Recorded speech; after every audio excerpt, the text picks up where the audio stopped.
There's Skittles in there!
Okay, is my mic working now?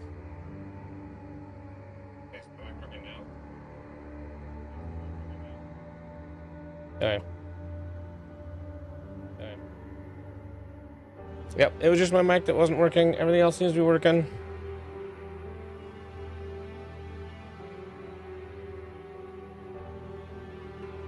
One more test.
Okay.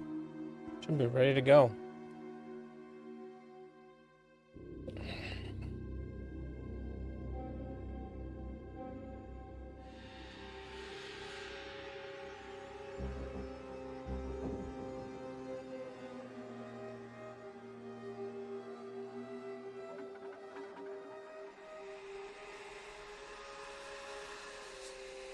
This is the first major update since the game went live, so I'm pretty excited.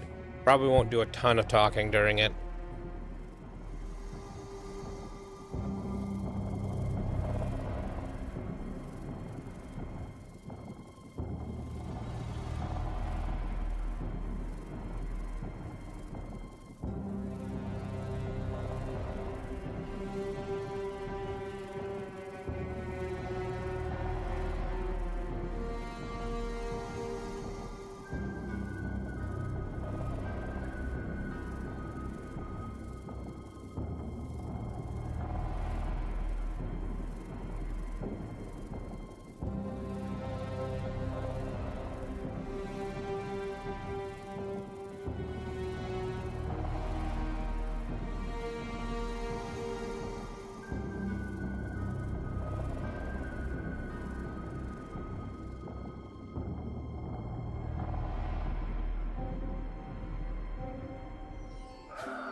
I'm gonna turn my camera off during this too, so I don't accidentally block something.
Hi, I'm Jonathan Rogers, Game Director on Path of Exile 2.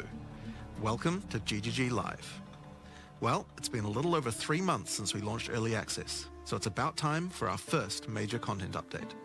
Today, we're going to show you an exclusive reveal of Path of Exile 2, Dawn of the Hunt, which launches on April 4th. Twitch drops are enabled on today's livestream, so make sure you follow the instructions below in order to claim your Executioner's Guillotine finisher effect. Now in today's stream, we're going to take you on a deep dive into the new Dawn of the Hunt update. We'll cover a new class, 5 new Ascendancy classes, and huge expansions on character systems like unique items and support gems. After that, it's on to the in-game improvements, including changes to systems, a bunch of new encounters, and lots of other content.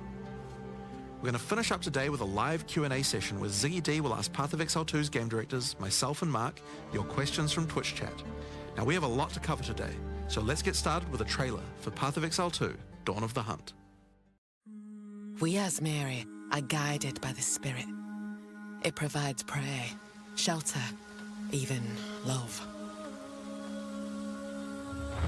But for me, one day, all that were changed.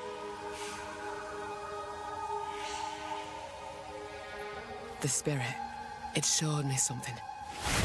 Something forbidden. And to defend all I loved, I used it. I lost everything that day. But fate weren't finished with me yet.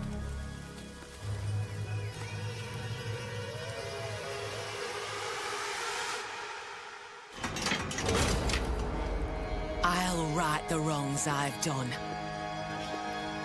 I'll do what I must, no matter the cost. I will hear the Spirit once more.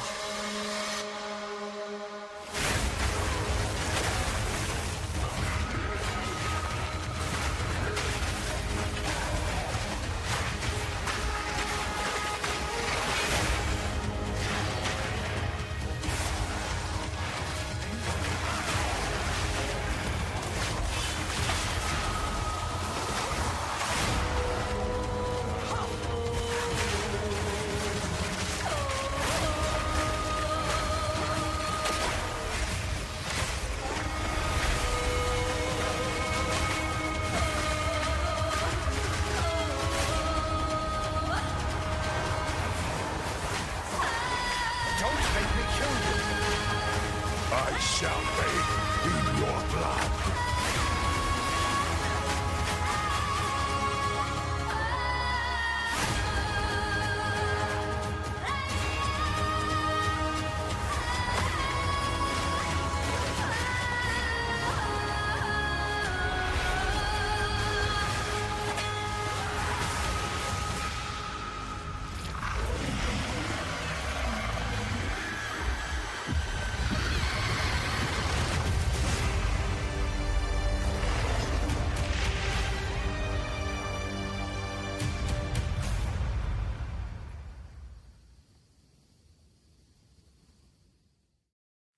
Now, as you can see, in Dawn of the Hunt, we're introducing the first new class since early access to PoE 2, the Huntress. The Huntress is a spear-wielding Asmeri warrior. Born into a society with strict traditions, she was exiled from her homeland after using the power of a skill gem to defend her village. As a dexterous spear user, she specializes in both melee and ranged combat, dashing into and out of battle. Spears have extended range and a short dash, but unlike other melee weapons, you can also throw them. In order to make a hybrid ranged and melee character work, we had to do a lot of thinking about ways to make it fun to both enter and exit melee range. The first skill you will get as a Huntress is Whirling Slash. As well as striking in a circle around you, this skill creates a whirlwind that blinds your enemies. Leaving the whirlwind will make it explode. The more Whirling Slash is used, the bigger the whirlwind, and the bigger the explosion. Once you're out of there, you'll want to follow up with something ranged. Whip your spear around to shoot twisters towards your foes. These twisters bounce off walls and can hit enemies multiple times. You can also throw twisters inside a whirlwind to shoot out extra tornadoes that do way more damage. In her offhand, the Huntress will usually want to hold a buckler, which allows you to do a new skill, parry. While holding down parry, your character will counterattack any incoming attack from monsters near you, stunning them. In addition, the monsters will take extra attack damage from your follow-up strike. Some specific skills are designed to be used after a parry and have extra effects.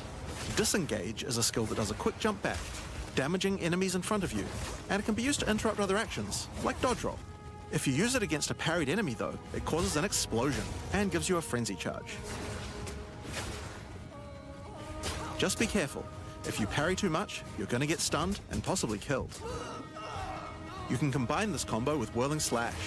Slash, parry, disengage, and you'll get an explosion from the disengage and the Whirling Slash. The Huntress also has a variety of elemental spear throw attacks. You could use Lightning Spear to bounce lightning between your foes.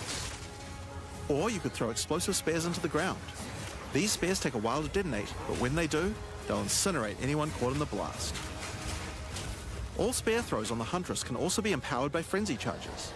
For example, explosive spears will do an even larger explosion and leave fire on the ground. And these empowered versions can activate even more combos. Using Whirling Slash over ground fire will suck it into the whirlwind, adding fire to the explosion. Using twisters inside a fire whirlwind will shoot out fire tornadoes as well. And you can do similar combos with ice and lightning too. Now, a key aspect of hunting is exhausting your foes by causing blood loss. This skill is Rake, which dashes towards your target and unleashes a deadly slash, opening up wounds on your enemies. Follow up with Disengage and watch them bleed out as they run towards you. On the health bar of monsters, you can see how much blood loss the enemy has experienced, and the Huntress has skills to take advantage of this. For example, using Blood Hunt will thrust forward and cause a bloody explosion. The more blood loss, the bigger the explosion. If you want to cause bigger bleeds, try out Rapid Assault. The final hit of this multi-hit combo will stick a spear into your enemy for a big bleed. Now, Explosive Spear and Rapid Assault both result in leaving spears behind, either in the ground or in enemies. But there are other skills that leave spears around too, like Storm Lance, that leaves an electrical spear that arcs towards enemies. But what can you do with all these spears? Detonate them, of course. Thunderous Leap will allow you to jump onto and explode any spears either in the ground or in your enemies. Now, as well as hunting animals, the Huntress also has the ability to work with them.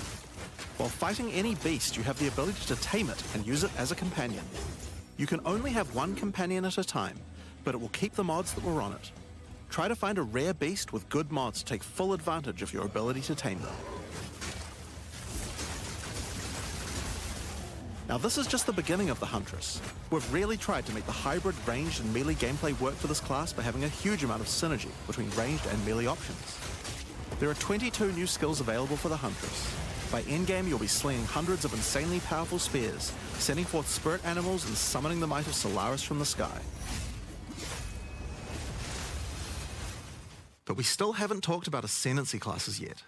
What can the Huntress ascend into? Well, the first ascension class you could choose is the Ritualist. The Ritualist has embraced the darker side of his merry traditions by harnessing the power of animal sacrifice and plague. The Corrupted Life Force skill causes all enemies around you to grow volatile blood boils on their skin. When those enemies are slain, the boils will burst, spreading corrupted blood to all enemies around them. The Ritualist also excels in taking advantage of magical trinkets. The Unfurled Finger skill allows you to equip an additional ring on a finger around your neck. Taking Mystic Attunement increases the bonuses of all the rings and amulets you have equipped. Now, this is one of my favorites. As the Whispers Ask grants you a new skill, Ritual Sacrifice. Use the skill on the corpses of slain rare monsters to absorb the power in their blood to give you one of their modifiers for a short time. Specialize further into Ritualistic Sacrifice with As the Whispers Demand, which allows you to perform that skill on yourself instead of a corpse. Cut your own hand, sacrificing some of your own blood to empower yourself. The Amazon Ascension is for those looking to hunt more than just beasts. Trained as an elite guard to the most important Asmeri elders, the Amazon will use more traditional fighting techniques mastered to perfection. The Predatory Instinct skill will cause you to reveal weaknesses in the defenses of rare and unique enemies, causing you to deal more damage. You can see those weak spots represented on their life bars. While using Elemental Infusion, any charges you consume will infuse your weapon with elemental power, causing any projectile attacks to explode on impact. The Critical Strike skill is as simple as it sounds. It takes your excess accuracy and gives it to you as critical strike chance. Additionally, you have skills like Mystic Harvest, which allows your elemental damage to leech life, and as Merry Brew to be able to use either flask to restore both life and mana. So those are the two new ascendancies for the Huntress, but those are not the only ascendancies in Dawn of the Hunt. We've added a new ascension class for 3 of the other existing classes too. First up, for our warriors out there, we have the Smith of Kitava.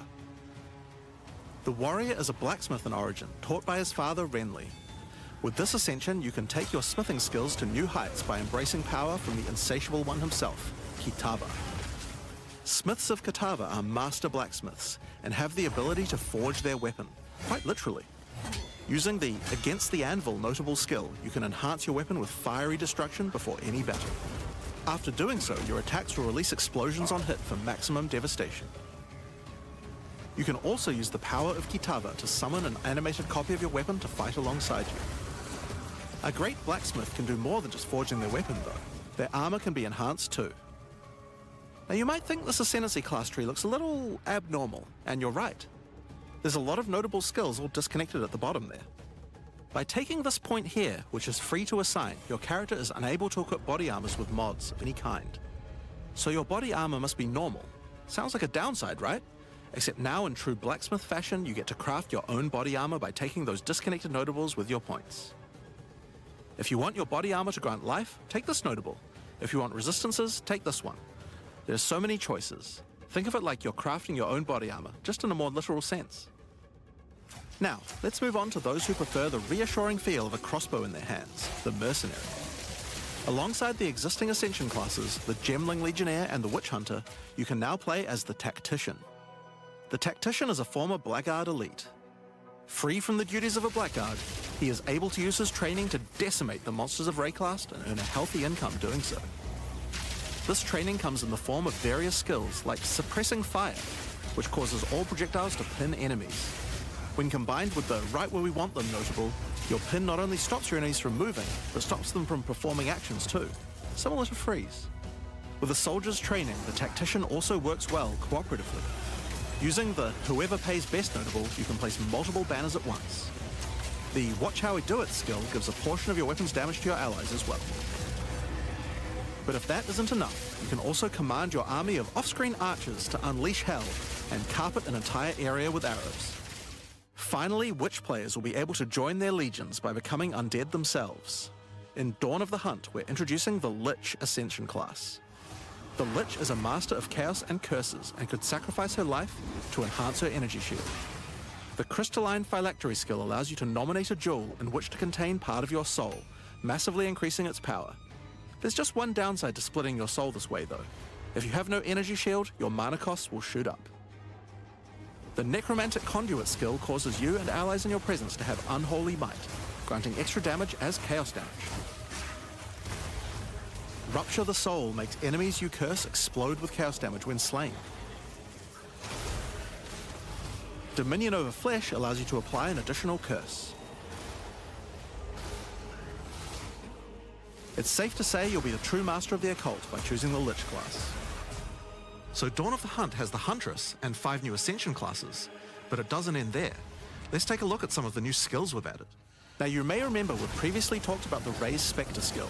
It's finally complete, and it will be made available in the upcoming expansion. It can be found in the occult skills on the skill gem crafting panel. Raised Spectre is a skill that allows you to trap the soul of almost any monster in the game, which you can then summon in the skill panel. Spectres cost spirit and will revive automatically if they die, but the spirit cost varies based on the power of the monster. You could summon an army of weaker monsters, or a few of the more powerful monsters. You can combine them with your existing skeleton minions, or summon exclusively spectres. It's all up to you and how you want to customize your army of the undead. Given that there are hundreds upon hundreds of monster variants in Path of Exile 2, it's safe to say you'll be experimenting with this one for a while. We look forward to seeing which monsters serve you best. Now let's move on to our next skill. Since we've been talking about summoning undead so much, let's have a change of pace and summon something a little more alive. In Dawn of the Hunt, we're adding the Summon Rower skill. Summon your friendly rower to aid you in combat as a minion. You can also mount your rower in combat at any time, allowing you to move at full speed even while shooting arrows or throwing spears. Be wary though, if you take too much damage while riding your mount, you can be knocked off and get overwhelmed. It's worth keeping an eye on your stagger bar, as falling off the mount can mean almost certain death. On the topic of new ways to enhance your character, let's talk about support gems. Support gems are used to modify your skill gems in meaningful and interesting ways. Currently, we feel that a lot of builds have insufficient options here. To alleviate this, we're adding over 100 new support gems. Hema crystals will enable a new kind of bleed build, turning the damage over time you would have done into explosive Vile crystals. Alignment is a support gem for bow attacks, which can reward skilled players with good positional skills. Caltrops will allow you to litter the battlefield with hazards, slowing your foes as you fling spears through their ranks. But there's plenty more for every playstyle, such as Enormity, Unsteady Tempo,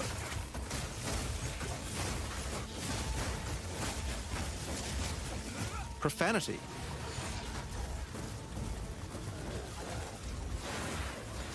Retaliate,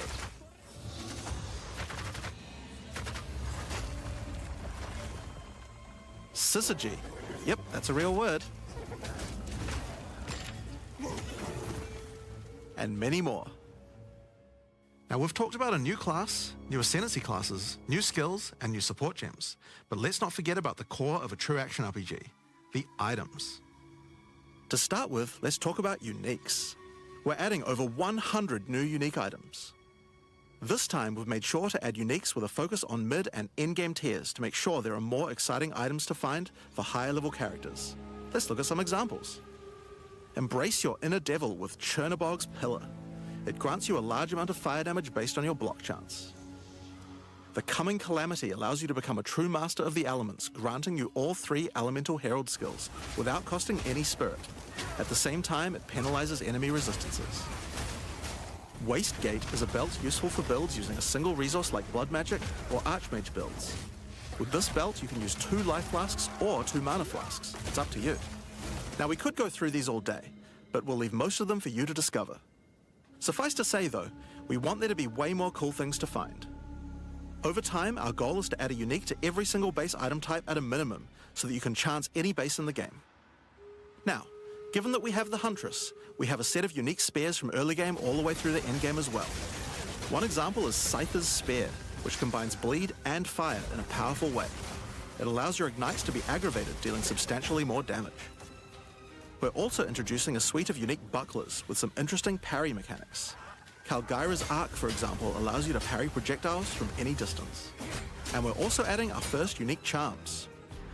Bayra's Anguish will not only protect you from ignite, but will also emit a devastating fire nova whenever you do get ignited. In sum, there's just a ton of new uniques to find. We can't wait to see the weird and broken builds that come out of it. Now, we also want to talk about crafting options. In each major update during early access, we'll be continuing to add and improve the options here. We have various new crafting tools that have been added as rewards to many of the different types of new content that we're adding. But for now, I just want to mention the changes to runes. Runes add commonly available mods, but since they only have 1 tier, flat damage mods tend to get outclassed by in-game. So we've changed runes to have multiple tiers, allowing you to get higher tier mods than before. Our plan is to significantly expand the number of more specialized mods for crafting using socketables as we add new content over time. And the first new set of those comes from what we're talking about next. In Dawn of the Hunt, we're adding Asmerian Wisps, which can be found throughout both the campaign and the endgame. The Asmeri spirit has made itself present in Rayclast, and it appears to be trying to warn, or maybe prepare us for the coming darkness. You will first encounter a manifestation of it in the Grellwood in Act 1, where you'll meet Delwyn, an Asmeri hunter who is trying to find out what exactly is causing the spirit to behave this way. As you approach the wisp, it will flee, leading you past monsters. Any monsters it comes into contact with are infused by it, making them more powerful. Each spirit is associated with a specific revered animal within Asmeri culture. This one is a wisp of the Great Bear, and grants enemies extra life and stun. The wisp moves faster the closer you are, and as you move away, they slow down to wait for you. But if you get too far away for too long, they'll dissipate and return to the woods. As you continue to chase the wisp, it will find and possess a rare or unique monster, granting it a new powerful ability. Because this was a wisp of the Great Bear, this monster now also has increased life and stun. But on top of that, it will periodically summon a large spectral bear that slams with wild fury. If you're able to defeat this foe, you will be rewarded. For each monster that was infused and killed along the way, the rewards will be increased. Each wisp has its own mechanics. The Wisp of the Winter Owl is a primal wisp that causes enemies to deal extra cold damage, gain energy shield, and release wind vortices on death. When infusing a monster, they will call down large tornadoes to protect their host. The Wisp of the Wild Cat is a vivid wisp that causes affected monsters to deal more critical strikes and become more evasive. When it infuses a monster, it will summon a barrage of feline spirits that will attempt to tear you limb from limb. If you're lucky, you may even find sacred wisps that can do some pretty crazy things to the monsters they influence. Like the Wisp of the Cunning Fox, which turns normal monsters into magics, magic monsters into rares, and rare monsters into actual bosses. Asmarian Wisps can drop a new set of socketable items that allow you to craft a wide range of interesting new mods onto your items. Each one may only be used on a specific item slot. As mentioned, the Asmarian Wisps can be encountered throughout the game, but there's also a new endgame map called the Asmari Ranges, a mountain village where the Asmari once lived, now overrun with corrupt monsters. This map always has multiple Asmarian Wisps in it, and familiar, yet not quite the same boss fight. Asmarian Wisps can also be further modified by the endgame Atlas tree as well, and by tablets. But I'm not going to be the one talking about those things. In order to cover all the new content in in-game, I'm going to hand things over to Mark. Hi, I'm Mark Roberts, Game Director on Path of Exile 2. There's a ton to talk about with the endgame today, so let's dig right in. Path of Exile 2's early access began with a brand new endgame, and it was clear that it needed a lot of work. After absorbing your feedback, we're ready to make some epic changes. The first thing is, we just need a lot more content. In Dawn of the Hunt, we have made sure to focus on increasing the sheer number of interesting and different encounters you will randomly stumble into as you explore the endgame. And the second goal is to smoothen the progression through maps and reduce the amount of annoying busy work. To start with, let's talk about the new interesting stuff to find. Well, the most obvious thing to add are new maps. As well as the Asmari Ranges that Jonathan mentioned earlier, Dawn of the Hunt also contains 7 other new maps, all with their own custom encounters. Let's start with this one. The Feral Megaliths map starts off in the wild Ezomite forests. As you progress through the forest, you will find mysterious rune-carved stones that, when touched, surge with energy. After activating all the stones, you can find a grand henge, where all the energy is coalescing. You can then start an encounter.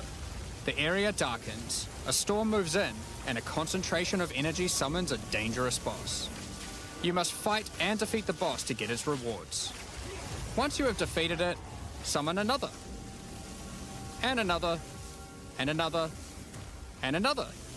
You have 10 total waves of boss fights which get incrementally more difficult. If you manage to defeat them, you get full boss rewards, but also opportunities to get new runes. These can only be obtained from this map.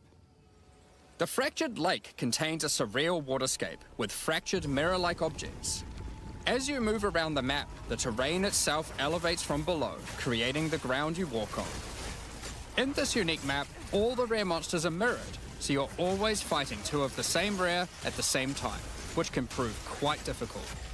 If you manage to overcome that challenge and make it to the end of the map, you'll be presented with a broken mirror, a powerful altar-like object that contains an item within it. The item contained within is a new base type, either an amulet or a ring, that can be crafted to have additional prefixes or suffixes at the cost of the other. The last unique map we'll show today is one based around the essence mechanic. You enter a crystalline cavern, and you will find a powerful map boss imprisoned in the center. It is surrounded by many rare monsters, also imprisoned in essences. By freeing and defeating the rare monsters, the essence they held will be upgraded to a greater essence and be added to the imprisoned map boss. How brave are you? How many essences will you add to the boss? Overdo it, and you might lose everything. Underdo it, and you might regret it. It's your choice.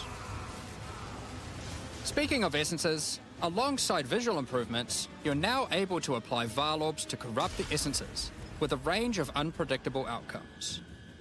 It could increase the number of essences, re-roll all the essences to the same type, or even upgrade the essences to greater essences.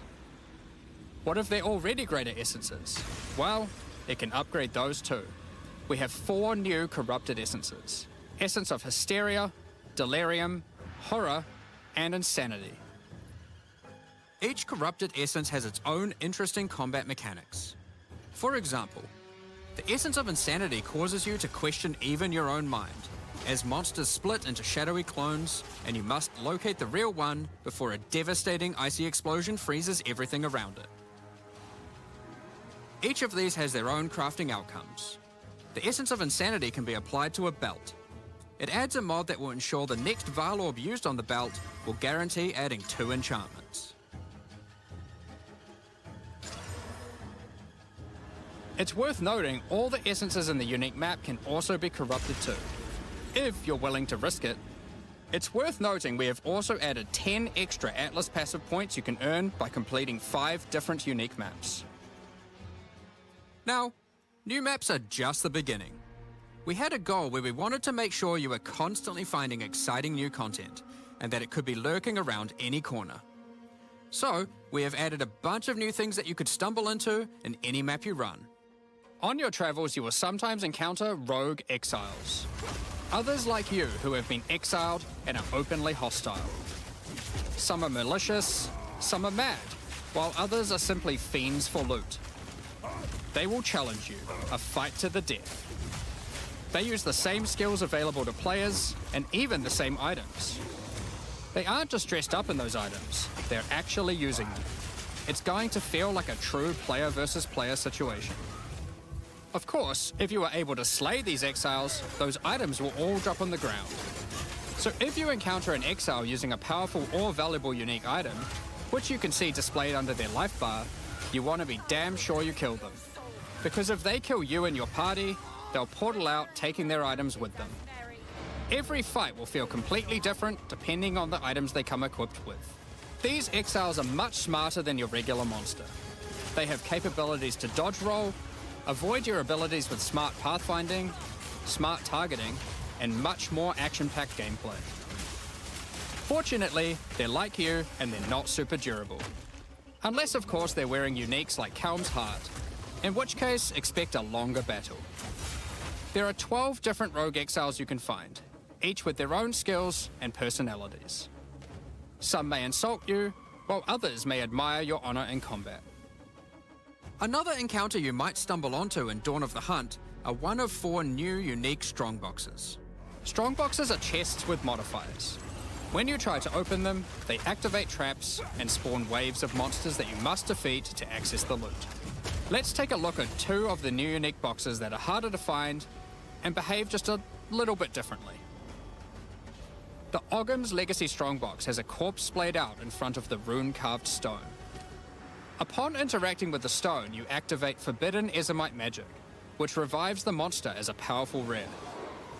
The Strongbox comes with a modifier which determines how many times it will revive that rare. Each time you defeat the monstrosity, the Strongbox revives it again, adding an extra modifier to the monster. With each resurrection, it becomes more difficult, but also more rewarding. This Strongbox is infused with thaumaturgy from ancient Vaal technology. Eshel's Torment has a powerful artifact inside, and is guarded by chaos itself. Defeating the monsters will grant you a unique item, with a specific corrupted outcome. You'll have to find the other 2 for yourself to see what they do. Now, let's talk about the introduction to the endgame. Upon starting the endgame, Doriani tasks you with cleansing corruption to help restore the land. However, in practice, the quest objective just sent you on a grind to clear 15 maps. We wanted to make the quest to unlock your Atlas passives much more interesting. Now, Doriani is tasking you with a more specific objective. On the Atlas, you will find areas of corruption caused by the beast. In the center of each one, you will find a corrupted nexus, the source of the affliction. In the areas leading up to the nexus, you will notice that corruption spills out from slain enemies and amalgamates into powerful monsters. Corrupted maps existed on the Atlas before, but we've done significant work on improving these monsters. We've also done a full pass on the modifiers on these maps to make them more interesting and more rewarding. Once you reach the Nexus, you'll have a new task: cleanse the source of corruption. When you defeat the last rare in those maps, they will spawn one of 3 terrifying bosses, amalgamations of corruption itself.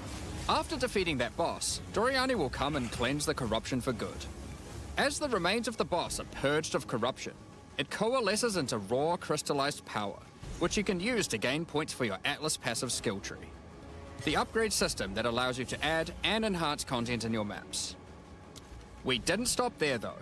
When you complete a corrupted nexus, all of the remaining surrounding corrupted maps will become cleansed maps. Cleansed maps also have new monsters, a new boss, and their own set of modifiers and rewards, including finding fracturing orbs by slaying cleansed enemies. These orbs can be used in crafting on a rare item to cause one of its modifiers to become fractured. A fractured modifier is one that cannot be modified by any means. You are able to freely modify the item, ensuring the fractured modifier will never change. If you get the right item with the right mod, it can prove to be a very powerful crafting base indeed. You must now choose. Do you complete all the corrupted maps and then the Nexus? Or maybe you beeline to the Nexus, complete it, and do all the remaining maps cleansed. Both have rewards to entice you and challenges to assess. Now, let's have a talk about towers. One thing we've had a lot of feedback on is the busy work around running towers and managing your tablets.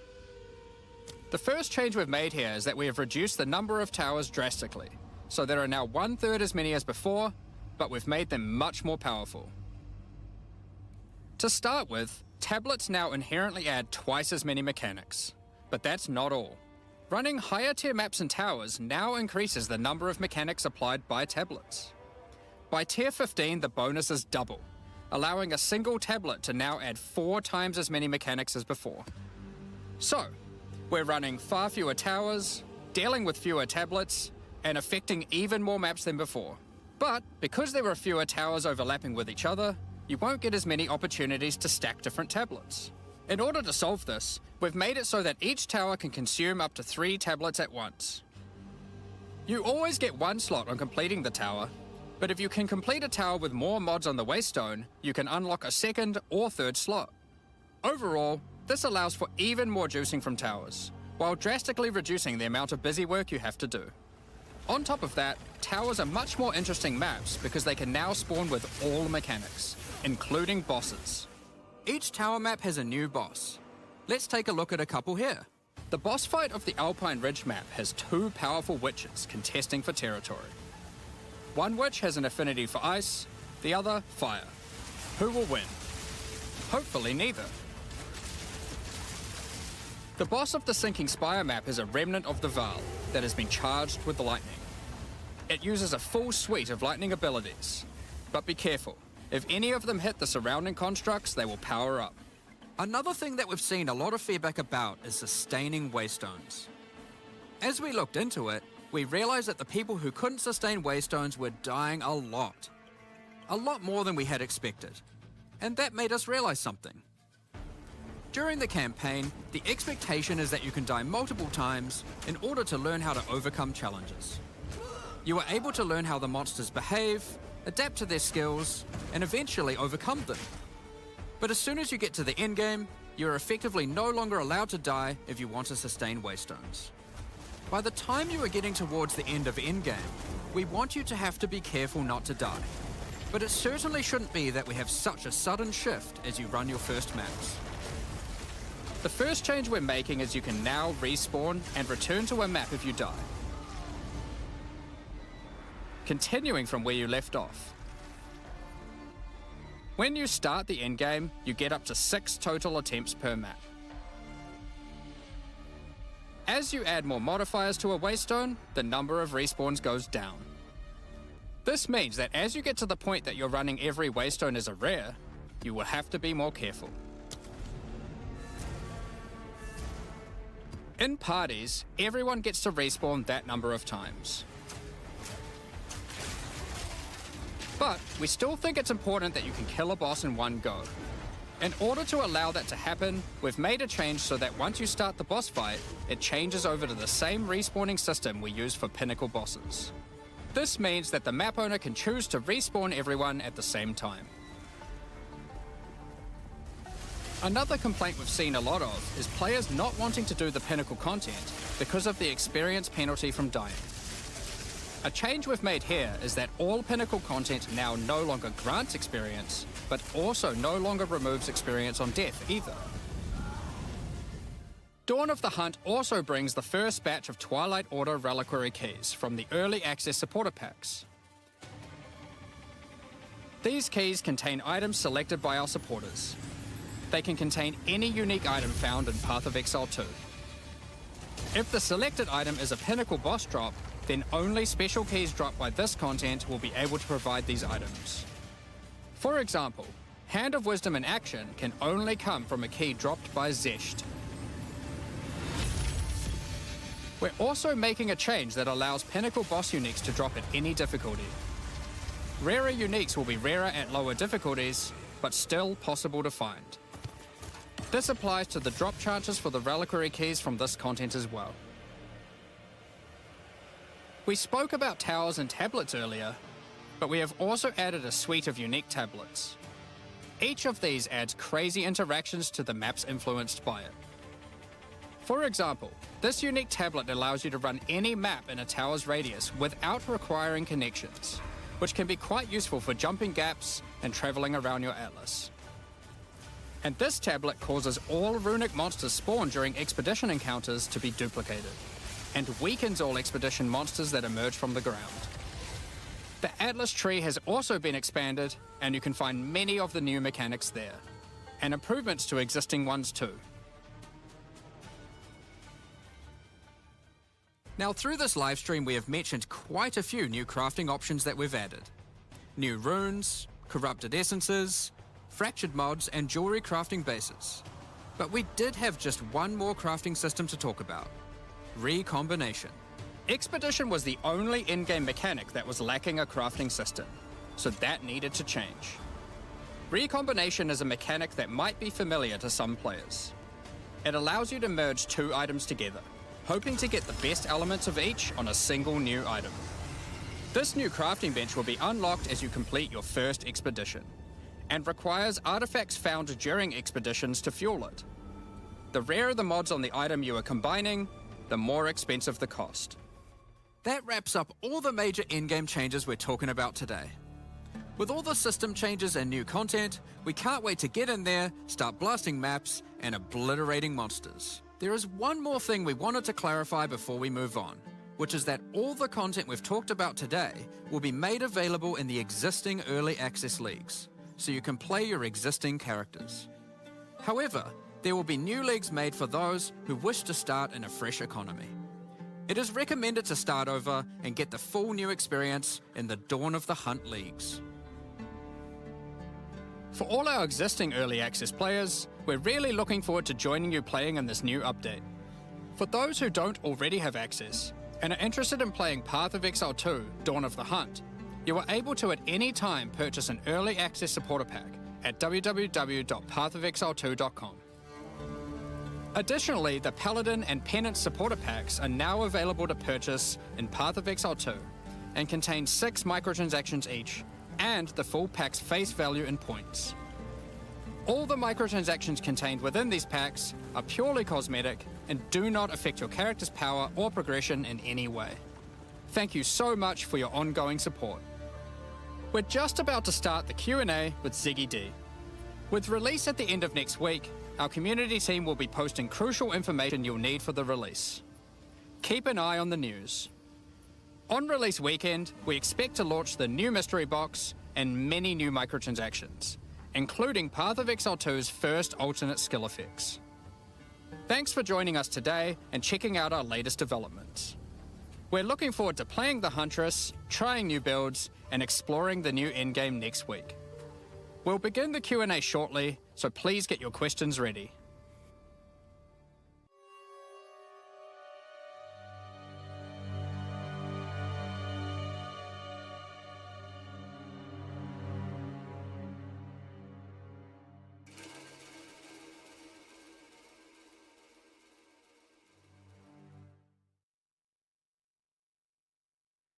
Good morning, Exiles, and welcome to the Q&A portion of today after a very exciting reveal with lots and lots in it, exceeding my expectations, particularly in crafting. But on that note, we're joined here by Jonathan and Mark to talk about all that we've seen today and more in the future of Path of Exile 2. And you had an update about the recombination. Yes, first, that's right. though. That's right. Yeah, so we actually last night had a bit of a design session and realized that we weren't actually fully happy with the way that recombination worked. So we actually made quite a big change to it, which wasn't reflected in that video, obviously, which is basically that we sort of wanted to give a bit more control to the player over how recombination works. And we also kind of weren't really happy about the fact that recombinators is something that like kind of matters a lot for really, really ultra endgame players. But it wasn't something that was really mattering a lot for like the people who effectively got access to the feature at the start. So we've actually changed it now so that the way it works is that you pick which mods you want on the each item from each item, and then it gives you a percentage chance of success based on the number you pick. So if you pick just like one from one and one from the other, then the chance is much, much higher. But if you pick if you pick 6 mods, it'll become practically impossible. So effectively, like the more you're wanting to design the item, the less of a chance of actually having success. So that means that if you just want to get like a mod, if you want to get an item with like, okay, these 2 mods that I found off the ground, that's relatively easy. If you want to get an item which has all of them, then very hard. So we think that's a much better design because it means you can kind of use the recombinators actually become something that you can use even from from the first point you get them. But there's still this kind of end game, like for perfect stuff, you might still be able to do it with more. It is kind of balanced though, so that like if you pick literally all 6, then it's going to be like incredibly low to the point of like don't even try that. But like 4 mods might be a good thing to sort of be striving for, that kind of thing, and then exalt the other 2, that kind of stuff. So yeah, that's kind of the new design of that. So hopefully that'll be in by the time 0.2 comes out. We've kind of got a plan for doing that. I think it's a much better design than what we had before for recombinators.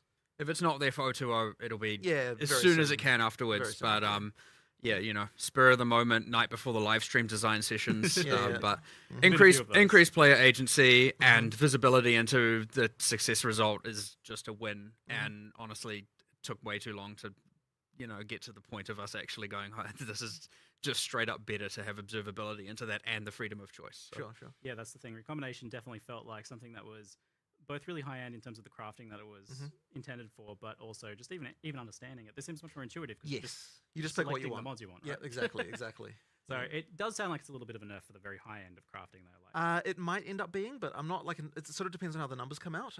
Because we only just designed this, we need to still work out like exactly how the numbers end up looking. But look, we have to make sure. Obviously, whenever we're designing any crafting system, we have to be really sure that we're not screwing over finding stuff on the ground. So you have to sort of have that balance, and that's so that kind of informs everything we do with crafting usually. One difference here, though, of course, is if the success chance fails, both items just both deleted, items are destroyed as opposed to always keeping one. Yeah. okay. So it's basically Whether or not percent chance for success, and if it fails, item's gone. So Roughly, what do you think you try to pitch just choosing 2 mods at? Like, it depends on what mods you're selecting, but I'm kind of thinking kind of like 35%-ish kind of thing for like 2 normal mods, that kind of thing. For them both like to for them go both, over? for them both. For if you pick 2, Yeah. and then but we'll It see. kind of depends. Again, It kind of depends. We'll see how we have to do higher some tier math. mods are rare, and Yeah, exactly. So it sort of it depends on the also situation. the other thing is it's going to now have a fixed cost, so it's not gonna Yeah. you know And the idea is dollar like, based on yeah, and the idea is like doing a single expedition should be enough to do a recombination. So, you're going to be doing them like relatively often as you're doing expeditions. so is the part of Expedition where you get to craft with the NPCs still a thing then? Now that you're adding this? Yeah, I mean, you've still got that whole mechanic, and like, so it's competing for the artifacts. Yeah. Between recombination versus buying things from that other way. So is there some buffs intended for that then to make it more competitive? Not with... yet. It definitely needs some love in the future, but not at this time. Yeah. It seems like the systems can kind of go hand in hand, where one is giving you items that you can then potentially recombinate. That is also true. You can use the ingredients of one in the other, or the outcome of one as an ingredient in another, Cool. We'll talk more about crafting a little bit later on for sure, because there was a lot announced there, which I'm quite excited about. Definitely exceeded my predictions for what you'd be adding in terms of crafting. But firstly, though, just a quick clarification on the league. So there's not going to be a wipe for the new players joining us. Right. If you were playing on a character, you can still keep playing on a character. But a lot of long-term Path of Exile players know the importance of playing on a fresh start, and that's also really important for you guys as well. For sure, yeah. I mean, basically, if we don't have like any character that's come from before, you're just not gonna because the balance is so different and because so many things have changed. There's like no point in even listening to feedback for someone who's playing in the old league. Like, it really has to be that you're doing the fresh start, and we're sort of seeing how things go in the new economy. So like, we were really sort of, it was kind of an interesting decision about whether or not we should make it so that all the content is exclusive, or rather like what amount of content would be exclusive to the league versus not. And the issue that we had is that so I mean, like, a league means something in Path of Exile. In order for something to rise to the level of a league, it needs like a certain amount of features. And the original thing we were thinking about doing that way would be the Asmerian Wisps, but there wasn't quite like the kind of like meta mechanics and stuff with that. So like, we didn't quite rise to the level of feeling like it deserved to be a challenge league. And at the same time, we've also got a lot of new players playing Path of Exile 2, never played Path of Exile before. So we were a little bit we kind of were deciding like, okay, should we make them exclusive or not? We sort of decided, you know what, for this one we're not going to. And then what we'll probably try and do is for the next league that we do, we'll actually make it a proper challenge league with like its own exclusive mechanic and so on. But yeah, it's a little bit funny because like in early access is a bit of a different situation, and so. Yeah, we'll sort of see how this goes anyway. But certainly I would encourage everyone just like start again on a new character. I think, you'll have a much better time because, obviously if there's structural changes to the passive tree. It's like if you log in with your old character, you're going to have like, your tree's going to get reset. You have to do stuff. There's things like that are going to happen that mean that, and also just balance changes, right? Like huge numbers of them. So you're going to have a better time playing from the start. That's it. And speaking of the Huntress then, so we saw initial Huntress quite some time ago now and had some hands-on time with it and things, but I certainly, having played that before and played it now recently, the Huntress has changed quite a lot. Yeah, yeah. So what was the, how hard was it to get it ready for release? What was kind of the key there? I mean, it's funny because class design is one of those things where every time you add something, it can make you reevaluate everything else, which is why it's so hard to predict like how long a class will take. So like, it changed a lot since the last time we had we were showing Huntress. And honestly, like, it's like, while there are some skills that you will still see, like, it just plays completely different. And I mean, whenever we're looking at like how we're going to design something like this, it really comes down to like, what is it's special about the character class? Like, how can we double down on that to make sure it feels different? So with the Huntress, you've obviously got spears as a base type. The key difference between a spear and any other weapon type is that you can both use them at melee and you can also use them at range. You can throw them. And so because of that, we really were just really trying to incentivize everything possible so that you use both of those things. Action RPG players, they generally speaking, the balance can often be such that you only really want to do one thing and do that one thing well. So trying to incentivize the kind of ranged and melee is, quite a thing.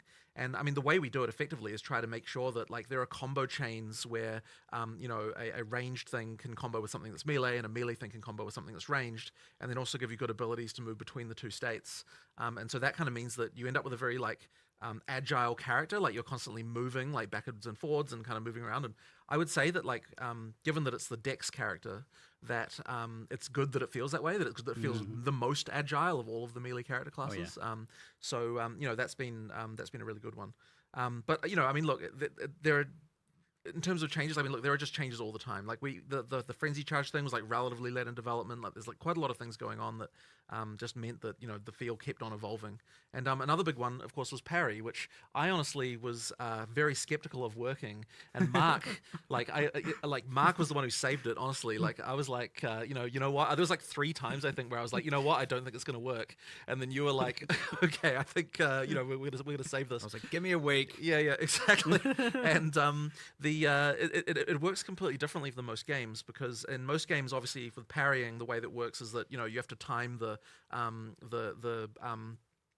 like to push the block button at exactly the right time, but that's just something that just wouldn't work in our combat system, because you're often packs of monsters. It's just like you don't really have the ability to read combat in that way in our game, and at the same time we need to make something where there's going to be like if a single monster in a pack hits you, you need to be able to respond to that with something that's going to you need to be able to respond in a way where you don't just then immediately get hit by a bunch of other stuff. Yes. So having it so that the parry, like it always parries, but it's then taking advantage of what the parry does to the monster by following up with something that's going to give you like an explosion or something like that to kind of deal with the pack.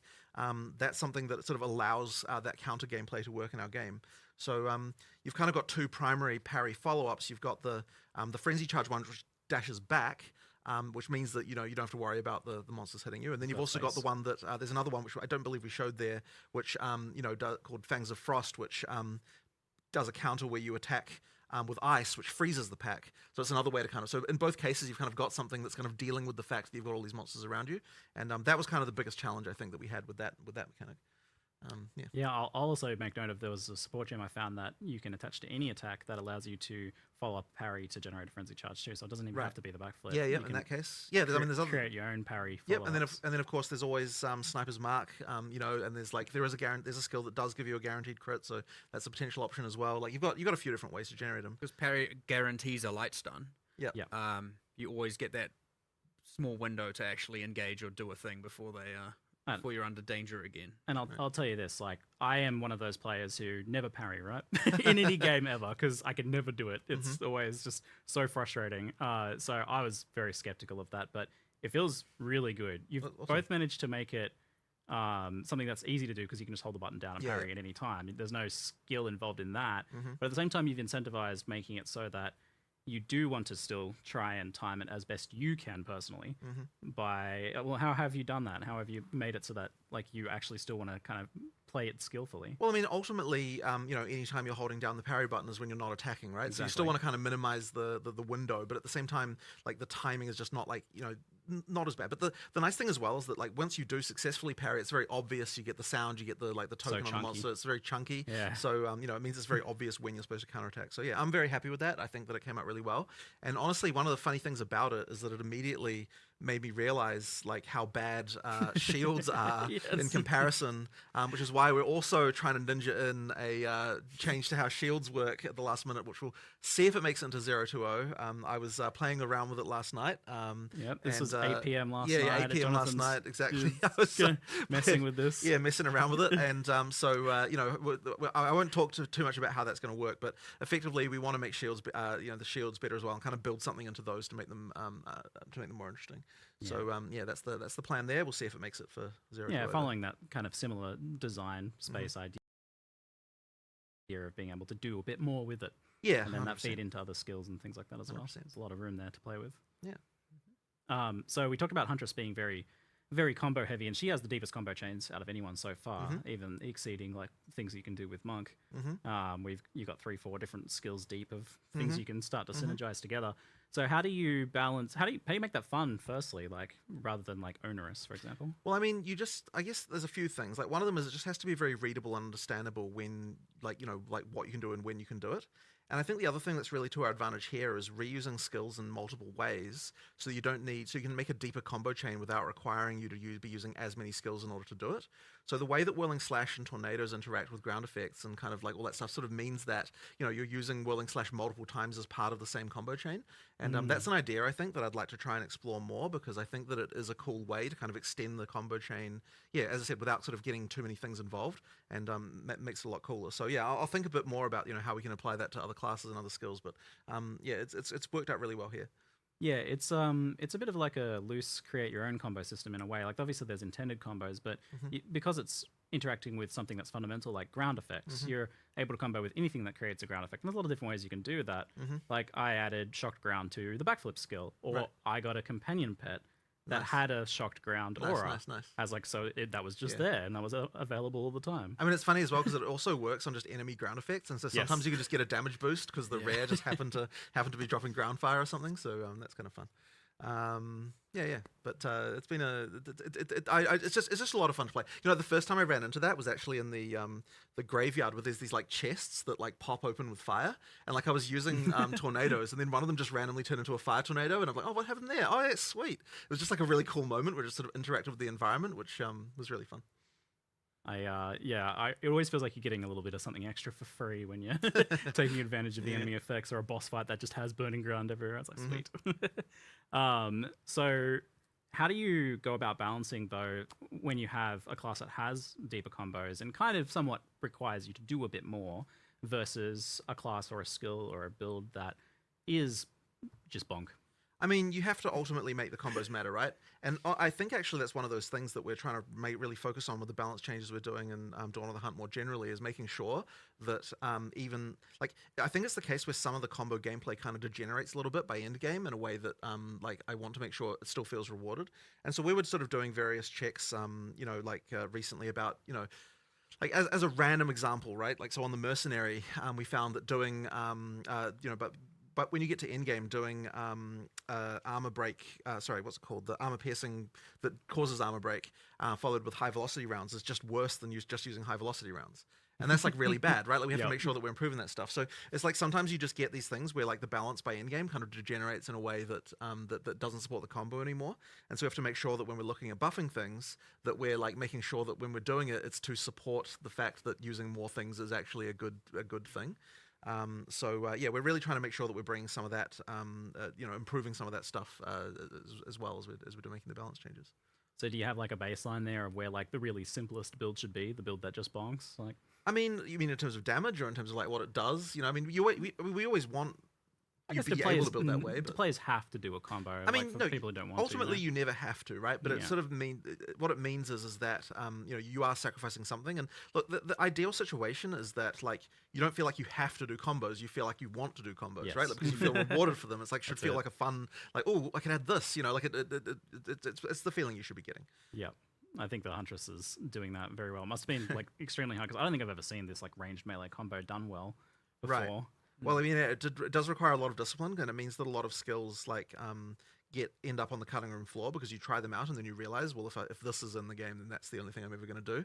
So you got to be really careful about that stuff. Certainly, playing the Huntress now makes me go back and look at the other classes and be like, we need to up that the level there, and we missed the mark a little bit now because this is better. And who's to say the next class won't even be better and make us question even this? But but that's the way it is with class design. That's what he says when we like literally when you make a new class, you question everything. He's not understating the level of questioning everything.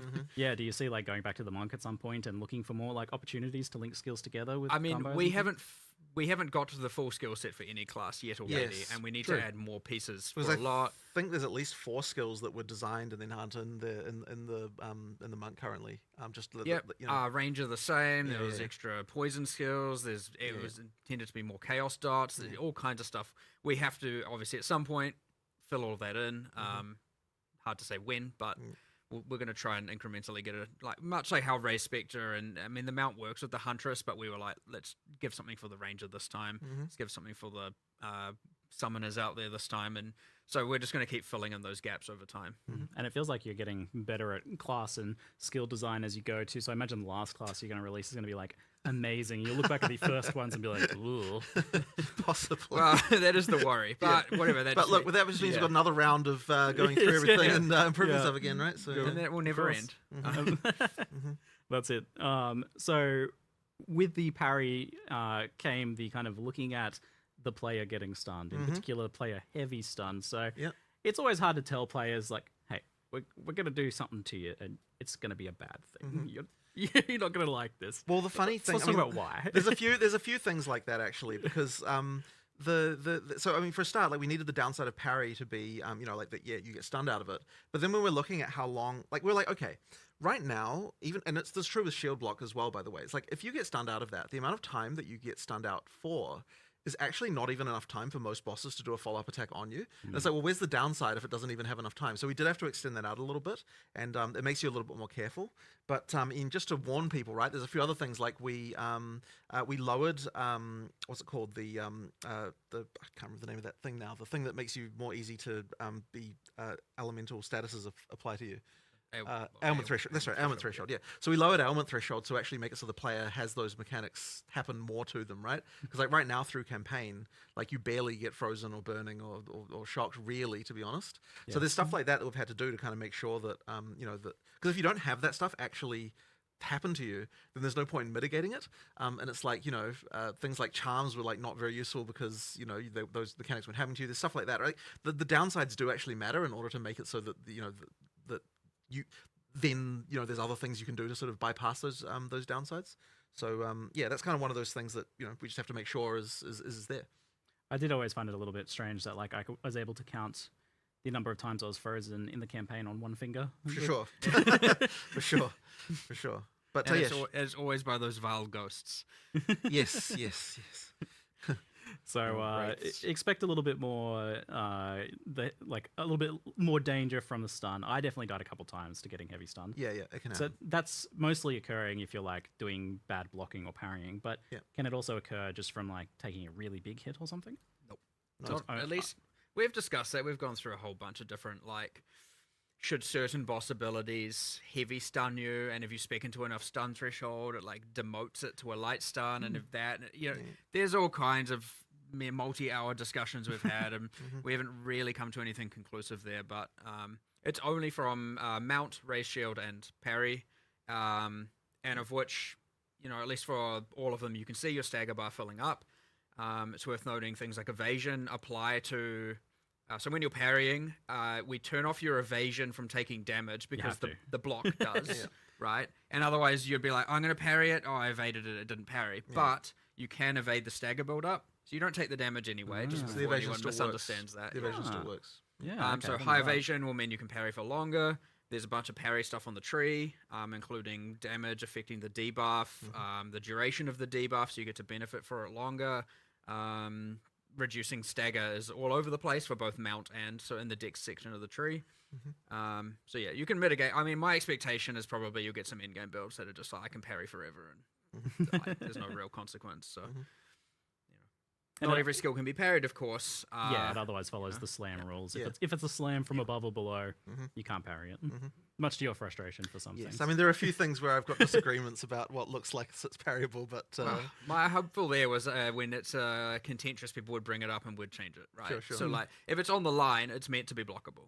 Like, if it isn't clear, and there was no way with hundreds of monsters and many dozens of bosses that we weren't going to miss some things. So So you mentioned this a little bit earlier, but action RPGs kind of naturally pull you towards one damage type, one skill, one specific thing, and optimizing as much as possible, because otherwise you're just making a bad build a lot of the time. But I notice Huntress has a bit of everything. She's got bleed, she's got all the elements, she's got physical. The only thing she doesn't have is like chaos, but there's kind of poison on the tree right there. So how do you like promote this, like all of this different stuff together? Are you supposed to only kind of be relegated to using 2 or 3 skills, or are these supposed to come together, and how do you manage that? well, there's a few things. So one of them is that we provide a lot of combos with the expectation that you know, you'll probably be focusing around like a few specific things rather than necessarily using the whole tree. So like there's that. The other thing as well is just making sure that in the passive tree there's sort of options that go across both. So the Huntress's passive tree has quite a lot of things like, you know, extra melee damage if you've done a ranged attack recently, and then it's got things like bonuses against blinded enemies because while you're in a whirling slash there's, you know, so it's sort of stuff like that where we're trying to carefully think like, well, how can we come up with something that's interesting and buffs everything that you might want to be doing, you know, that kind of synergizes with the stuff that that Huntress can do. But it is honestly hard because yeah, like many categories of things only matter for, you know, one thing part of a combo. So it's just like trying to come up with categories that can somehow span all of them in different ways. And you know, ideally, you know, we can achieve that. But yeah, it is pretty hard. generally, yeah, you're going to become more niche or more selective because, again, even mixing elemental and bleed is just probably often going to result You in something probably wouldn't do suboptimal. both Yeah. elemental and bleed. You'd probably Yeah. choose one or the other. Yeah. But that's why we kind of try to make sure that, like, so you've got sort of linkages between them, though, right? Because it's like, for example, the thunderous leap detonates the spears that you do Yeah. from the bleed thing. So it's like kind of like the idea there is to like it changes how that skill then has a use in the combo with the other one. So even if that skill itself isn't doing a lot of damage, it's triggering something that's taking advantage of all the damage bonuses you got for the for your bleed stuff. So that's kind of like the idea, is just to link all that stuff in a bit so that you can use the non like directly synergistic things in a kind of more synergistic way. Yeah, that's if you didn't see that from the earlier trailer, or it's you spear them with a bunch of spears and then jump on them and explodes them for bleed. Amazing. So, but yeah, that's using an elemental skill like in another way as detonator. But and even more, you've got weapon swaps as well. Yeah, of course. I mean, there's all those systems we already added about all that kind of stuff. So I mean, like, what will be interesting is whether or not we miss something cross-class, right? That's always a concern. Is someone will come up with some way to abuse something, between something that's going on in the spear skills with some other class that we failed to consider. Yeah, I mean, so that's it. When we look at a new class, we typically like call it like, Huntress is spears, but kind of not really. It's a signature weapon, but absolutely nothing in the Ascendancies prescribes spears. Exactly. So effectively, we take great pains to make sure that the Ascendancies never mentions weapon types, that they're always generalized. So, for example, the like infusion mechanic in the Amazon, it just says projectiles, it doesn't say spears, and the reason it does that is so that you could make an Amazon who is a bow user, and that's all fine. So like it's effectively like Open-ended. It's open-ended, and honestly, like I know that Mark does like. It makes the constraint a lot harder for how to design an Ascendancy class when you have to think about it that way, for sure. Oh, it'd be much, much easier to just put a bunch of cool spear stuff in there. But now only really... I mean, it was similar to the original PoE 1 Saboteur. It called out traps and mines. And so if you're a trap and mine character, what are you doing? Well, you could do something else, but no one else is playing that thing, Right. It isn't... it is easier to design. It is certainly less flexible and open as to what people can play in the different combinations and all that. So, yeah. How much do you have to consider the different weapons and the skills and how they interact together when you're originally designing them? Or is there just literally so many possible combinations you're just like, the players will take care of that for us? I mean, I think it is relatively impossible to come up with everything, but certainly we have to consider, like, is this going to be broken with anything else in particular? And there just has to be certain rules for things about, like, how easy is it to apply this debuff, how easy it is to consume this debuff. And even then, it's like, we often make mistakes and have issues. I mean... When he says relatively impossible, it is actually impossible. Actually. But... I mean, That's just, relative. but even just looking at the balance pass we're doing at the moment, right? I mean, there's hundreds of things like that, that we still. I mean, there's things that we could never honestly understand all of the different broken things that could possibly exist, and so it's like it really does depend a lot on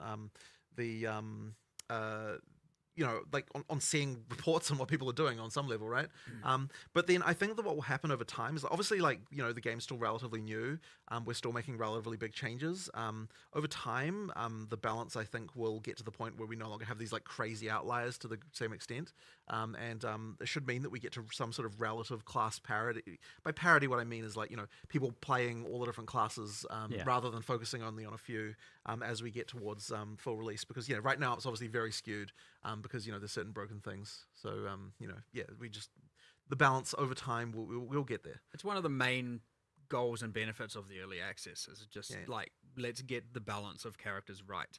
And this patch release was always going to have 1,000 problems, or probably 10,000 problems, the next one will have half that, the next one half that, and probably eventually it's going to be down to like, here's only a few things going, out of whack. There's always going to be something because we add too much content for it to even be controlled.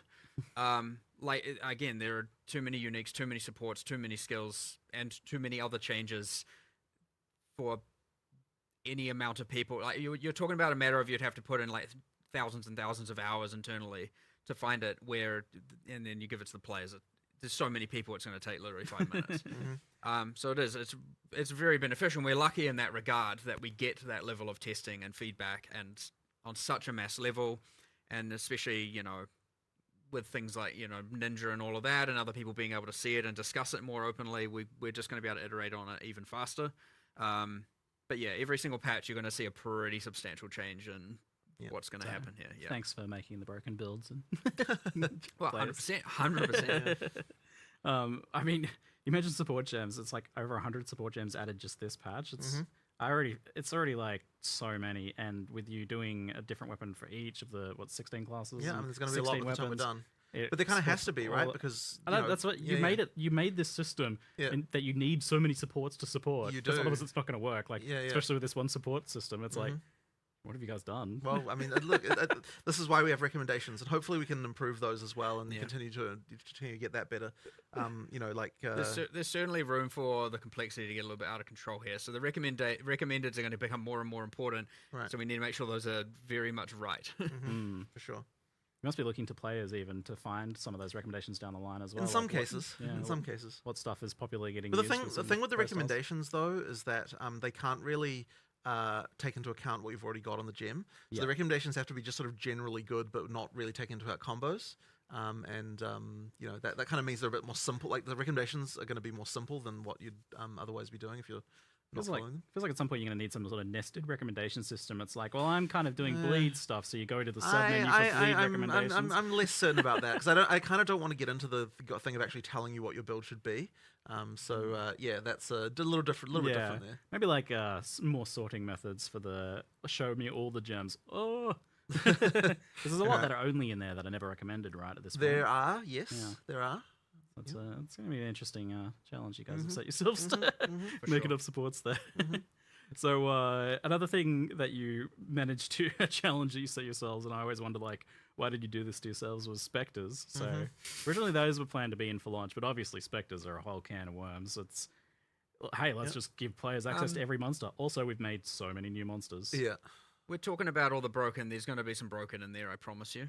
And there's going to be some stuff we have to change.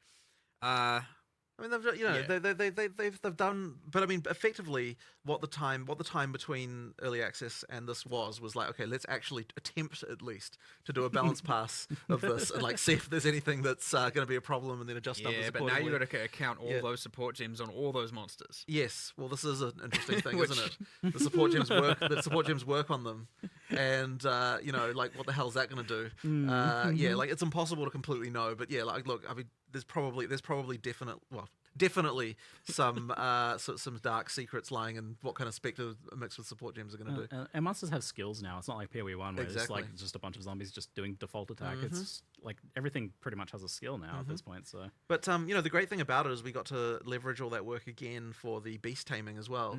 So and of course the difference there is that you also get the mods from the thing that you tamed. So that's going to be auras, ground effects. Yeah, exactly. On death explosions. No, you've got a whole nother ruckus of potential interactions. So we'll see what happens there. We've done nice specific player versions of those things, for which specifically when you tame the beast, so that they're not sitting there spamming skills in your hideout and all of that. Good. Yeah. Yes. So, but also, like, there actually are player versions of the mods that Res can get, like, so that we can balance them if we need to. Yeah. Because some of that stuff would be ridiculous if you had it yourself. So basically, we still have it sort of work. It mostly works the same way, but there will just be numbers tweaked to the player versions, and the same works as well for the what do you call it? The ritual sacrifice. Headhunter, Headhunter and stuff like that. So it's player versions of the monster mods for that. Yeah, this new attention to these things is going to benefit like the pre-existing stuff like Headhunter and that as well. Yeah, that's insane. There's a new. Probably should let people discover it. There's a new unique charm that possesses you with a random Asmeri spirit as well, and so you get the daemons and the stats, and those technically also have player versions too. But actually, not to necessarily make things worse, to make things better, because monsters are balanced to fight player life and monster life, not in the same universe. So actually what we've done is all the things you steal that are monsters and monster skills, like the explosions and the summoning bears and all that, we've actually specifically balanced them way up to be more effective against monster. So when you steal them, they're much more powerful, actually. Just so they're not just tickling monsters and doing 1% of their life kind of thing. It was mentioned in chat, actually, the whole like Asmeri modifiers and things on stuff that wouldn't transfer over with the companion system, surely. No. No. That would be a little bit too far, Yeah, perhaps yeah. a bit ununhinged. We actually had to, because this is certainly a benefit. Once you have tamed the beast, it is not tradable. And people might immediately be like, oh, so that's sad. Well, the issue is, and as much as you might want some of that, I'm sure you don't want to be carrying around a whole bunch of tame beasts in your inventory all the time. So that every single time you find a good rare, all of a sudden you have to go and... Because it would mean that finding a rare would become a thing. Yes, exactly. It's actually like this think about that. annoying, in order to make the most money, I have to be constantly thinking about and carrying around tame beasts. But then we also made it so that as soon as you activate a beast, then no one who comes into the instance after that is allowed to tame it. Can't do any, so you like... can't TFT it's like a whole, like, there's like a lot of thinking about that stuff in order to make it so that, It's a sad thing to have lost, but it is like, no, I'm not. Yeah. I'm not signing up I for didn't that. even think about that. Yeah. The like needing for cheat sheets and guides exactly, and stuff, right. like, And so which you have to be beats really worth the careful. work? You have to be Some so currency careful. this week. And the thing is like, it's like we design this thing and then think, oh, trading beasts is going to be fun, but then you realize that the horrific reality actually. of what it will turn into. It's like, no. But yeah, at least we're thinking about that kind of thing, like with more experience that we have now early, so that we don't sort of been run on into that those road problems. before. Exactly. Yes, we have. Yeah. I'm glad we've learned from past issues with that sort of trading. Yeah. Fantastic. So, talking about some of the other new skills, we had the addition of the rower, which was teased quite some time ago, I think. Yes. But you've got it in and working now, and it looks like it's moving around pretty good. Yes. It's obviously you've got like a big downside. If you get knocked off at heavy stun and stuff, you can't use melee from it, so it's for ranged attacks. Yeah. But it does seem like one of those things that it's going to be like everyone's going to use or no one's going to use because it's a clear speed machine. It is a concern. I mean, look, my ideal situation is that you're using it sometimes and not using it other times. Like, if you're using it like during clear, I think it will, like you will definitely want to. But we want to just make sure that we've got like sort of fun things like that, and like it's just a cool fantasy. Like there's stuff like that I just want to get in, and it's like look, if it doesn't work later, if we have to nerf it, I mean, sure, I suppose, but like I want something like that to exist. We believe that it is balanced as much as we can. You sound very convinced. Yeah, it's balanced. Well, as I said earlier, you can probably get builds that get to the point of parrying indefinitely. So you can. That means theory you can probably get to the point of riding a rower indefinitely. Sure, right? sure. Again, enough evasion and enough stagger speaking into and all of that. Yeah. Well, fundamental question actually. Like, what's its move speed based on? Its own move speed? The move speed is just your move speed. Like but it's what you don't get is the penalty for when you attack. Course. Yeah. That's the thing. But it's funny though, because like even though it doesn't have a move speed bonus, it feels like you're motoring when you're using it, just because of the fact you don't get that downside anymore. Like you feel like you're the fastest thing on the planet. It is when you're doing. Yeah, there are other like more mechanical benefits, like it's considered a companion, which is a kind of subclass of minion that we've added, where you can only have one of each one companion base is a keystone for another, but you can only have one of each type. So, like, you can have a tame beast and a rower with the keystone. Oh, right, yeah. But inherently, you can only have one companion. Right, so you can't use a tamed beast if you're using the rower. And then there are heaps of passives for, like, if you have a companion, like companions while they're in your presence and all that kind of stuff. Heaps of that stuff around the bottom of the tree. Yeah, I saw you guys remade the minion damage, is player damage node on the tree. It's your companion damage nodes become player damage nodes. And I was like, oh, that looks like I'm going to take that. Well, that's that's the, like, companion where it's, like, more the... mercenary over to ranger huntress is more like you want your one powerful minion, and benefiting that benefits you and you benefit it, and there's that synergy between you and your companions. So since it is a companion, I like the idea of like balance wise maybe it ends up being that you're like map clearing on roller back and then you get to the boss and you dismount like old school mounted knights who charge into battle and then dismount and fight. Yep.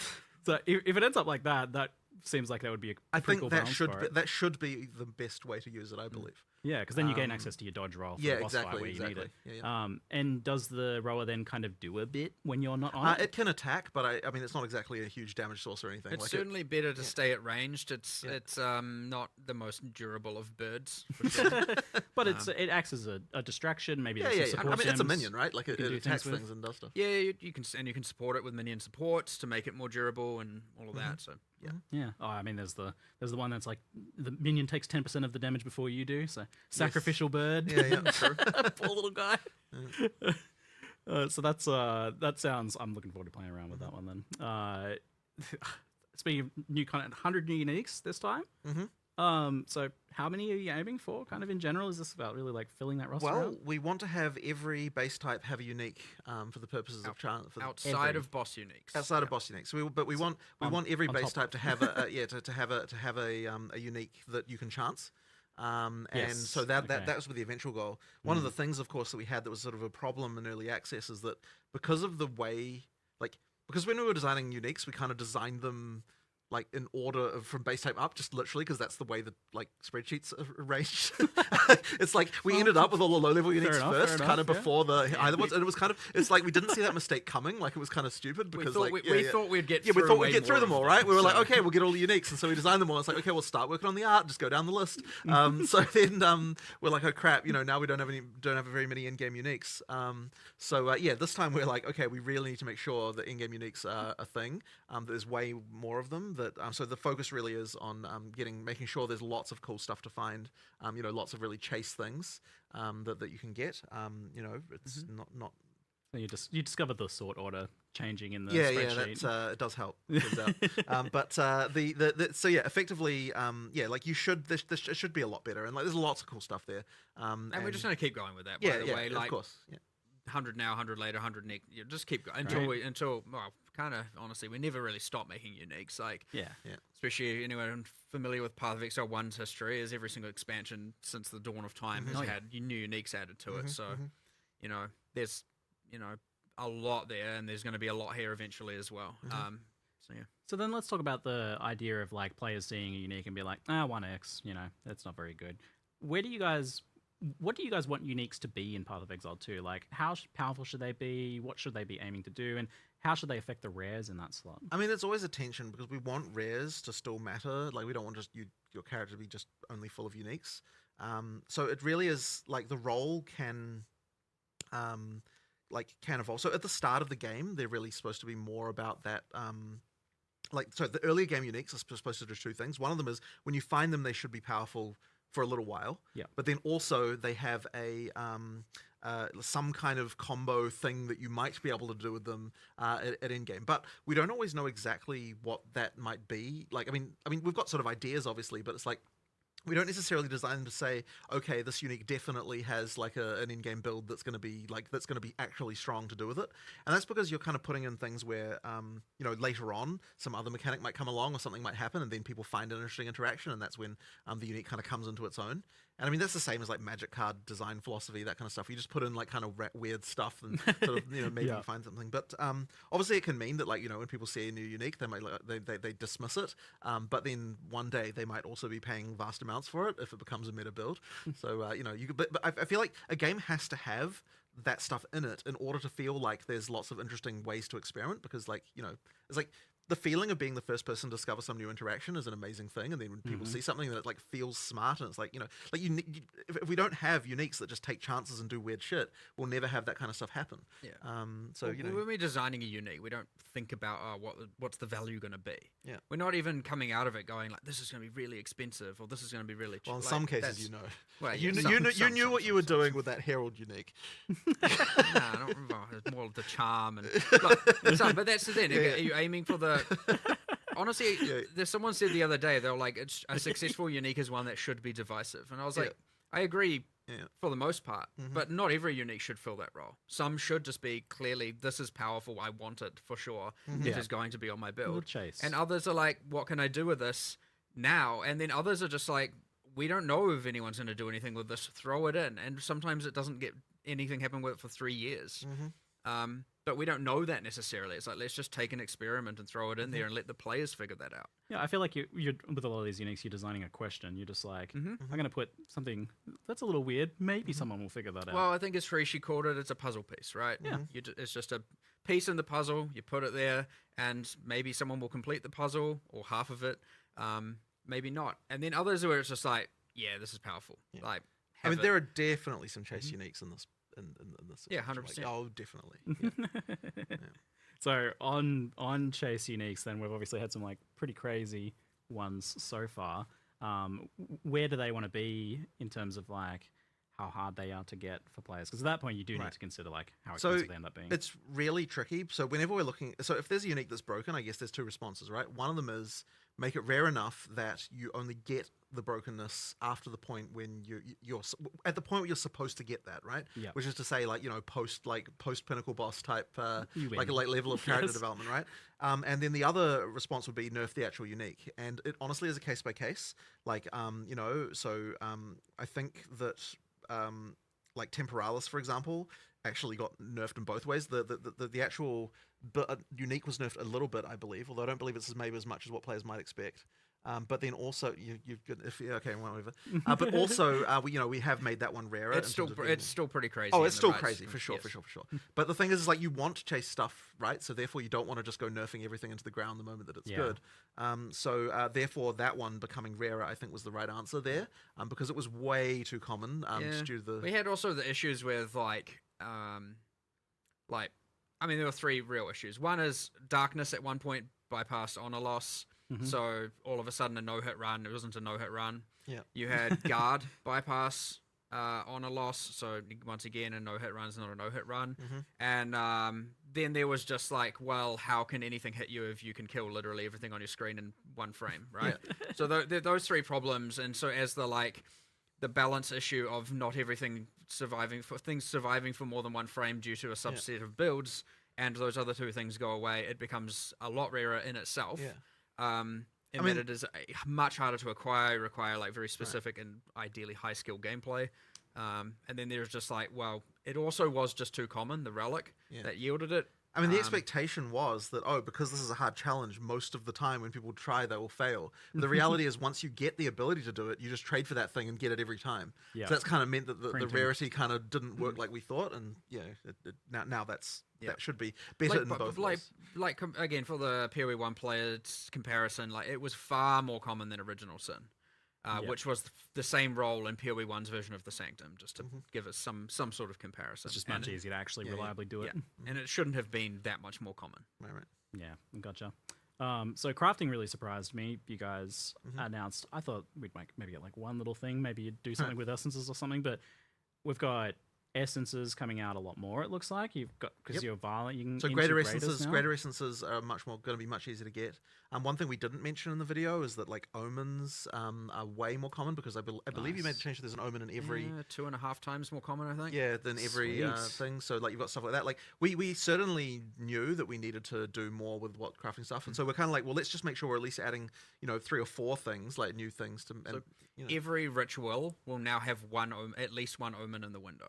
Amazing. So you can know upon finishing a ritual, you're like, what is the omen I'm going to get, and hope it's a good one. And love it. Maybe most often it's not, but But yeah, the greater essences, obviously, the Varlorb thing makes it much more common. There's more sources of them with the map and everything like that. So that'll be happening more. And then, of course, there's the improvements to things like the runes. We've got higher level mods that you can get from them. There's like a ton more runes. There's like, we just wanted to expand the set, and having the kind of like, the niche mods that you can get and craft onto things, like it just needed more options.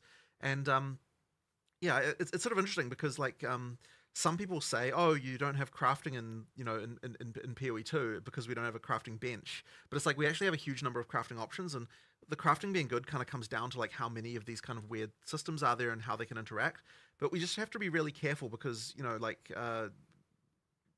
you don't want to get to the point where ground items no longer matter.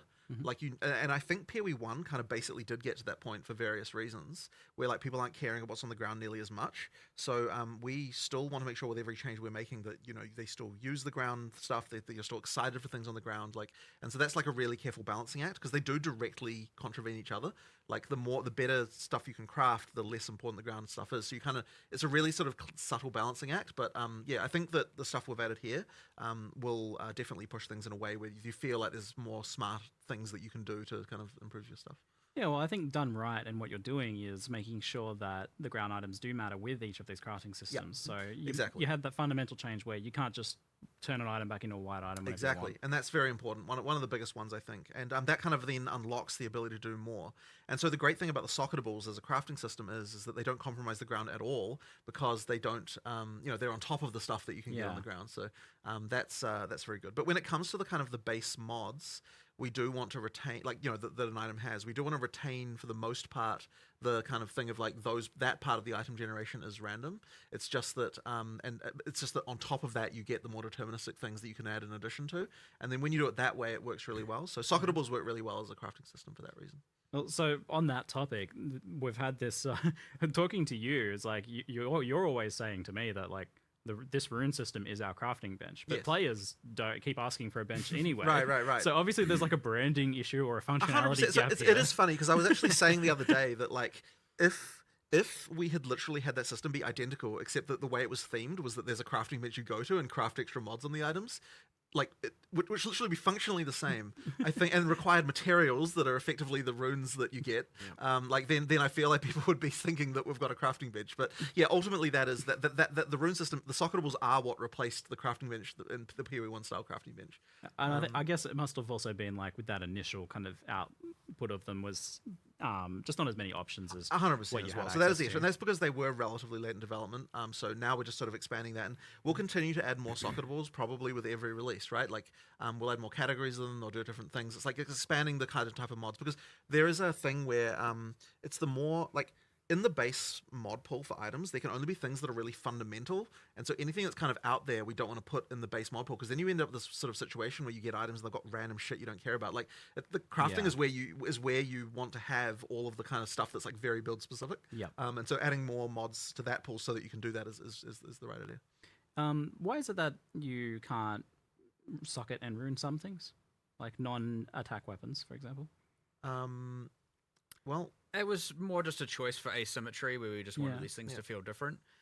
There was also just a little bit of in the future, we'll add some system where we can do something else there. And so just not having everything be completely identical. Much like how, the quality on those weapons works differently, where it affects the skill as opposed to just, base damage. I do think it is something that we should be probably looking into sooner rather than later, though. Yeah, because the asymmetry things, it's good to have not everything be super homogeneous, but because we're talking about the importance of it being that extra layer of control over your items, which you just don't have if you're doing spellcaster. Maybe we'll add an Arcanist's bench and theme it that way for those okay. ones. All right, you forced my hand. I have to bring this up now. Can we get some sort of cohesive, all-in-one bench for disenchanting, salvaging, selling for gold, Arcanist benching at endgame? I get in the campaign having these things be separate, but at endgame, it's so much clicky. You're not happy enough with them just being next to each other, putting them next to each other, and no. Right.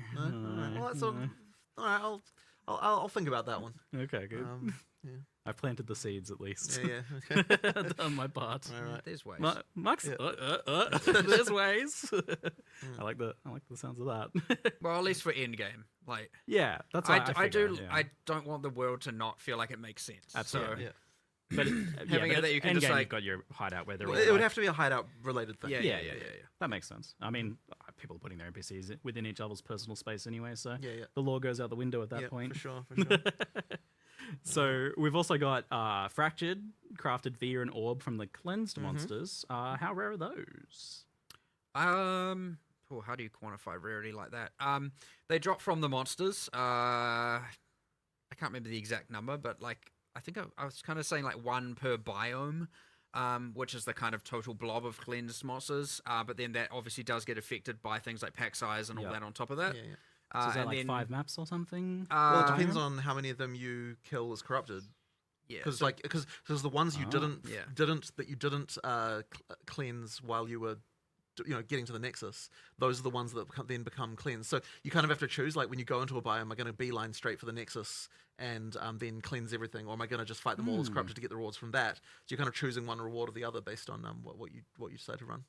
Okay, so you can kind of leave the Nexus for last if you want to. Yes, if you want to use it to try and get more fractured orbs. Well, it's the other way around. way So around, do Nexus first, then it cleanses all the maps, Oh. and then now you can get the most chance at fractured orbs, or you can fight them corrupted before going to the Nexus if you want to get the rewards that the corrupted maps have. And we have for example, the corrupted bosses have their own uniques now. Yeah, so you're gonna want There's a bunch of new modifiers and Yeah. how they.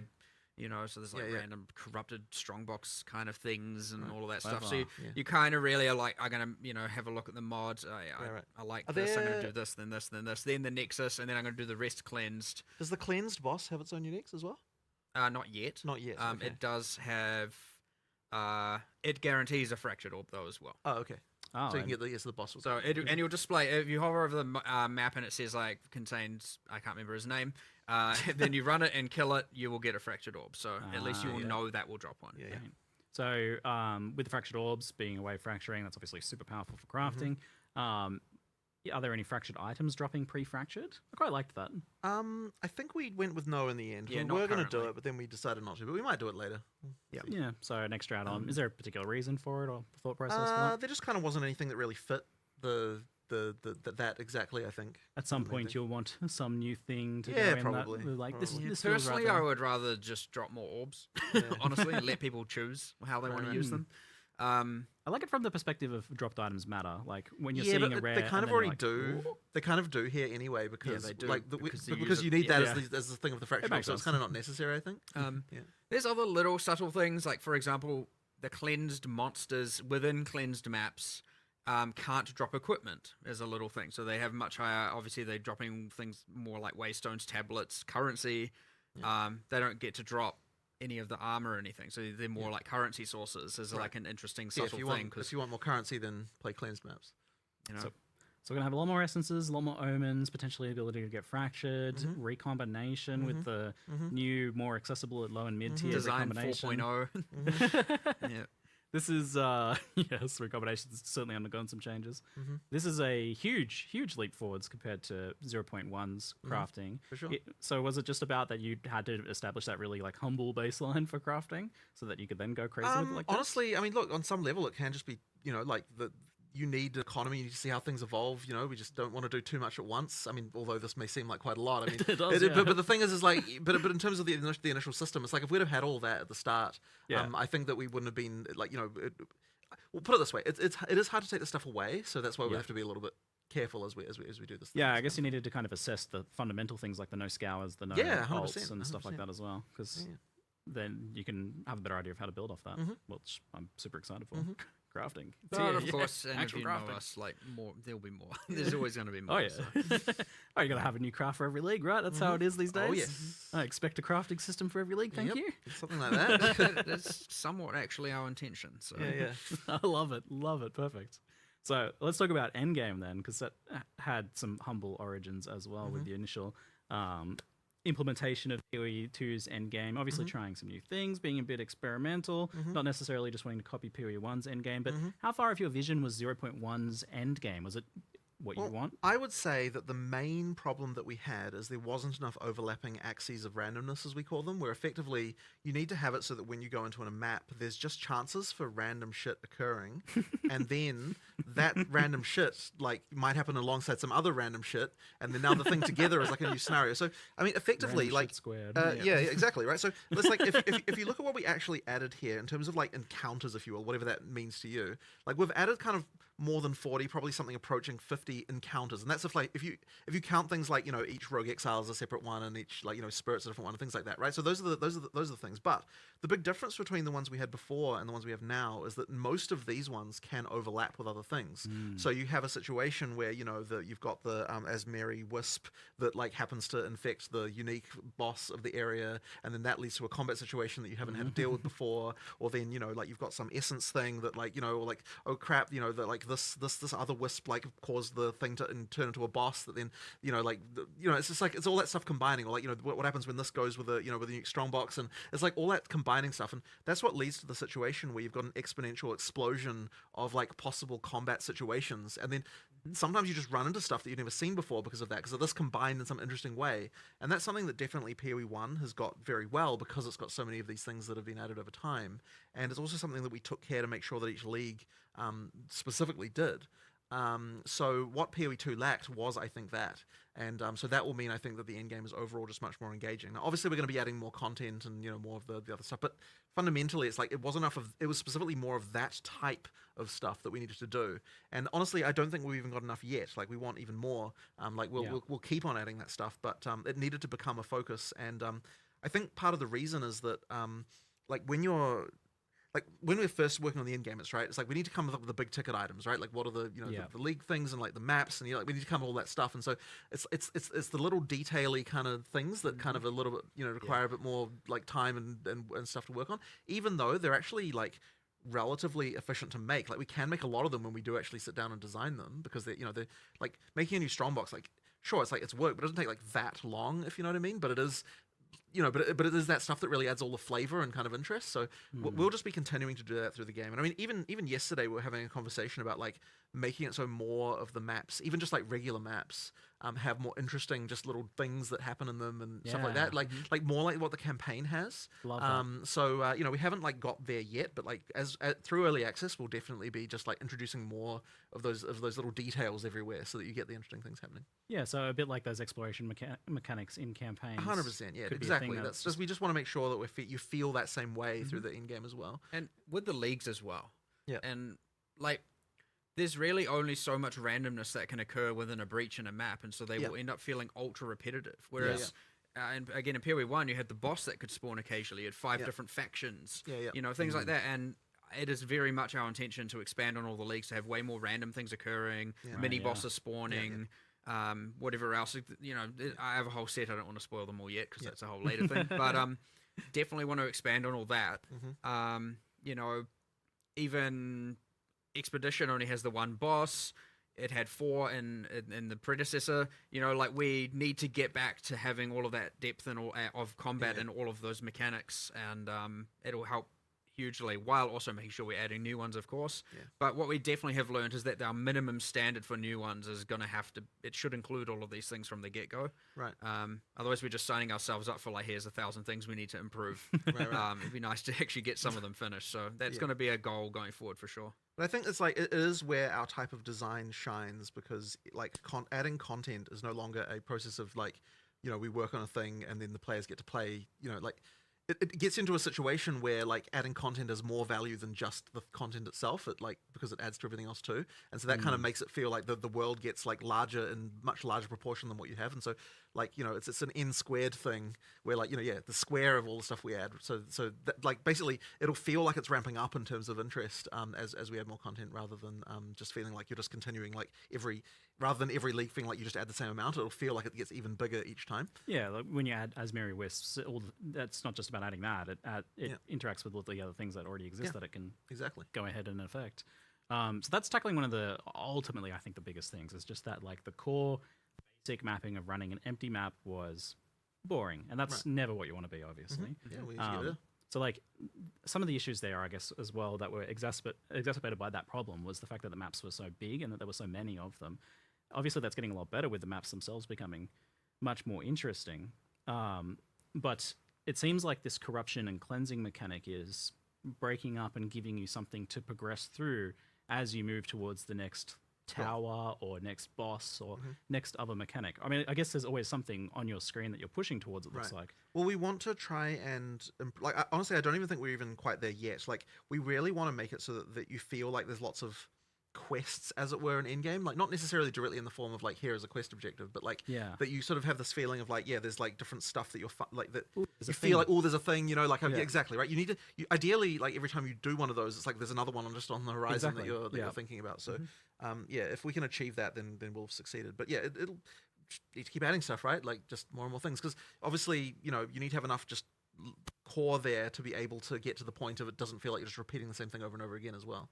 it seemed like this like explorable world map thing that you did for Endgame, it being like looking like a physical actual map, was really wanting us to explore, but that wasn't really much of that. So you kind of well, I mean, ideally we can. It's just about content, really. At that point, you just need to add more and more, and we'll keep on adding more. And this 100% get more. Of it. Yeah, and 0-0 I think goes a long way to improving that for sure. So with the corruption mechanic now, you're going to see some corruption on the map, and you're going to want to go there because it's a system that you can interact with. Exactly. And it's your skill points. Yes. So you're unlocking skill points from that, which means you're unlocking more of the Atlas tree earlier on. Your first Nexus, you have to run at a tier 1 map, and it will drop 2 skill points. It'll give you your first two skill points. Awesome. And then you're like, all right, where's my next Nexus? That's where I'm going for my next 2. And then your next one, and you have to do them 1 tier higher every time. So the second one you got to do at tier 2 to get your skill points and so on and so forth. It's not just grind 10 maps. Yeah, that was terrible. Good. I love it. So yeah, it is very much like, let's go and clear these corrupted Nexus, and then it's like, well, and there's the whole mechanic around it. But yeah, if you want to just like I want to get my points as fast as possible, just go Nexus to Nexus to Nexus and get as many as you can. And if you're like, oh, I can't see any Nexus, maybe go to a tower to reveal more, and then which you're doing way less frequently, mind you, thank goodness. Yes. But yeah, it's a lot more objective driven as opposed to just, again, random grind and random exploration. There's at least, and you should be seeing a pretty decent chunk of unique maps. I was going to ask, I call them It's unique funny, maps. it's funny because I was pointing out to Matt the other day that the distinction between a unique map and a normal, like there is no distinction anymore. We shouldn't even look at it that way. Like it should be that every map is like unique in some sense. There's not a unique. There's not a unique. We do have an icon for it because they are kind of in a different echelon.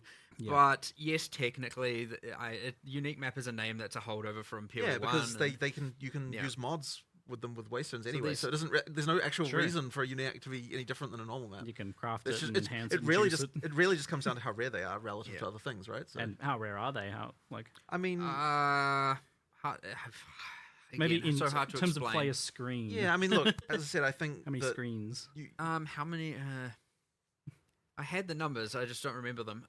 Well, I mean, as I said, they should be common enough that you feel like there's always some kind of objective you're excited about on the screen. Right? Honestly, more common than I was initially comfortable with, and then after trying it, I was like, okay, actually, this is like, this is reasonable. So yeah, I feel like you initially probably want them to be common enough that you're like almost getting tired of those map layouts, so then you're incentivized to add more. The good thing is, by the way, by adding more here, we didn't just keep them the same commonality as the 2 that existed. Yeah, they are just more common.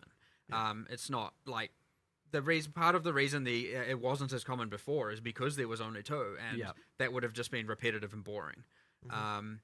One of the other restrictions is that the Vault of Kamasa was restricted to the Val City biome, so to speak, and that was one of the Citadel biomes. That's like one of the rarest and latest, Yes. So it's like we've not only made that more common within that biome, but a lot of the new ones, in fact, all of the new ones aren't restricted to those city biomes, and thus they are appearing more frequently. And some of them are like, you want deserts because they give you the essence map, or you want the mountain because they can give you this and that, So ideally there's a little bit of just like you see the edge of a desert and you're like, oh my God, please. Yes. Okay. So that's what I was going to say. This idea of exploration is like, I felt there needed to be something biomes where you're actually pushing into a biome, because there's that one node that affected your drops slightly, but obviously that's not much. The one that was the Shattered Lakes, for example, as you can probably imagine, only spawns in the water biome.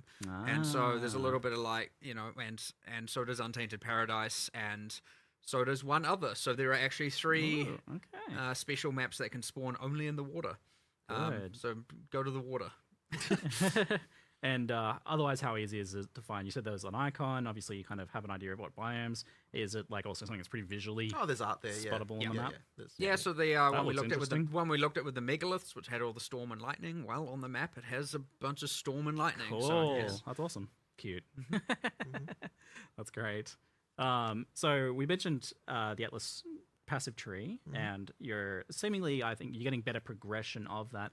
But definitely an issue I had with it personally was that it felt very top heavy, both for the core one and also especially for the league mechanics, where the league mechanics, you don't get points until you kill the bosses, which to me feels like the end of it. I'm Jonathan Rogers. That kind of was the original pitch of that, and I wouldn't say that's really changing here, but there is more we want to do with that, and I think that it could be made better, but 0-0 isn't getting a change there to that side. But in terms of the actual core Atlas, it definitely is. You're getting that earlier.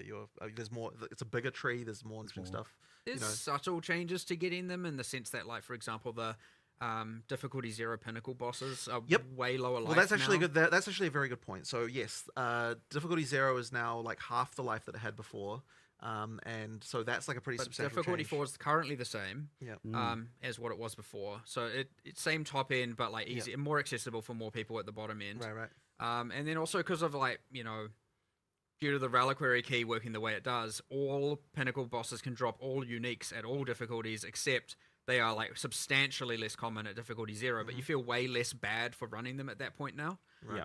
So again, it's just opening that up to a lot more people to farm, and it's not so much dependent on if your build can't do difficulty 4, you're not really a viable character kind of mindset. So much more easy onboarding for those. Which will give you your first sets of points certainly a lot easier now. That being said, not if you're playing the most broken build of all time, because you're probably nerfed into the ground, let's be real. So with your new build, we'll have to see how that balance goes. With their new broken build. Yeah, builds, well, sure. yeah, one of those New specters. builds, Yeah. Anyway, the ultimate point being, you're certainly going to get those initial set of points easier than before. However, you are right that something isn't quite right there still, and I do need to kind of explore. We are going to do more with this like later. We've talked about this issue, but we didn't have time to do anything about it in 020 as much. But certainly by the end of early access, I think that system will probably look quite different. Part of it also, as we were talking about before, adding all those extra bits of content to the leagues, it'll help give more interest to the trees and more nodes we can add to actually invest into. Because if you think about a breach, there's only so much you can actually modify right now. Right, there's a level of radius, speed, density of monsters, and like sure, there's the standard stuff with monsters, but like you can only go so far when you don't have all of that depth of different factions and different bosses and different mini bosses and different itemizations or additional things with catalysts and whatnot. Like you are quite limited in how expansive a tree can be, and so it'd be nice to get those things in and also kind of look at the trees at the same time and reevaluate how that works, just so we can have them be more interesting while we're at it. Right. But yeah. And now with the pinnacle bosses, if you're like halfway through a level, you don't need to. Oh, maybe I'll do that when I get the rest of the level now. Yes, that was a good change. So yeah, as he was saying, as you were saying, you no longer gain experience or lose experience anymore from pinnacles, so you could just feel free to do them anytime. I think that's just a straight up upgrade, and I think that it's not like you were playing pinnacle bosses for experience. No. So it does the downside is not an issue really. It also is the nice thing of really just keeping like if we add more leagues, for example, and we end up with a domain of timeless conflict problem. Where it's just like rotations to max level, like ultra Yes, quick. we don't want that type of content to be the way you now level. we can say like maps are the way you level, like that is what you're doing. And sure, you might get some sort of unique map rotation here, and maybe not. I don't know. It depends. But hopefully we can avoid that. But either way, like it's just really you're playing in maps to level, and that's what you're doing. It's and there's something that's nice not about itemized that. content, right? At least until we've added Delve. Well, sure. I mean, there will be future parallel in-game systems. Confirmed. Right? Like, I know you want to do something with Delve. Yes.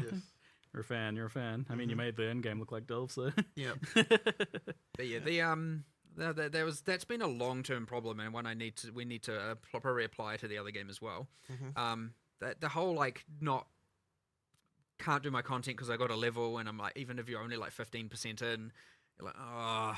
Yeah. It's just not as bad. Yeah. It's just not as bad in PoE 1 because the leveling is faster. Yeah, it's so true. It hasn't been on our radar as much. So speaking of like map progression, there's been some fundamental changes there. You're telling me that now you can no longer drop maps below your current level of map. It's correct. So yes, you no longer get if you're playing a T5 map, you're only going to get T5 maps, or if there's a boss there, a T6 map. But we've also smoothed the way the whole progression works. So we've actually the map drops are way less random now entirely. When you kill the last rare in a map, that has it can affect. At T1, that was a 100% chance to drop another map of the same tier. And then as you go up the tiers, you can still sustain that using Waystone chance. So effectively, it's de-randomized that a lot. And then there are several ways that you can get upgrades. So in terms of like going up the tiers. So one of them is that when you kill a boss, that's a guaranteed +1 upgrade. then of course you can still cube them up, 3-to-1 recipe to go up a level, or you can run it corrupted. And if you're running a corrupted map, then because it drops the same tier, that's like a sort of guaranteed. When I say corrupted, I mean the one that Varlorb corrupting up plus corrupting up +1.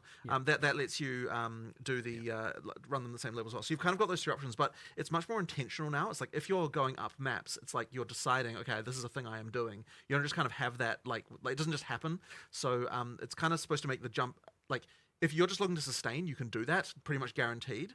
And unless you're dying more than the number of times you've got portals, which is obviously the thing now. Now that you can go through portals again, the sustain is going to be a lot easier if you are dying.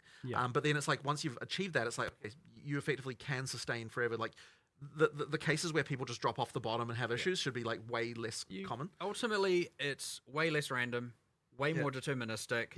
And ultimately, you can, as long as you are able to do the not die all the time, you will sustain that tier forever. Right. Assuming you can roll enough, a high enough mod count. And there is a boss here, I'm going to go up a tier. And you go for the boss, you kill the boss, you go up a tier. And if you... and then you sustain that tier forever as long as you can do the difficulty. It's just very clean. And if you're adding more mods, which you do need to be doing to continue to maintain 100% ability to go up tiers, then, and if you're doing that early, you're getting more maps than what other people are getting, which means you can do the cubing as well. Like it's just kind of like it just much more effectively gets the thing where good players can advance at the right speed, normal players don't fall off the bottom of the curve. It kind of solves all of those issues like without, but also you're not going to have just like hordes of low level waystones that you don't need as well. So like and just no, it does. There are still, you can get to the highest tiers relatively quickly. You have to prove you're good enough, your character's good enough, but if you're doing it, you get there, right? It's pretty quick, and you can take it at your own leisure as well, and that's completely fine. So it's not like, oh, we've made it way longer to get to tier 15. Like, none of that is really the case. It's just that before you could luck into getting to tier 15 quickly, with some level of, biasing the luck, of course. Or you could just be like, what the heck, I'm like constantly running out and have a really bad time. Right. And so now it's just way, way more like predictable, and honestly, it probably has way more of an impact on the sustain problem, which we didn't really, which we talked about, which is the respawning. I would argue this thing has like way, way, way more impact on map sustain than the respawning does. I mean, obviously, if they're paired, then they relate. You need both because if because the guaranteed drop comes from the final rare. So if you were just dying, you would never get it. So the respawning is necessary in order to make it so that that's going to happen for players who like and obviously as it gets more difficult, and you get less portals, you start to get to the point where you're going to run into trouble. But if you're a good player, you should be able to get up into the top and sustain very well. Yep. You mentioned the idea of maps dropping magic by default. Yes. Is that something you're still doing, or? I believe it is. But no, actually, wait. But there wasn't a concern about that, which I wanted to talk to you about later. Maybe not. Yeah, we'll talk about that later because the concern was raised that I think is valid. So we were going to make it so that maps drop magic and above, but there might be issues. So we'll discuss that later on. Well, non-decided. Undecided. Yeah. Undecided. Yeah. You thought it was decided. Got a week left. We've got a week left. It's fine. Still figuring. It sounds like much more deterministic progression if you're able to prove the power that you have. That's the main thing. It just should be, am I strong enough to do this? Yes, I can do it. Right. Not, am I lucky enough to do this, and am I strong enough to do this? Great. One of those axes, get out of here. Love it. So we've got rogue exiles populating the maps now. How common are these guys, especially with unique, since you get their unique guaranteed? I love that. It's 1 in 8%, 1 in 12.5 to start with, but of course Atlas Tree be Atlas Tree. So you can speak into that. And is there like a map modifier for that or something to guarantee it? Or there are. I think in this case, this one is the exception, whereas you can get normally guaranteed of the other things. We wanted the exiles to be one that you can't just guarantee all the time. They don't always have uniques. But when they do, they're using them. The AI is very cool, like how it works. I mean, they can have 0, 1, 2. I mean, there's nothing stopping them from having uniques in every slot. What? But like, it is. There's a chance that would be. It is absurdly rare. I assume it's just roll per slot, basically, right? Yeah, it is roll per slot. So yeah. But so you might have a line of just fraction of a fraction of a percent for like all of them, but still like 5 or something like that. You can have them. But they have quite a lot, like because they're a player. The assumption is that their other gear is also relatively good, so they do generally drop are more biased towards dropping higher tier rares and stuff like that. Yeah, so. they're doing that like full set of items because Yep, you've killed yep, a player. yep. Cool, I like that. I always love that little thing. I feel like it's even more important here in PoE 2, so that's awesome. Bet you some of those will be unique, maybe. We wanted them to be less common than the other content, but like way more exhilarating when you find them. Yeah. But of course, again, you can speak into them at the cost of other things. That's your choice. Cool. Is there going to be some sort of like warning that they're coming, or are you going to know they're in the map ahead of time, or are you just going to get ambushed by these guys? Leaf zone from off You screen? won't know they're in the map ahead of time, much like anything random you run into. But they talk though, and they'll say something before They monologue before they murder you. do, Don't know if I'd go to quite the level of Again, monologue. when I said but some sure. when I said some insult you, I'm not joking. Like some do literally insult you, and I believe one of the monks is a pacifist, and he's like, I don't want to do this. Don't force my hand. He'll do it anyway. But, I'm not. Yeah. You're just like running away. Yeah, He's like, exactly. don't make me Don't do force my this." hand. Yeah, exactly. well, look, you can just run away. You know, I really like the here's an occasional spike in difficulty, and again, it's important that they are relatively rare for that reason as well. But I do want it to be when you find one, you are very excited to kill it, and of course, even though they portal out, you still have your number of portals you have. So unless you're running like a full 6 modded Waystone, just get back in there and he's gone, or whatever. You've lost your uniques or non-uniques, whatever they had, but either way, just move on, you know? I mean, you guys were somewhat forgiving with this. You didn't make it so that they take your items. Yes, that would have been good. That's an event. At some Don't point, give me that guys. idea. That's maybe a 1 week event or something in the future. It'd be And it's pretty like, easy to do. just take one of your items. And then you got a nemesis system where you can find them and try and get it back in the future. And you had the Tame Rogue Exile gem. I don't tames the right. Higher exile. You run up and you can quickly be like, take 1,000,000 gold. Just give him a little snack. Like, yeah, you want to follow me? I mean, to be fair, that would be a fun system. It actually would. That's actually not a bad Running idea. up and just being like, hey, I'm here, give me 100,000 gold and I'll be your ally. Is kind of I know you've Come tinkered with the idea of a hireling system at points Yeah, in the well, we past, so now you've got your mercenary hireling system, right? Rogue Exiles. They recruit the one with good uniques. We'll see. We'll see. Going down a little bit of a rabbit hole here. Yeah. So we did have some league mechanics come over from Path of Exile 1 to Path of Exile 2. You're going to be looking to port more over? Are you going to be doing some unique ones that we haven't seen before? I mean, we're definitely going to be doing more unique ones that are, that are just completely different outside of what we've done in PoE 1. Absolutely. But I mean, I think that sort of the hope in the long term is that each, as we kind of get, past the end of early access and as we're sort of, just going out, that each time we do something, we're both adding a completely new league mechanic, but also potentially bring something back as well, kind of like as another additional kind of like, here's another fun thing. So that's probably sort of what I imagine will happen. But it kind of really is case by case. Like some things we don't want to bring back, some things we do, and my opinion can change on a dime as well. Like if someone suggests like a new way to interpret something, then I might be like, oh, actually that is great. So, it honestly, people assume that we have a full plan of literally everything, but it's like in reality, it's like it's very much responsive to what's happening and the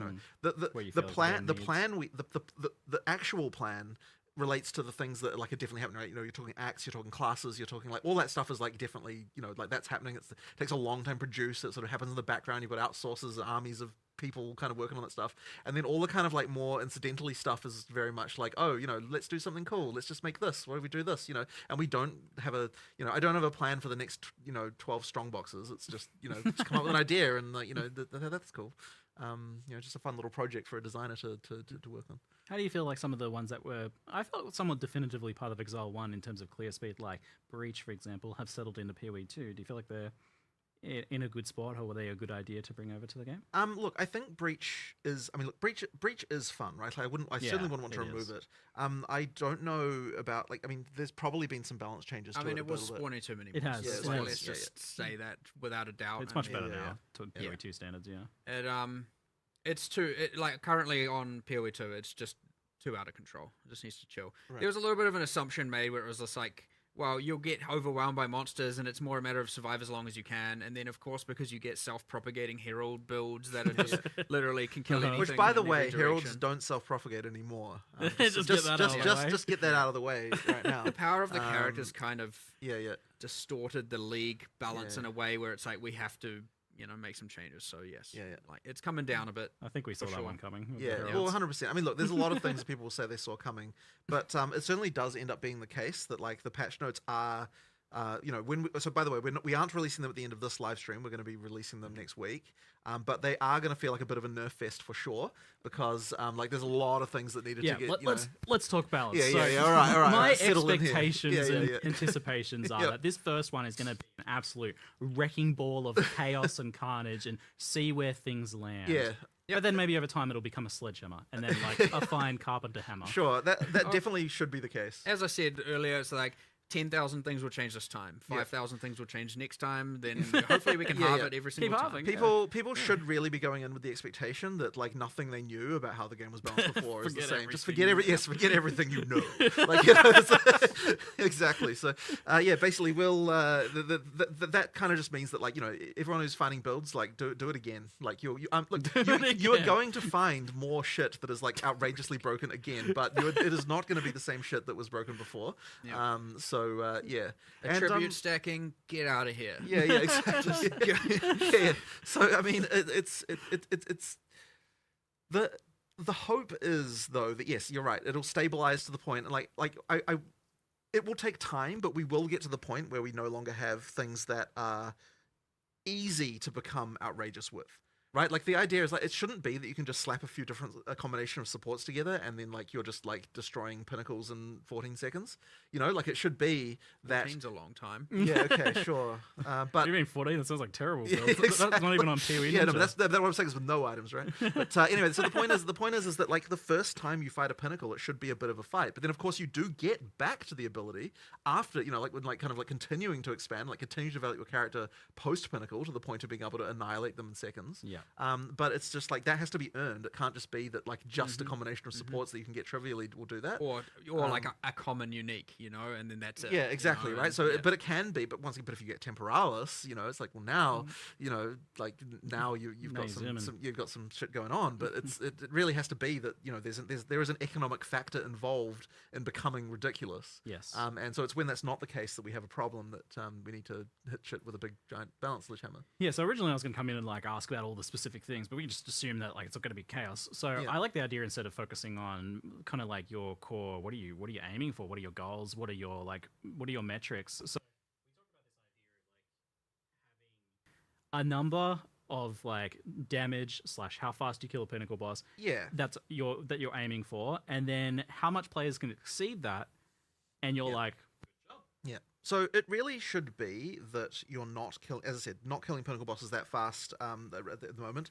Like a good sort of benchmark for like just a guy walks in and like has kind of got something that's like not stupid, but also like not like doing something, like not crazy. And we kind of imagine that they should have about 50k DPS doing something like that. But at the same time, anything up to 500k DPS is 10 times is also okay. And well, that'll take you from taking a 3-minute fight down to like a 20-second fight. Like that's your range of like potentially acceptable kind of things going on. But if you're doing above that, then you're in like we're probably going to nerf you territory at some point. So that's kind of like the thing. Now it's worth mentioning that like we've lowered like the life of pinnacle bosses to get that to be right and sort of things like the difference between a T15 boss and a pinnacle boss was just way too much. So that has been that's been sorted out. Like it's things like that we just need to sort of get things in the right place here. So that's a sort of expectation. Now, obviously, people are going to still find ways to get 10 million DPS somehow, I'm sure, even though we're like nerfing many things.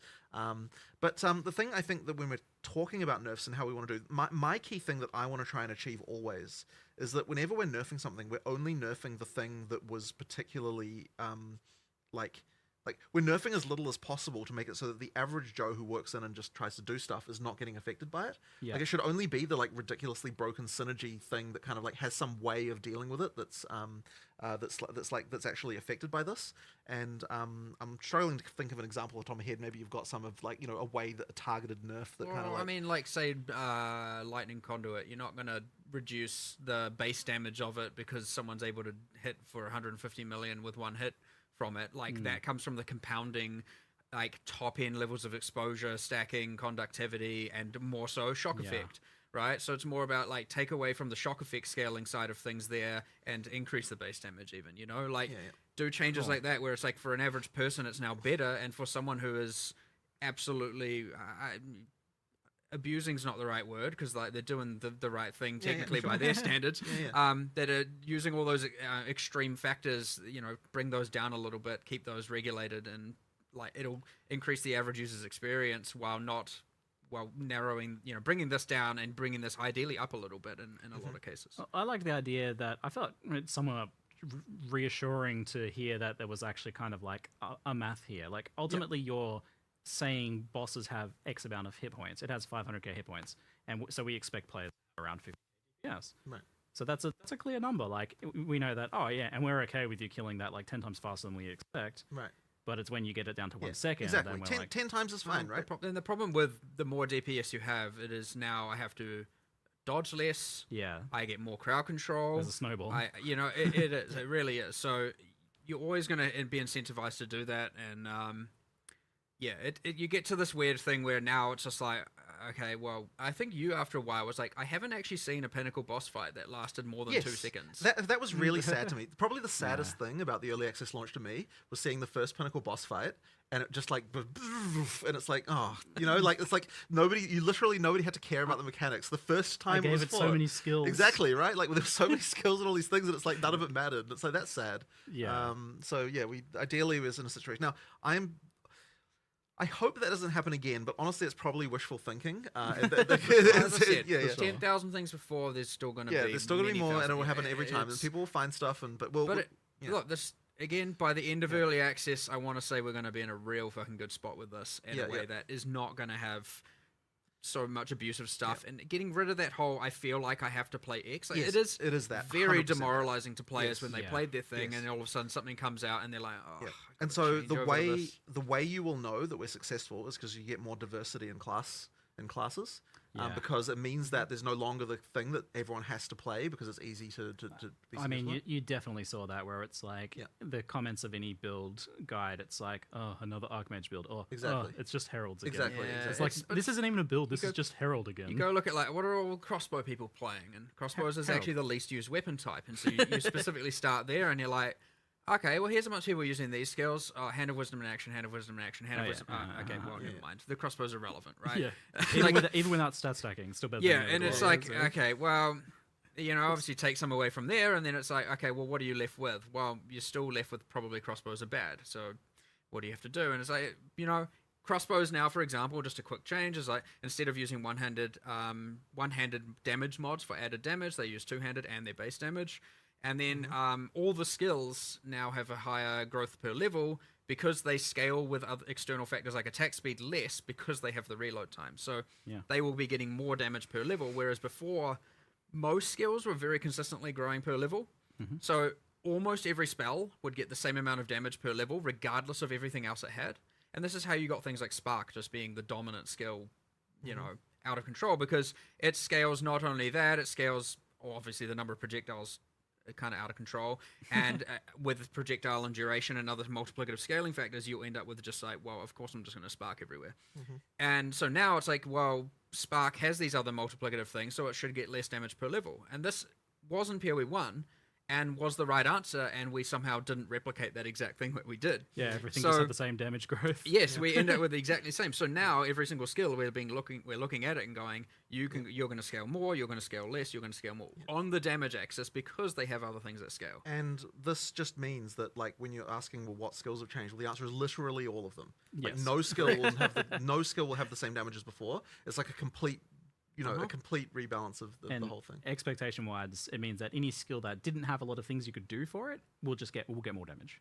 That should be the case. But I mean, even as well, like when we're looking at things like, I sort of mentioned it vaguely before, but like I'm trying to make sure, like we are trying to make sure that like the combos that work early game still work late game.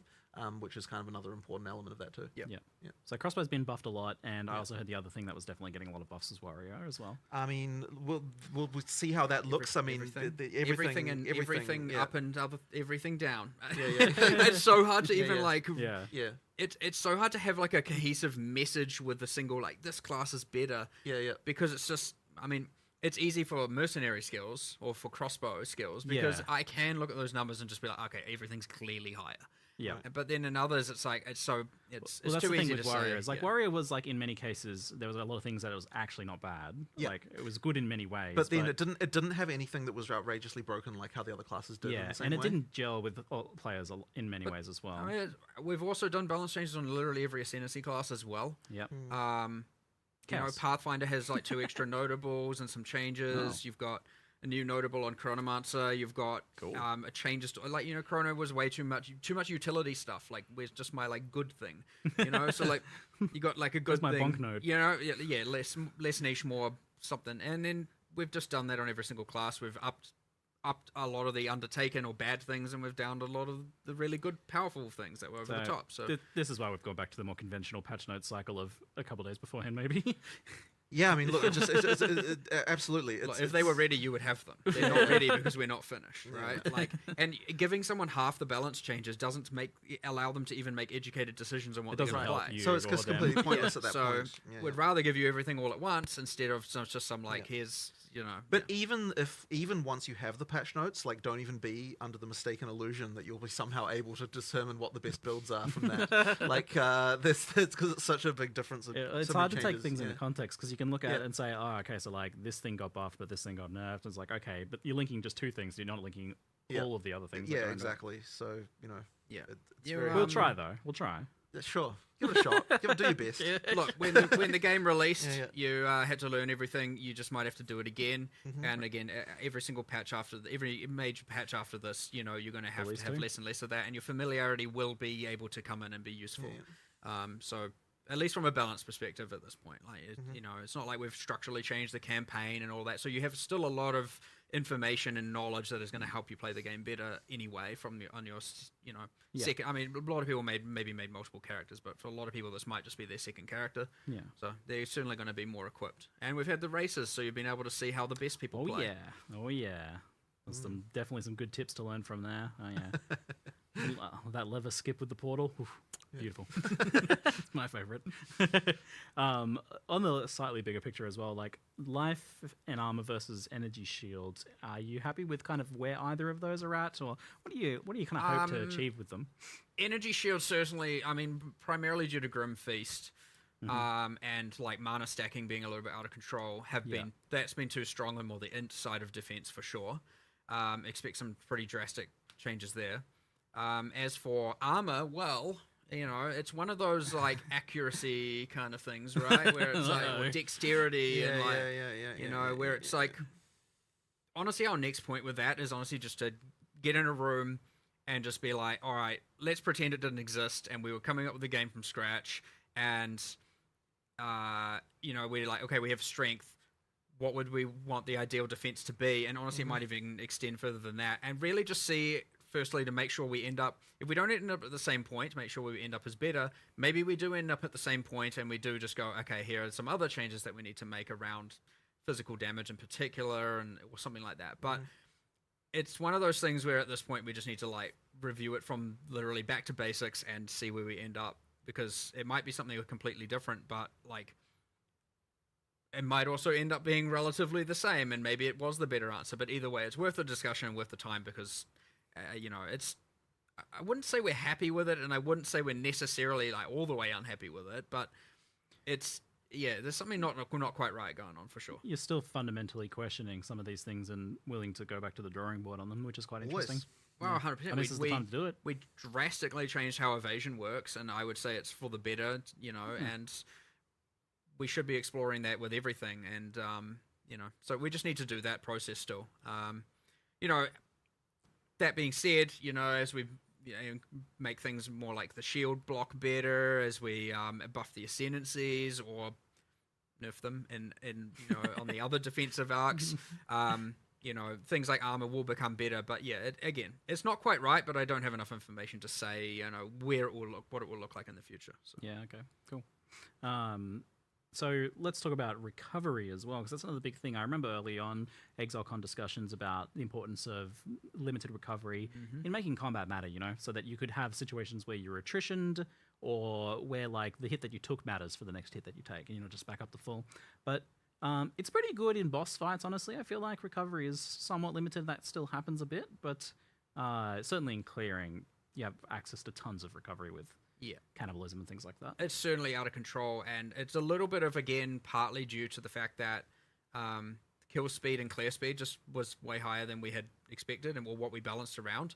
And because if we were balancing around what people are currently doing with the upper echelons of builds, you'd have to have effectively every average player and average build just could be it would be useless for them.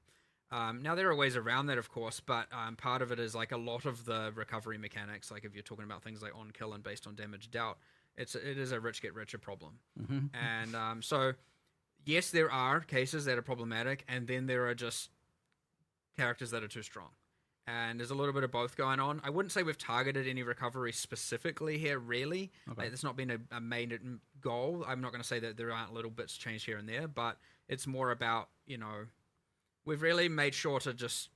It's kind of hard to say exactly what we've done because, again, this is probably a thing we're going to have to look at next time because there are so many changes that it is hard to even, understand how this is going to fit into Once all the of that dust now. clears, you might be able to see how recovery's looking. 100%. Like, we're at the point where we do need a little bit of all right, we need another round of testing for this because, and again, I'm going to stress it is actually impossible for the amount of changes for us internally to be able to be certain or test all of this. Yeah, but the vision is still that idea of like more stricter recovery or less powerful recovery than what.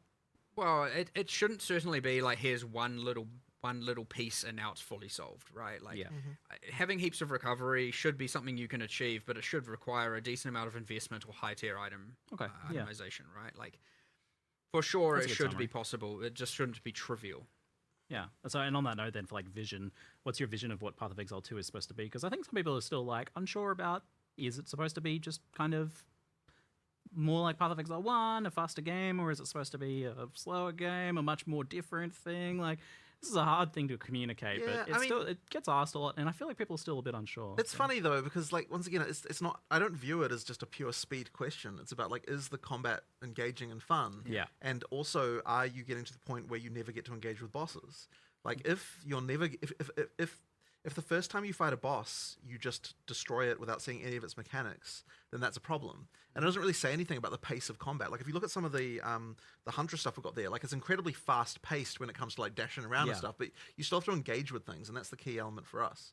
So, like, obviously players want to get ridiculously powerful, and we still want to let them get ridiculously powerful. It just has to be earned. It has to be, like, after a certain point. And, like, after you, like, once you have finished your character, once you've sort of done everything, then yeah, you should be just like, like crazy and like beyond the point of any of all reason. It's just that you have to earn it. You have to get there, right? And like that's the power growth thing. That's like it's really hard to sort of just like smoothen that out across the whole game, but like that's ultimately the goal, right? You have to kind of get to the point of like that. You constantly feel you're getting stronger. You always feel like the next like, oh, I got this, and now I'm better, and now I'm better, and now I'm better, and keep on going. And you have to scale that all the way to the end, because the moment that you get to the point where you're just trivializing everything too early, it's like, well, the rest of the game just becomes boring after that point, right? It has to be that there's the level of that you still have to get. And so kind of based on that earlier discussions about like damage and boss time to kill and things like that, it sounds like the time where you want that to be starting to taper off, like the players can start to cheat that a bit, is after they've done pinnacle bosses. Well, you should feel that way multiple times throughout the game. But then later you still then get to a new level of challenge that still requires you to engage again. Like if we're doing our job correctly, it's like you reach a point of feeling like you're a god, and then you're like, oh shit, but there's new god-like shit above me that then makes me have to then do the uber gods. Exactly, right. So you have to keep on with that train. And it's actually really hard to take you back from feeling like, oh, I'm all powerful, back down to like I'm feeling, and so you have to kind of get that in there as you want that out. Dragon Ball anime arc. Yeah, for sure, right? There's always a new level of Super Saiyan exactly. after the previous one. Exactly, right?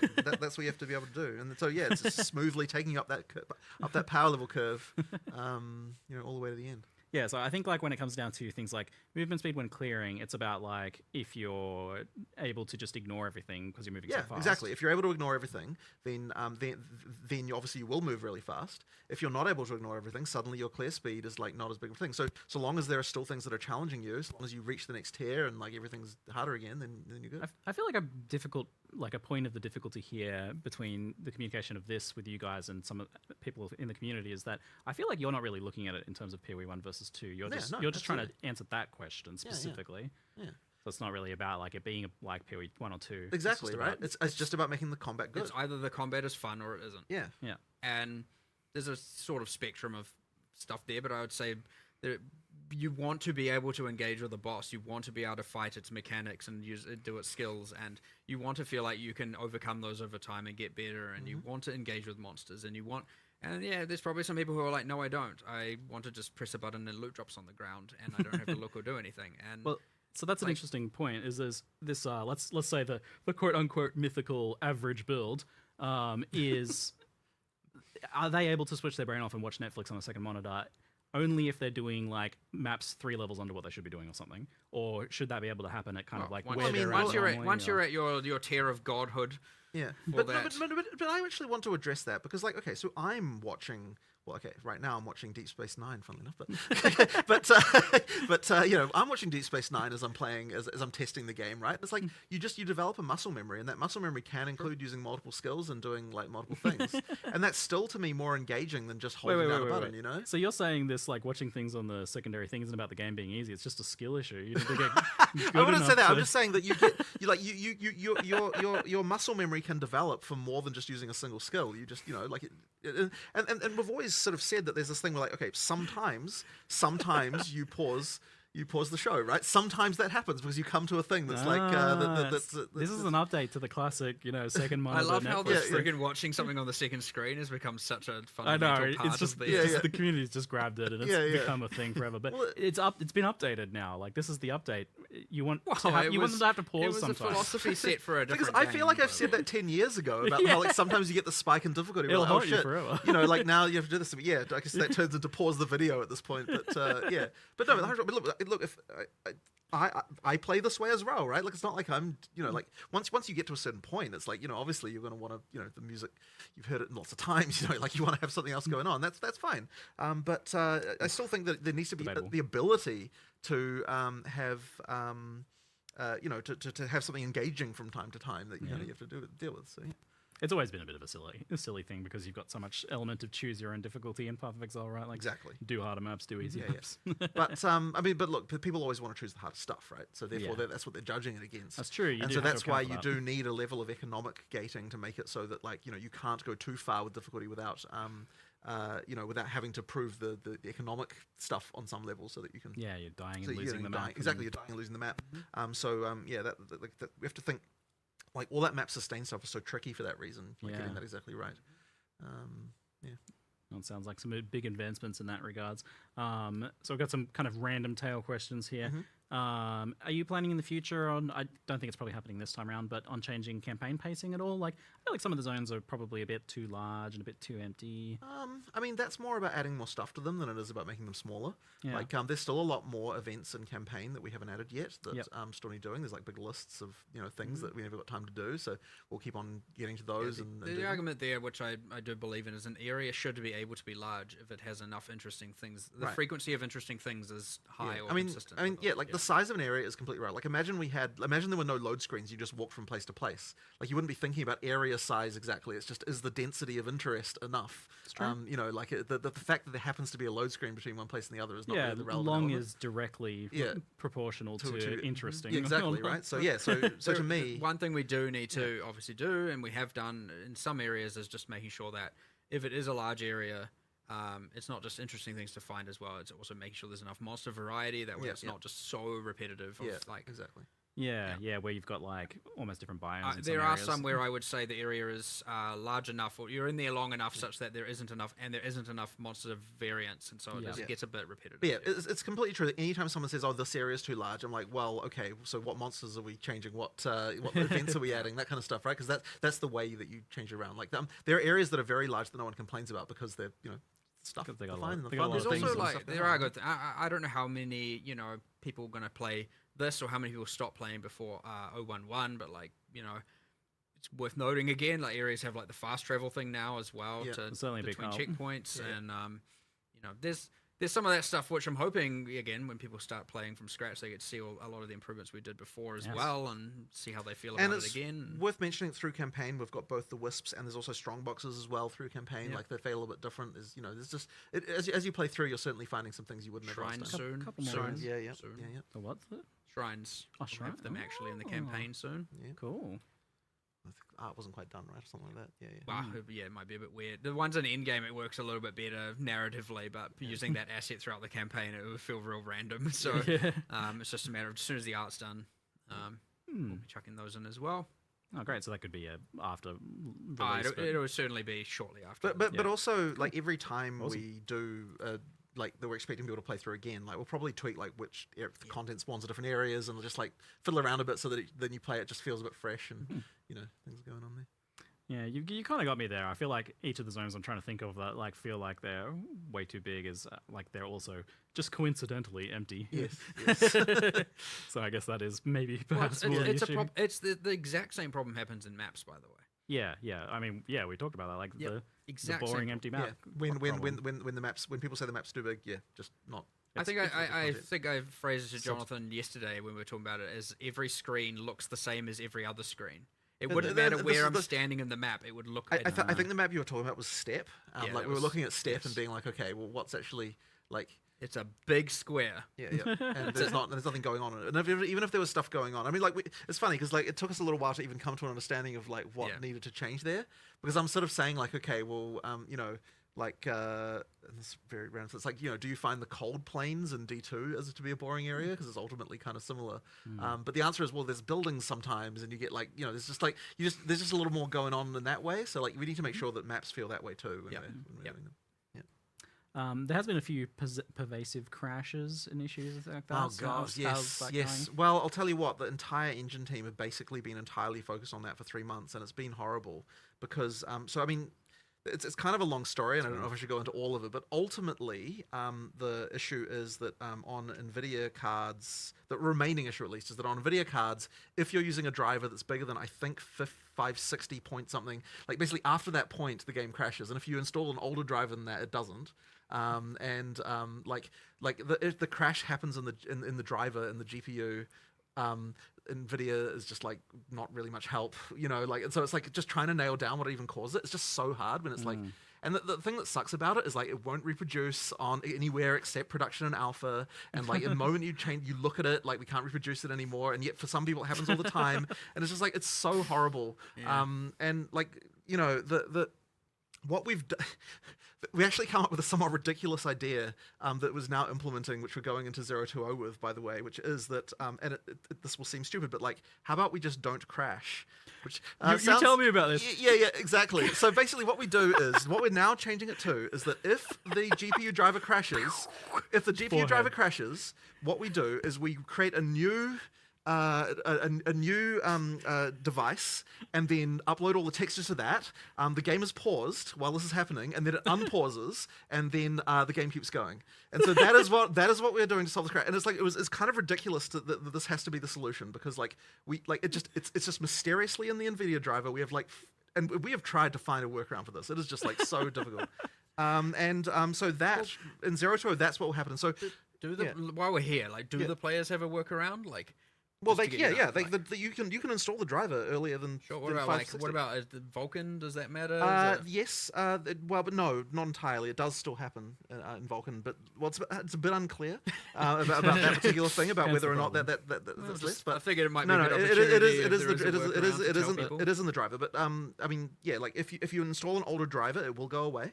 So all of this time, when people have been saying the classic armchair developer meme, it was like, why don't you just add a bit of code that says if crash equals false? Yeah, well, you know, something like that. Works. Basically do the engineering to allow us to just recreate the entire like GPU context, and then there you go, and then don't crash, and that is actually the solution we're now doing with. But it's like the thing is, the other one that sucked though was that stupid damn full system freeze, because I'll tell you what, if the entire system freezes, there is just nothing you can do to find out what the hell caused it, because like, you know, there's no like crash report, there's no logging, there's no literally nothing, right?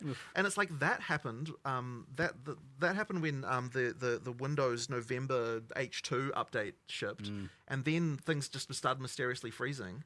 And my God, that was hard to track down. And you ask Microsoft about it, and they're like, "Oh, we'll look into it," and it's like nothing happens. It's like Jesus Christ, guys! Like it's so annoying. I can feel your frustration Yes, is it's palpable. incredibly frustrating because it's like we want nothing better than to fix this shit.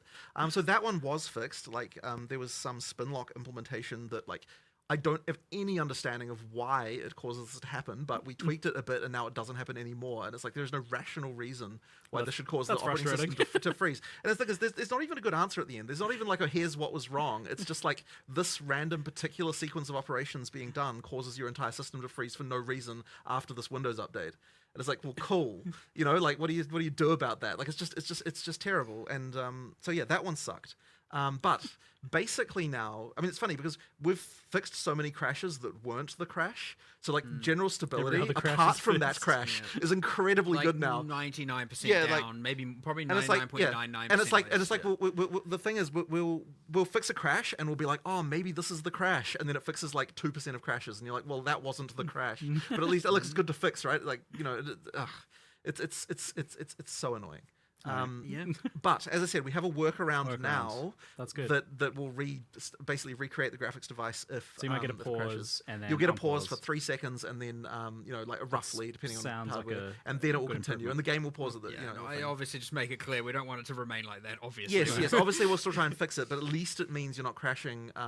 And you're certainly not freezing anymore. That's sorted out. And then, we found another one recently, which was like, okay, so this is another stupid one, right? Like, so anyway, so there's that whole like Intel CPU issue, like on 13th and 14th generation Intel CPUs, where like there's some freaking voltage regulation problem that causes CPUs to break in a certain way.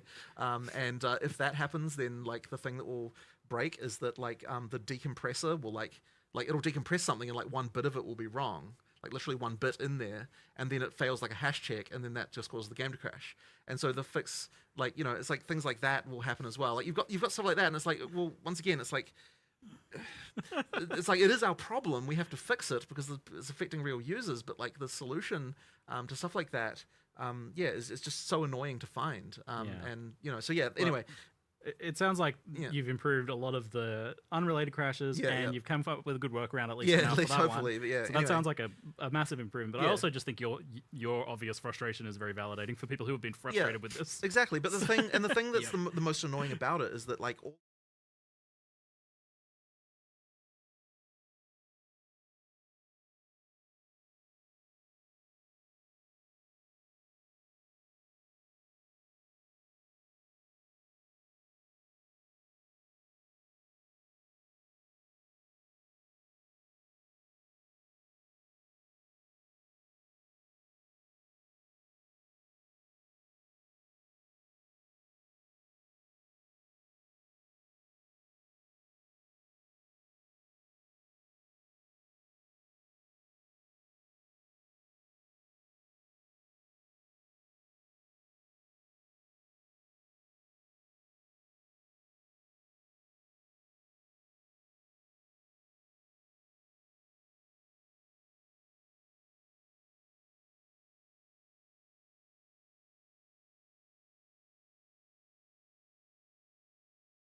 I muted myself. Yeah, that happens. I'm real good at that.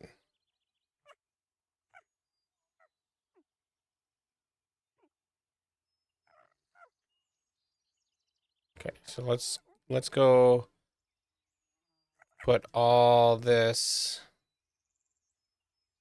and then food can stay in here. I think ingredients. Wait, this says it's a potion. 5% mana just from mushrooms? Oh, didn't know that.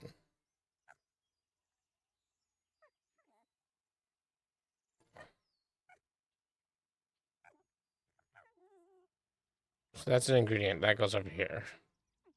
These are resources. Sure, that works.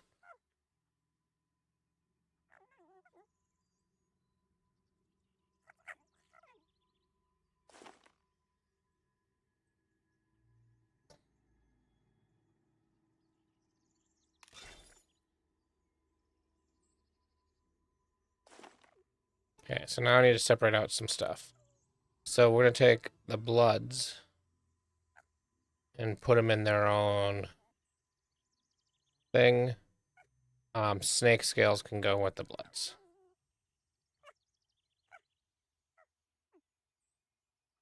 And furs.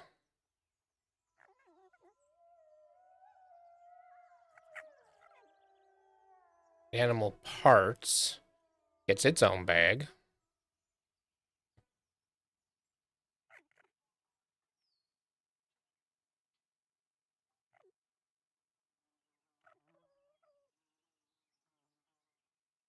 Bone-like items gets its own bag.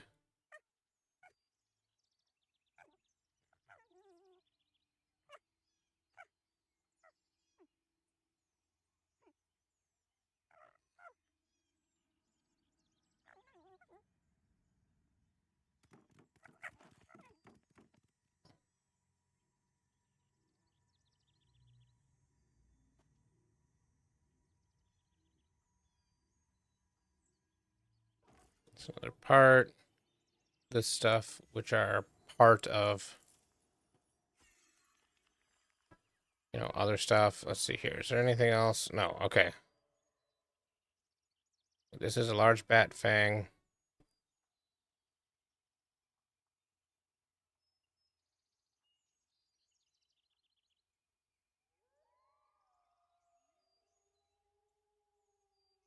Wolf fur. I don't think I had in there.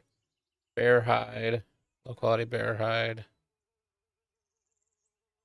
I did have that. I just didn't see it. Mountain lion meat. Also had that. Wolf meat. Goes with the rest of the wolf meat. Snake meat. Goes with the rest of the snake meat. Boar tusk is an animal part. More tattered pelts. I'm just gonna put the actual tattered pelts on the bottom.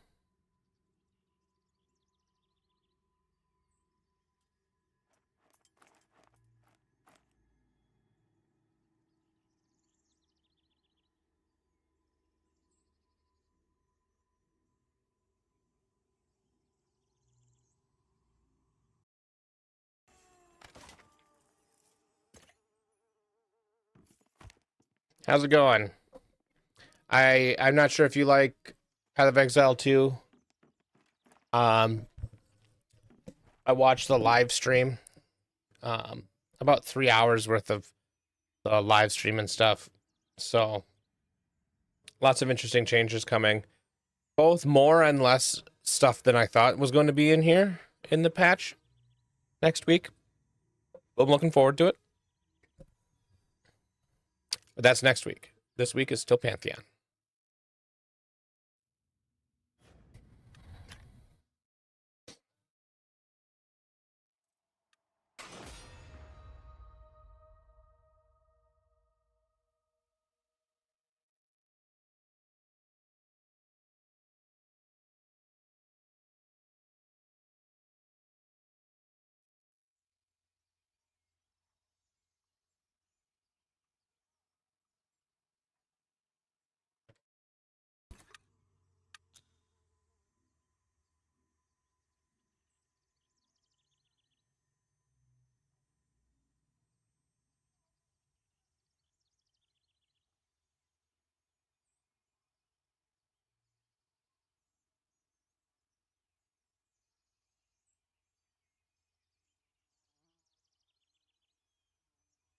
Sounds good.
This guy's definitely living up to his name.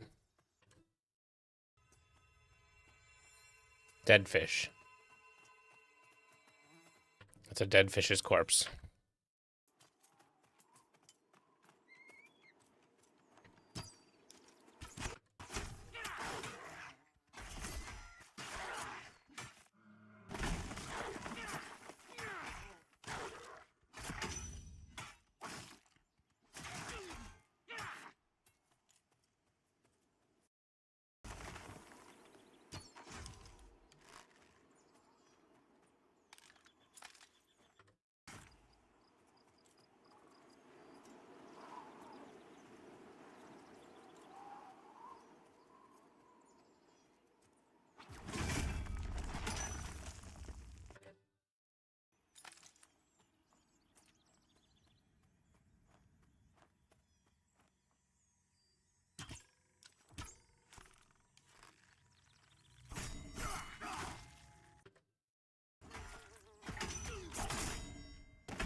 I thought it was pretty good.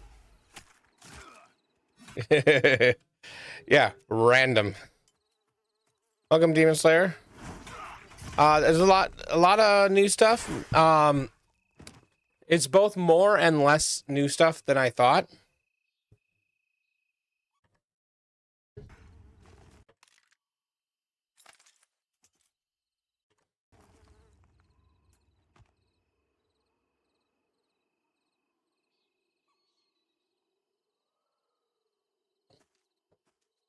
I'm excited for the changes. They say that all the builds, nothing has been left alone, and so therefore there's going to be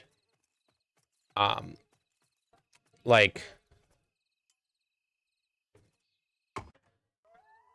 builds that weren't viable before should be viable. Builds that were broken before shouldn't be broken anymore. And I think both are good things.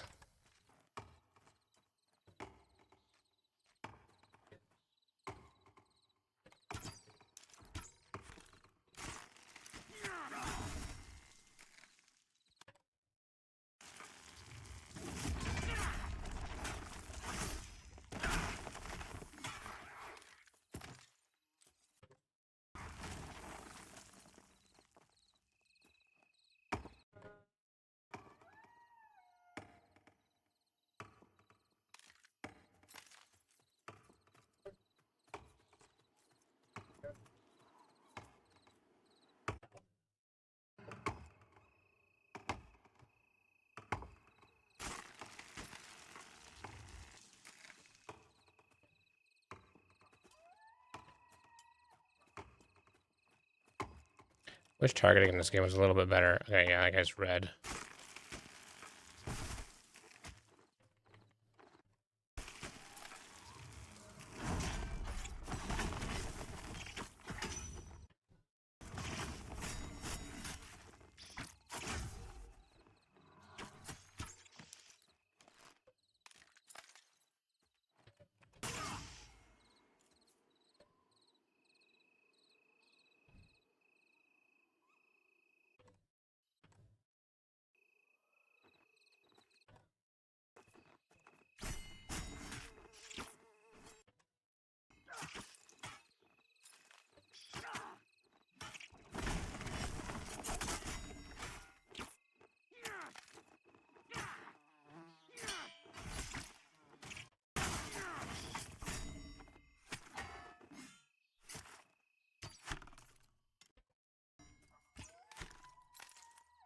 I don't know if it recognizes YouTube.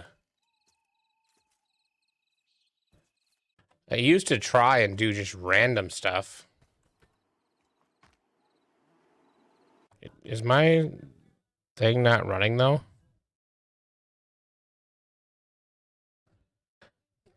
That's okay. I think Songify closed, so I have to reopen it. 1 second.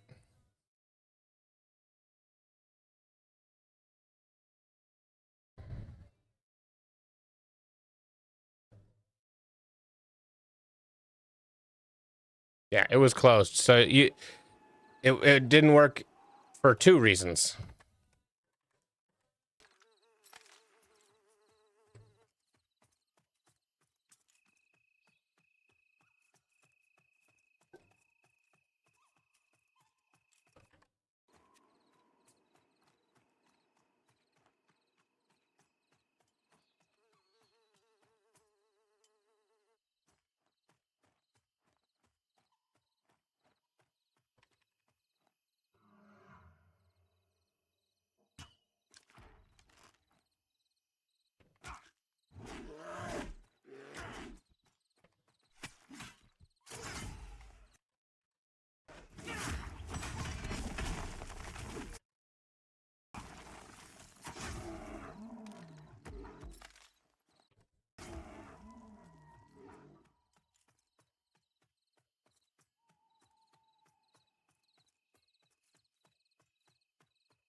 Touring Pilots is interesting because the songs all have like a lore to it.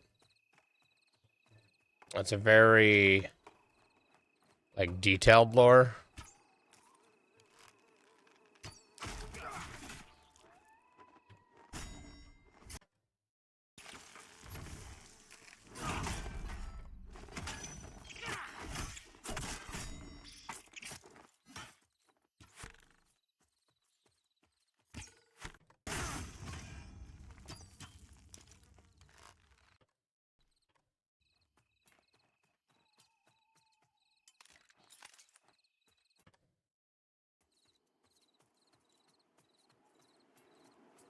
What level are you? Yellow group mob. Pass.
I guess an apple tree is fine.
I don't know if that's the right thing. Because that's a Spotify episode, not a track. And I think that it just... Like, I don't know if it knows how to find that. I feel like it didn't do it.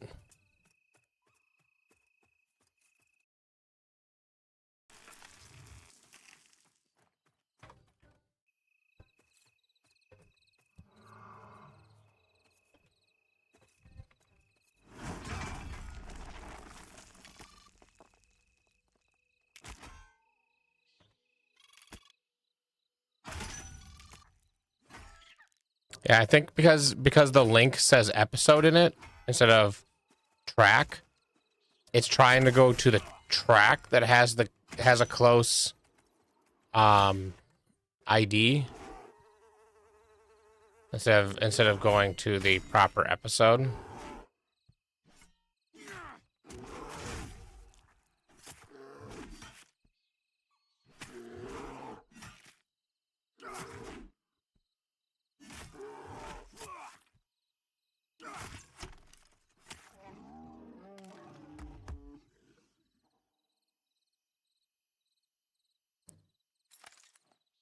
Why is it playing this still? I thought that we took this off.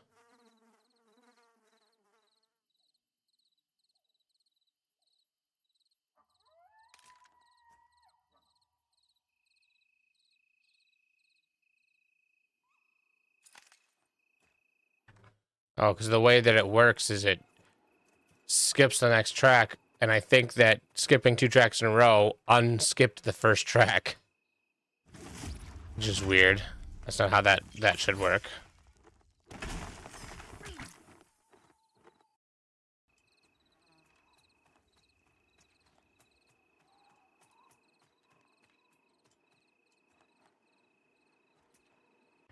I should look into making my own.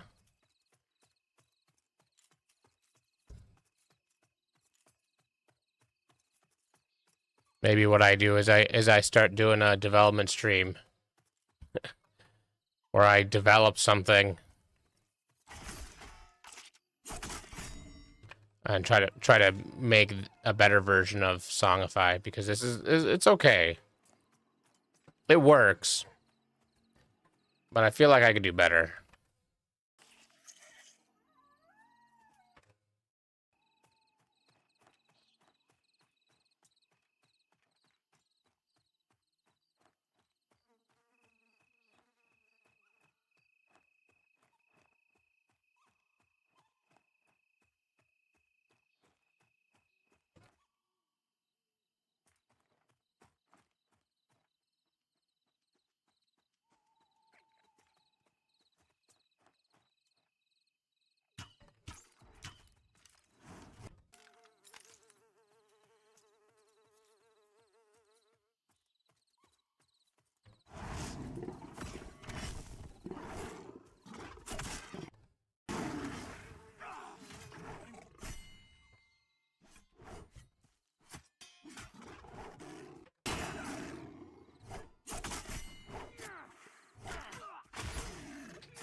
Okay, so I'm over by 12 pounds.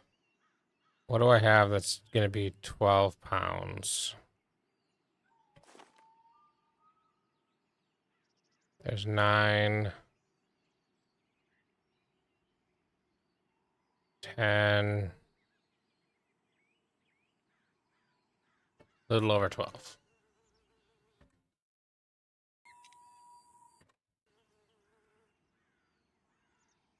Nope. I need to do a little bit more.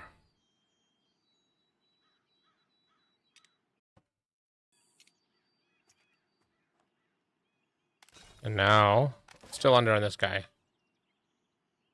Goldfinger Superman. I've heard of Goldfinger before. I don't remember what song I'm familiar with, but it's not Superman, I'm pretty sure.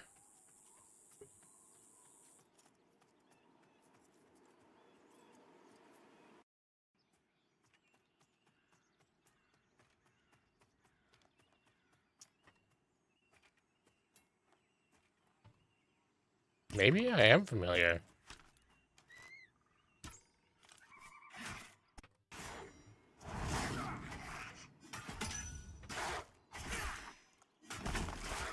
Oh, I think this is the song I know by them.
That one I'm not sure I'm familiar with at all.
Yeah. Oh man, that was a big sneeze.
I think I've heard this before.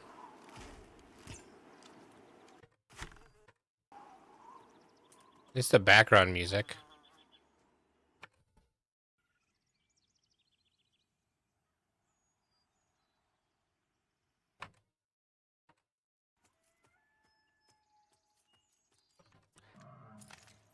You know what it is? I feel like this music is in the background of a lot of YouTube shorts.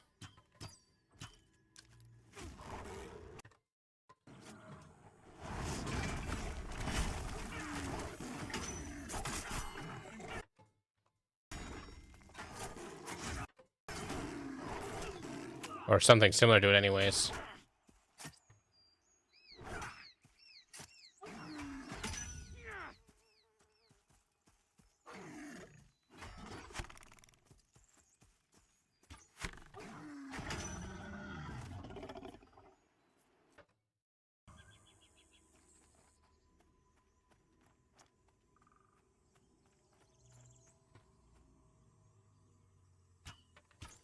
Oh, that's orange. Maybe I shouldn't have bought that one.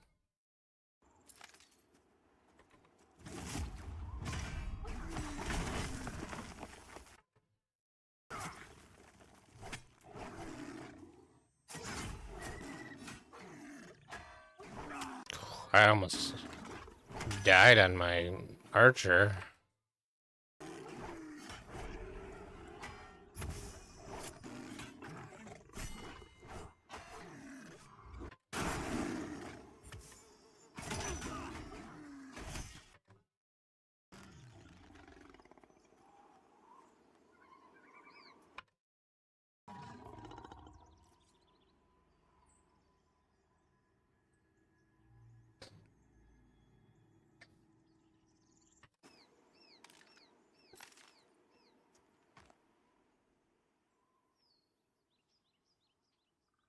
Okay.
That one that was orange was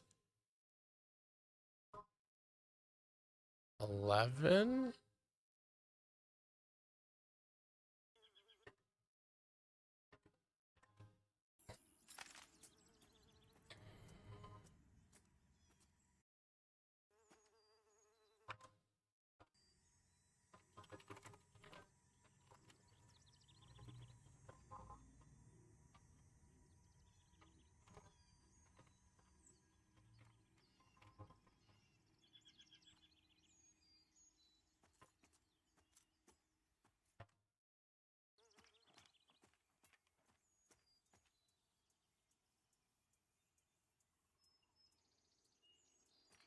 It's over there somewhere.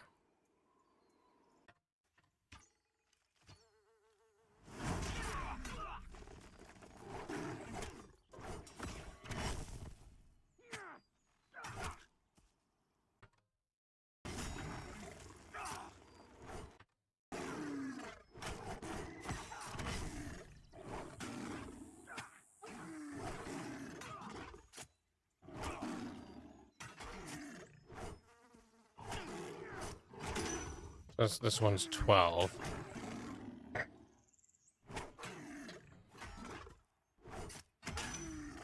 Hello. Hey, how's it going? It's going all right.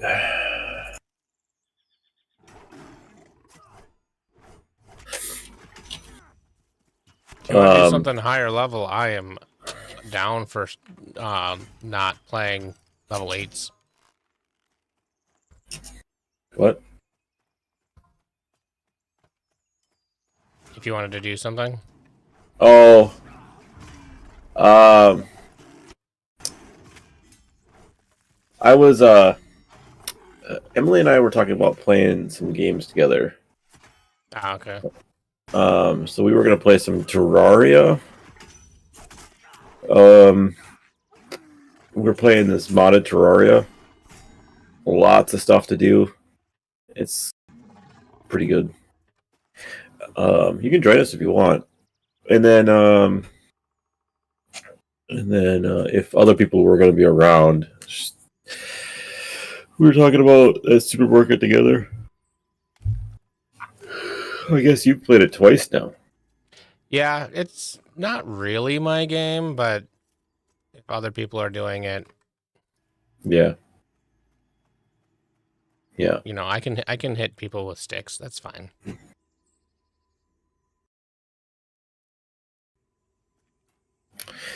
Who are you playing with? In supermarket, No, in Pantheon. just me and me. Oh, okay. I didn't realize it was so you're dual boxing. Yeah, I put a YouTube video up on how to do that, and then how to make macros. I haven't made macros for these characters because I don't know if there's a ton of reason to.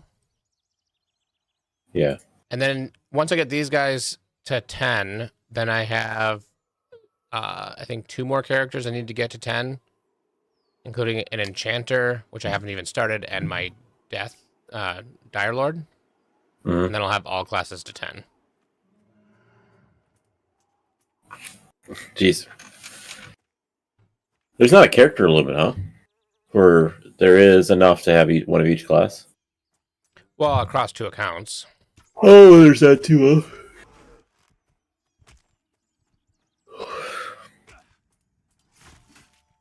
Are you watching my stream? I am.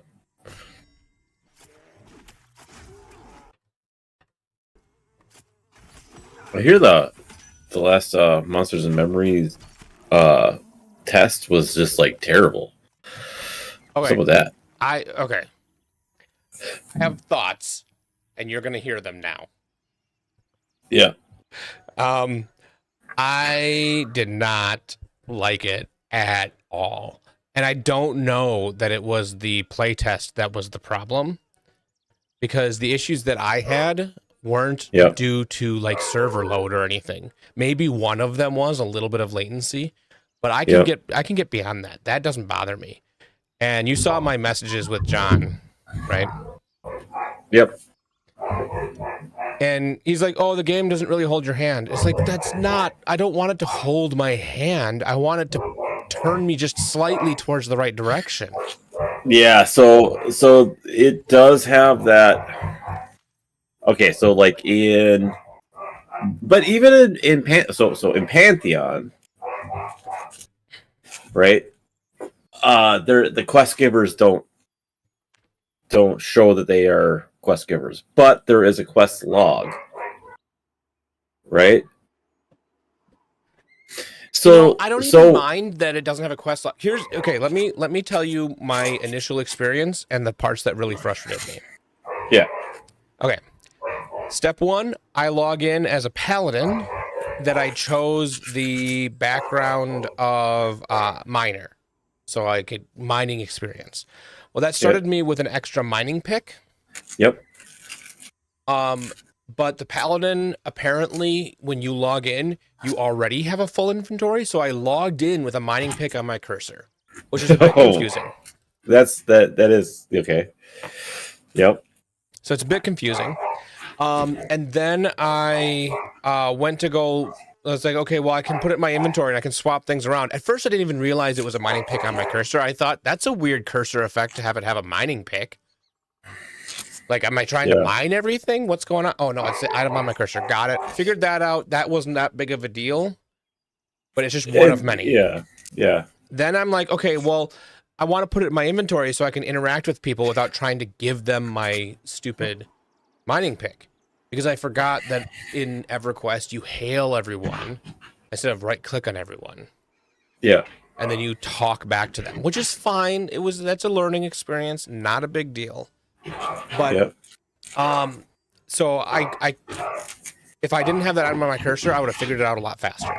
So I'm trying to figure out how to get my items off my cursor, and so I'm like, well, let me just try to learn my spells. Right click does nothing. Well, maybe it's because I got an item in my cursor.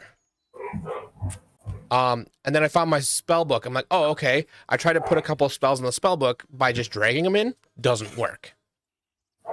I didn't notice that there was tabs at the bottom, and it didn't give me any kind of error message to tell me that I'm just trying to put it in the wrong spot. It just gives no feedback.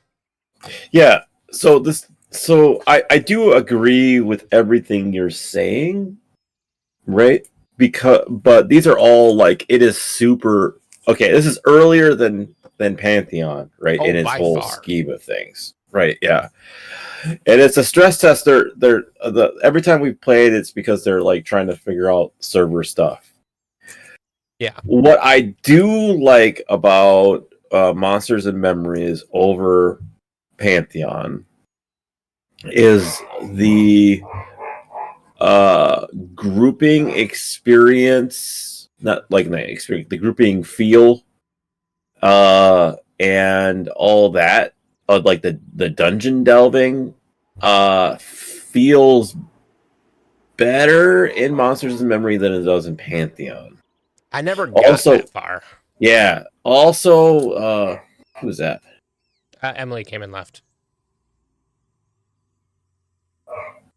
But I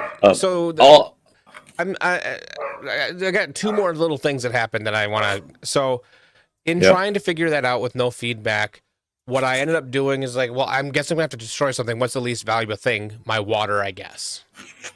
So I destroyed my water. I'm like, I can always buy more water. I can't buy the rest of this stuff. Yeah, and the pick is actually kind of expensive. Right. So I didn't want to destroy any of that stuff. So I destroyed my water to get it to work, and then I still couldn't figure it out. And then I finally did after Blair told me that there were multiple tabs, so that your skills go into in specific tabs. Once that was mentioned, like if the game had mentioned that or something, then which it can do that eventually. These are fixable problems, right? Yeah. Yeah. But it's just so frustrating right now. And so I figured that out, got my spells memorized, and then I'm running, and I'm like, I can't figure out which direction. I need a compass of some sort, but that's fine. I can deal without it. Finally read the note. That's on me. The note being giving me the directions of which way to run. And me not realizing that's on me and not reading it, but I was flustered by everything else. So I ended up going in the wrong way, and then I realized I went the wrong way after rereading the note, and then I went back out, back in, and then it tells you to go in the gate and tells you to go to a building, which it doesn't tell you is left around the corner and back. Like, it doesn't give you proper directions all the way to the building, which is fine. You have to find the building. You can use maps. No big deal. Yeah. I turn in the quest, figure that out, do the next step of the quest, figure that out, go to the third step of the quest, and it's that stupid bug leg thing. And it doesn't tell me that it gave me a bag to put in my inventory. It just says, fill this bag with bug legs. Fill what bag? I thought it was a bag on the ground that I had to go put bug legs in. Well, it gave it to me in my inventory. Okay. They could just word that a little differently, so I know that it gave me, hey, I've given you this bag, fill this up with bug legs. Also, the bugs drop two different kinds of legs, broken and unbroken. For what they're saying they need the bug legs for, soup. Broken sounds like it would be fine, but maybe they really only want the unbroken. I never got far enough because I got so laggy, some kind of memory leak, because I was getting like 4 FPS by the time I was done. I never finished that stupid bug leg stuff. And I just want the guy to say more. Like, just a little bit more. One second. Emily, whatever you got going on there, I think you're going to have to restart because it thinks your T-mod loader is a year out of date. I mean, I just loaded it, but sure. Yeah. But anyway, so I got really frustrated, and when I couldn't figure out the bug legs thing, and then I almost died to bugs. Oh, yeah. By the way, when I was running back into the thing the right way, into the city the right way, somebody had trained a bunch of mobs to the entrance, and there was corpses everywhere. Which was frustrating because the guards weren't helping. And there's just a bunch of people, like, literally logging in and being killed by these mobs, and the guards weren't helping. Yeah. But those are all, that's all fixable. It is. It's all fixable, and it's all fixable relatively easily. It's just not in a place that I want to play. I need a little bit more when I go to play. And like, I don't need a quest book. I don't need there to even be a quest log. That's fine to be kind of like EverQuest, where you have to self-track where you're at and what items you got. That's fine. I don't mind that. It means that I probably won't do as many quests, but I don't do that many quests in Pantheon, and I have a quest log. It's not the end of the world for me. It doesn't bother me. So okay. So this is my thing about Monsters and Memories, why we were so excited about it. It's not all these little issues, right? That you struggle with, and we struggled when we first did it in the beginning. We struggled so hard, but once you get past all the basically the lack of quality of life stuff that is apparent because it's so in the development, early in the development stages, right? And you actually get in and you get to the actual like gameplay a couple levels in, it feels really good. If I felt like it so I played it in Enchanter, right? The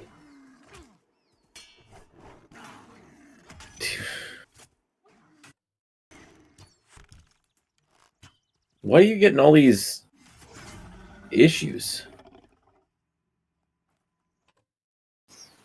Yeah, no, I get that the game, like certain But- parts of the game are fleshed out enough where it is fine.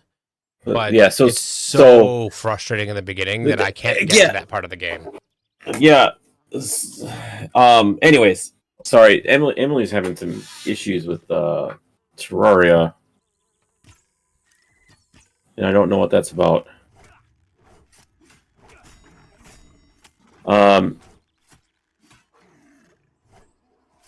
It's loading all these mods that it says your T-mod loader is out of date. I think You need to go help her at her computer. well, I think what needs to happen is we need to, because when you connect to the server, it re-downloads the mods. So I think we Just continue without them. continue without them, and then connect into the server.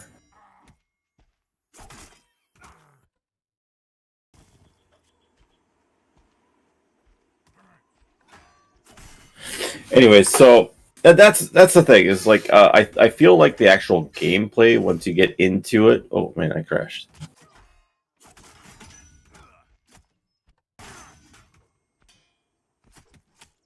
Yeah. The problem is that it's so difficult to get into it that it's they need to fix the new player experience.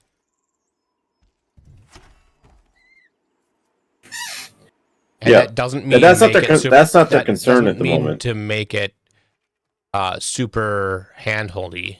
It just means a little bit of guidance. It's and that's not their concern at the moment, right? Right. Their concern right now is getting their server architecture running and whatnot.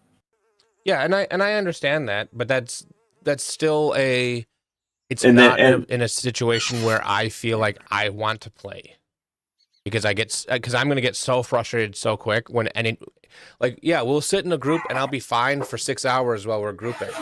But then we'll be done grouping and I'll need to go back to town and I'll need to do something at town and it'll be so frustrating that it'll make the entire time not worth it to me. But one of the things I also will say is what we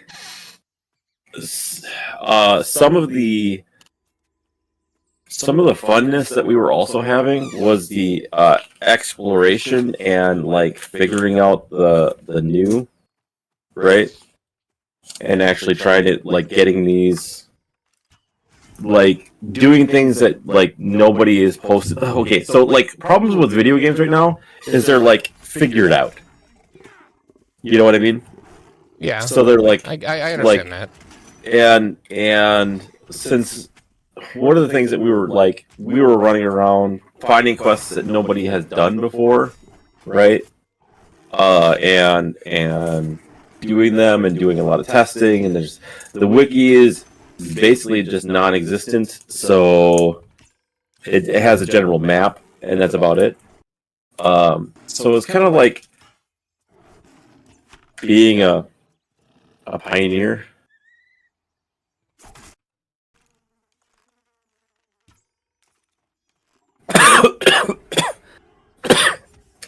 So So that's one of the things that we really liked too. Yeah, but yeah, I'm just thinking that like when the game gets further along, it might be, worth your time. But like, I guess you just can't handle the fact that it is so early in development.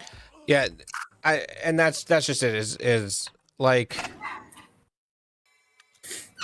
I don't know that I can get past the issues. You guys might be able to, and that's fine, but I can't right now. And so I'll just be frustrated the entire time, and that's not good. Some people just don't want to do it, right? Like, I want a quest log, and I want a fucking mini map. Oh my god, I cannot play a game without a mini map. If it's the kind of game that needs a mini map, you know what I mean? Like, yeah, and some of that, like, I get, some of that it's early access. Some of that's coming, but I think for me, Pantheon's the better halfway point between EverQuest and WoW. yeah. I mean, like, I played Pantheon for like 2.5 hours. I didn't even get out of the starting area, and I was frustrated, and I'm like, I'm done with this. I'll come back to it in a year or two when they figured their shit out. And that's completely fine. Right. And I'm fine with that. Like, I'm fine with that. And I don't care if Josh wants to play it without me. Whatever. You do you. Yeah, But and I'm a little bit more on it doesn't need to be as complete, because like not having a mini map sucks. I'd rather have a mini map, but it's not gonna ruin the game for me. No, not the mini map for Pantheon. Like, I don't feel that Pantheon needs a mini map, right? the only reason I need a mini map is because I get fucking lost with a mini map. Okay. World map. That's a different story. Now that I know Pantheon, I don't really need it. Right? What? Yeah, but Freaking zombie just opened the door. Even as much as I've played Pantheon, which is a significant amount now, I still look at the map on the website to figure out where do I want to go, which route do I want to take. And so I want that in the game, even though I've played a bit. And I can get around not having that. And so, like, and I know that their plan to have a map, whether it's a mini map or not, you know, they're going to have a map of some sort. And so I know it's coming, so I can deal with the fact that it's not here. If it was never coming, I don't know that I would have continued playing as long as I did. Well, and like, for me, it's just because I have no sense of goddamn direction, right? And I need it because I can't find my way out of the fucking bathroom without a mini-map in some games. You know what I'm saying? Like, I'm just an idiot. Yeah. Well, and I recognize that that's my issue. So I'm not going to like join a game and play a game that doesn't have a map. Right. Knowing that. And that's like every game, you know, fills a different niche. There's a reason that, you know, Pantheon comes into early access and EverQuest didn't die. Right. It's because it doesn't have everything that EverQuest has. But it has some things that EverQuest doesn't, and that's why it has a player base. Right. And I assure you that even if Monsters and Memories you know, became full-time available in the state it is, it would have a player base. I would not be one of those players. Right. Well, and it's just like, even a game like Supermarket Together, right? You're like, yeah, it's not really my thing. And I know that you wouldn't have played it if it was a paid game, right? Because it's not really your thing. But you're like, it's free. It's free. You guys are playing it? Sure, I'll join you a couple times. The social aspect of playing it, not necessarily the game itself.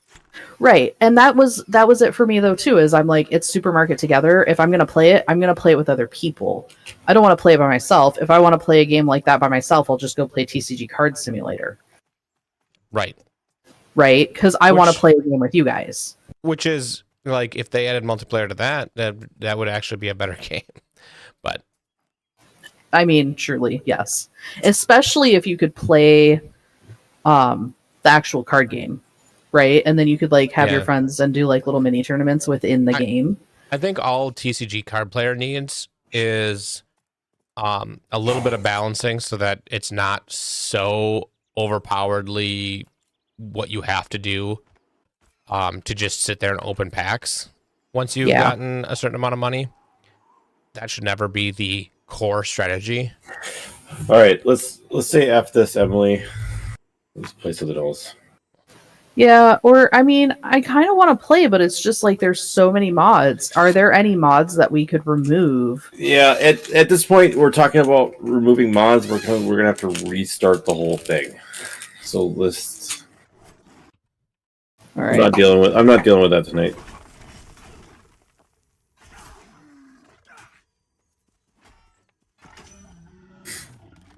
Okay, Demon Slayer. I'm sorry, I didn't have the freaking I didn't have the stream open because I'm an idiot.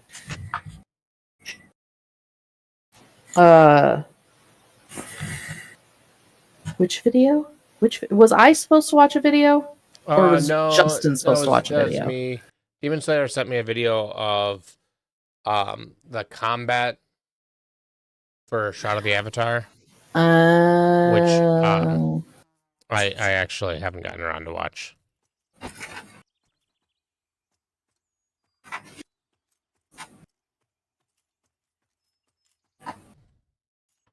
All right. Well, what do you want to play, hubby? Baldur's Gate 3. We could do BG3. Starting new characters, new campaign, or you can be continuing somewhere. We had one going with the two of us. Well, you want to play too? I've been actually considering playing it at some point, but we're not that far in. I mean, let's see. I have like 8 hours maybe, but we're playing it super heckin' slow too.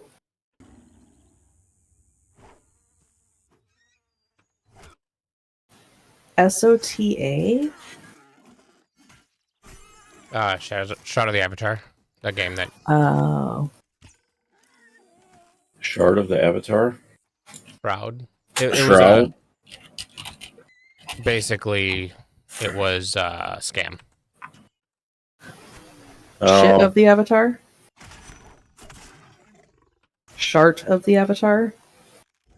Pretty much. Lol. Shroud of the Avatar. It just like whenever something says Avatar, it always makes me think of Ultima, and then I go and Google it, and it says you return to New Britannia, and then like, yeah, that sounds like it was an Ultima thing. Yeah, Demon Slayer says, yeah, it was supposed to be the new Ultima. Okay, so Justin, you were playing Albion last night when I logged on. What? Last night? Wasn't it last night? That was a couple nights ago. Oh, well, I'm crazy. So, was that any good? Is that something? It felt like it was going to become a gacha game, so. I feel like its business model is pay to win. I hadn't gotten to that point yet, so I could be very wrong, but it also wasn't actually that fun for me. There was one that I was watching somebody play, and I was like, this sounds interesting, and I keep seeing it on the Steam homepage.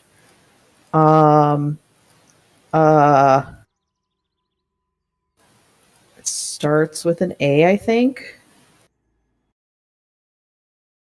Of course, it's not on the Steam homepage, like, literally right now, because I wanted it to be.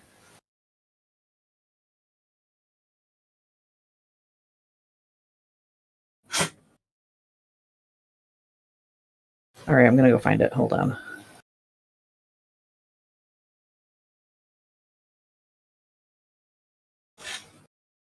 There's an MMO.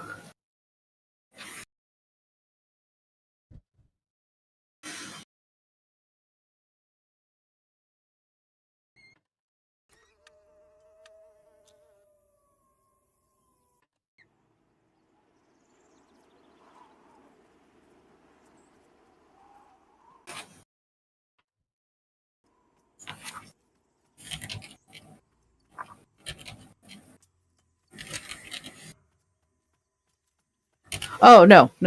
Throne and Liberty did not start with an A. Started with a T. WoW Ascension?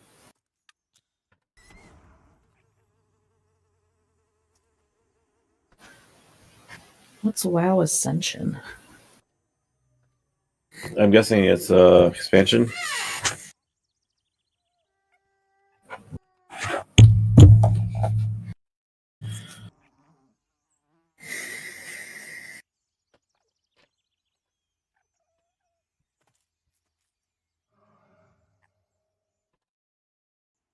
Anyway, Throne and Liberty looked cool, but it has mixed reviews. I don't know. It says it's free to play. Yeah, which of course we all know what that means. Yeah. It's either following the Path of Exile business model or it's pay to win. Yeah, exactly. Pretty much only Path of Exile has the Path of Exile business model. So, Yeah. I don't know. I just think like. there are others. Here's the deal. I don't mind paying a monthly subscription. so the thing is people got burned on that because it was really bad. There was like the other way around for a long time where there weren't really microtransactions and there was a ton of subscription-based games, right? And then people were like, man, I've spent, I don't know, $15 a month for a whole year on World of Warcraft, right? That means I spent, $180 or something like that on World of Warcraft, and they're like, I could have just bought this one thing for this one little tiny amount of money, right, and been fine. But let me see where microtransactions went. What do you need, Sippy? I don't know. Like, are they like people don't bitch about cable, right? At least when cable was a thing.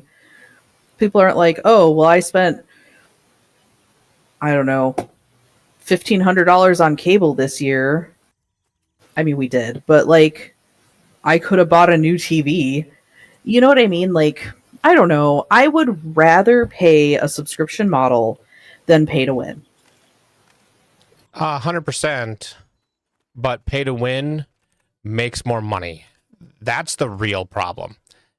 Is that there's enough people willing to pay enough money on pay to win On stupid ass transactions. Right. And see, if it didn't make money, then they wouldn't do it anymore. Then we didn't do it. But here's the thing.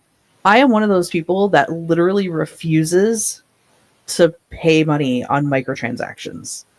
Like, I never bought pearls in whatchamajinger, BDO. Yeah, but what ends up happening is then BPO, then whatever. they make it so that the game is, only 10% as good if you don't pay money, and it really forces paying down your throat. And if you are really gonna not spend any money, then what's gonna end up happening is you're gonna be playing a subpar game. Or I'm gonna quit playing the game and go play something else. Right.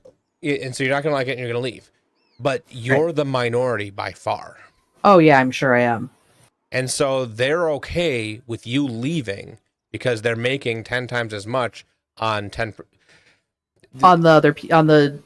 Yeah. Like, there are people, okay, you've seen phone games that have the $100 packs?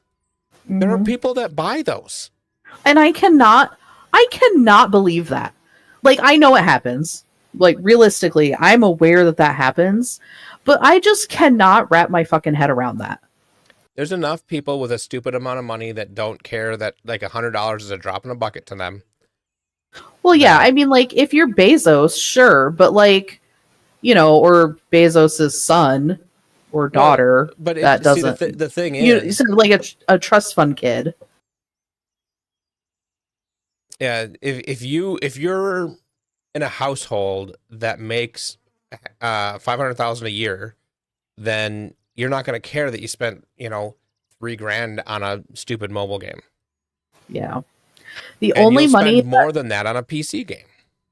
The only time that I ever do microtransactions is like 10 years ago. Carl was like, hey, sign up for this Google Rewards program. They send you surveys and you get like 10 to 15 cents a survey. This is another example of the, and I don't know why I keep having to turn Emily down. She just keeps getting louder. And now I have her at 30%.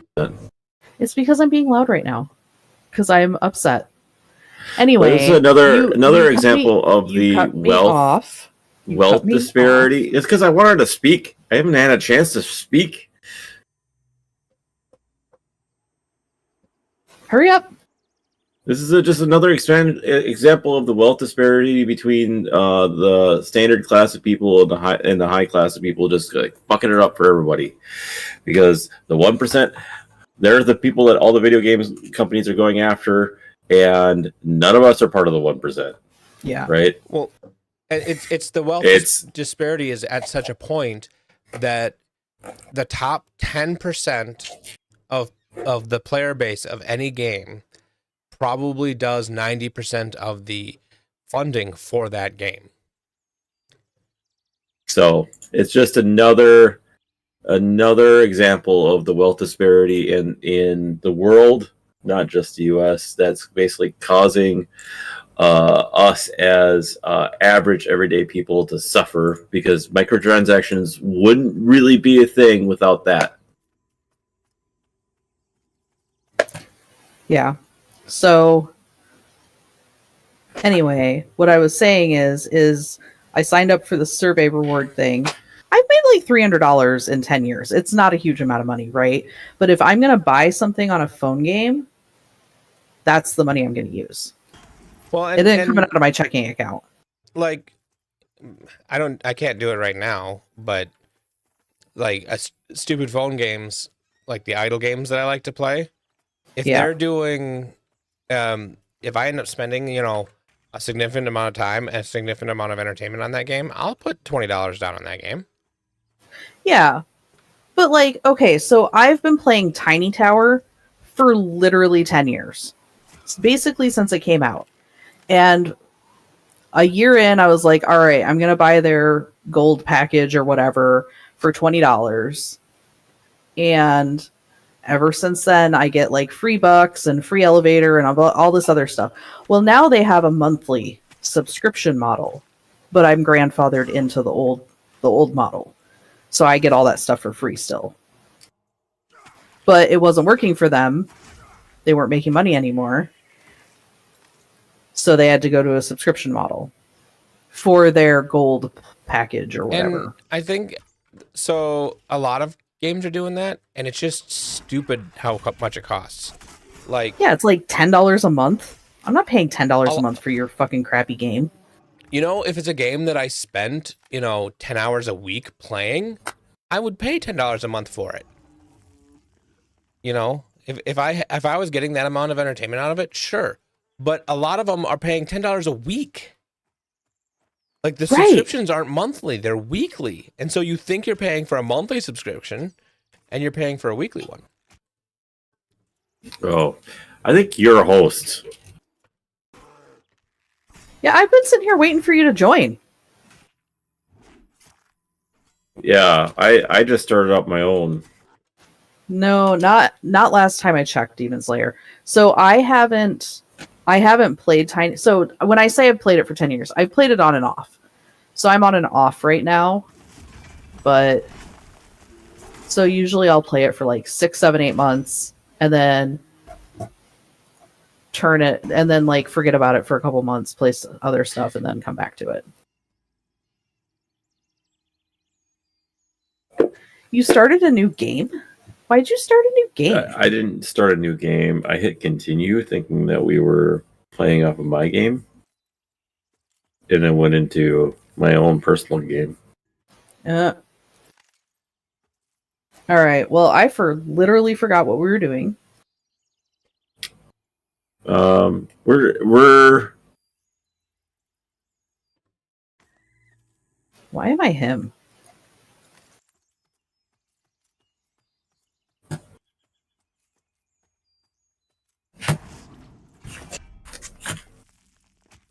All right.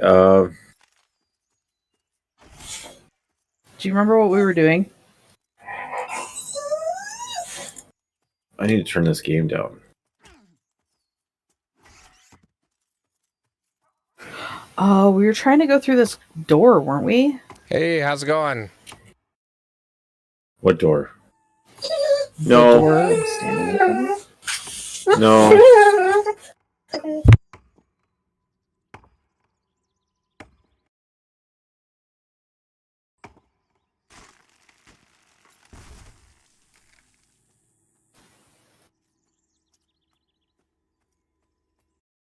What is Eve, though?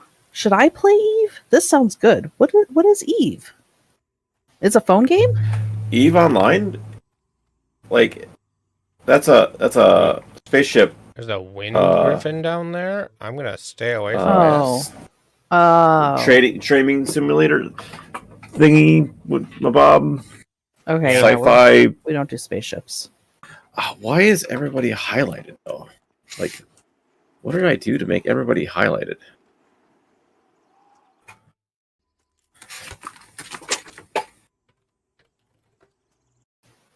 Oh, Excel. Yeah, I need to. Have drop you something guys from my ever bank watched the again. Excel World Championships? Ugh. Did you know that was a thing? Those people are fucking nerds. I don't even know what they're doing. They're so nerdy.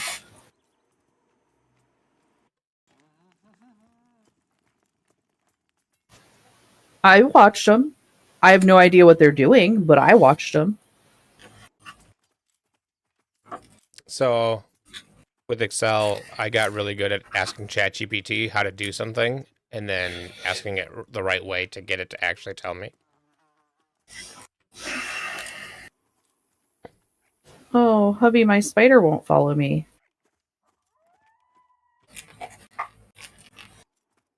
I think it's maybe. I think it's stuck. Can you keep walking? It'll get to you eventually. Oh, whoops. Really? I got cousin to play Farming Simulator. Okay, I just moved my fan. Can you guys hear it when I push to talk? No.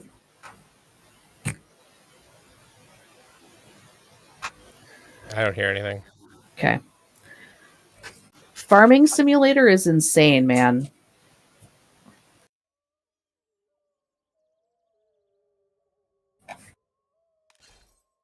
All right. You got to tell me what we were doing. I don't remember. I don't know what you're doing. You're the one that was taking charge because I've played this game multiple times. I don't remember one playthrough between another. There's why don't you hit J and look at the journal? This is everything that we're doing. What? Oh, wait. These are all completed. Okay.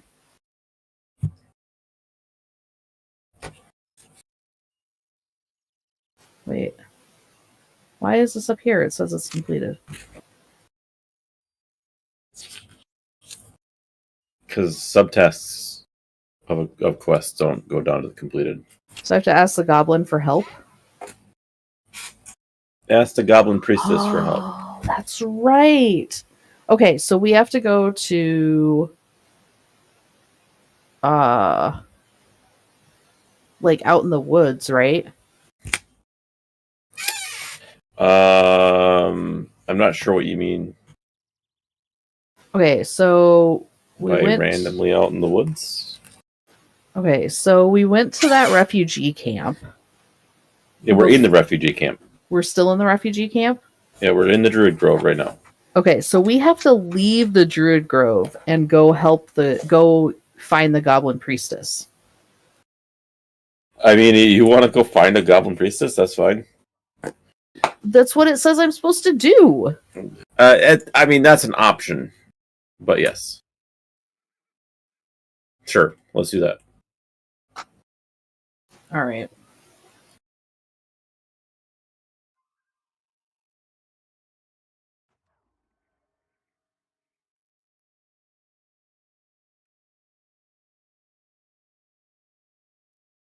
Or do we need to find Halson?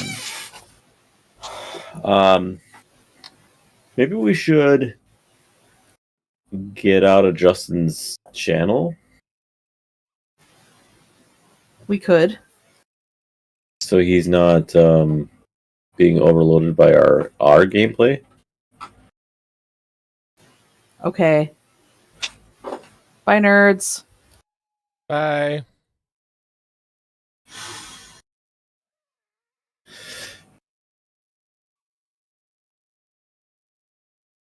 I was getting a little bit trying to figure out what I'm doing.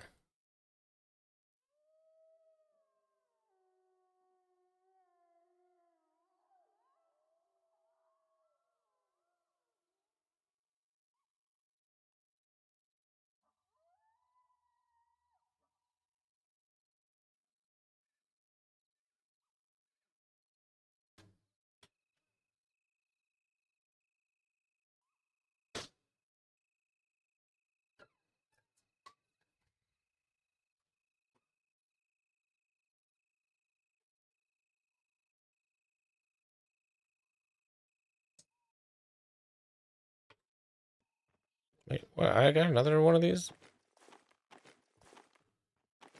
Oh. I apparently had one of these boxes that I never placed, so I've got a whole nother box to fill.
Oh, I'm muted.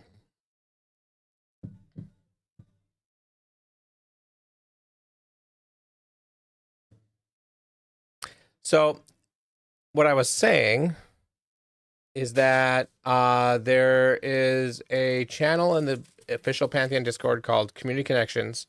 In there is a thread about called Mods of Pantheon, which links you to another server, which I haven't gotten too far into, but there's a lot of mods in here. So like quest progress tracker, enhanced experience bar, storage as a bag, which pulls this part of your window out and makes it look like a bag, so you don't have to have your whole character open when you're trying to do all this. And a few other mods. And there's a tool for developing mods called Add-on Framework. So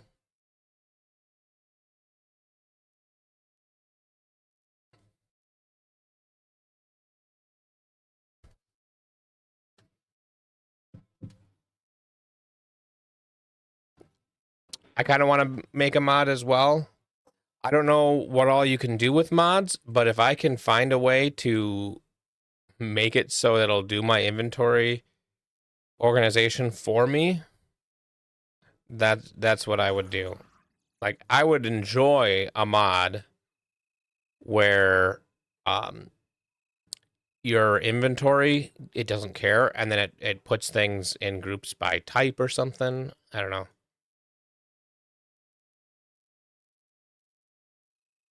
Exit says hi to you. Yeah, part of it is they did take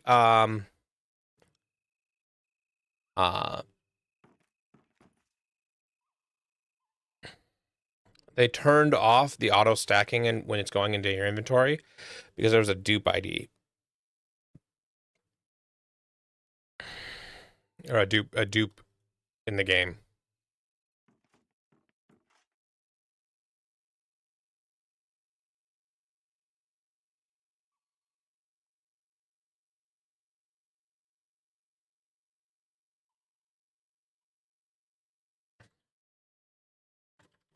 Okay, I need to do one last trade of just 3 more things, and then put these 3 more things in.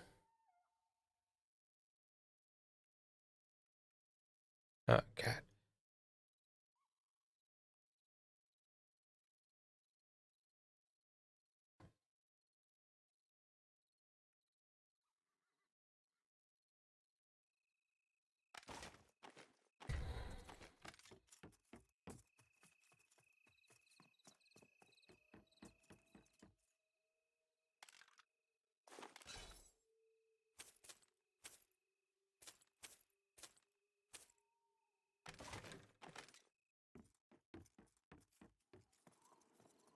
They did that last week, actually.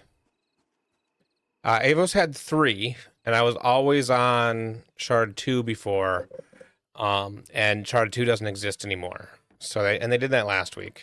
At the same time they did the patch. If we look at the patch notes, or was it under announcements?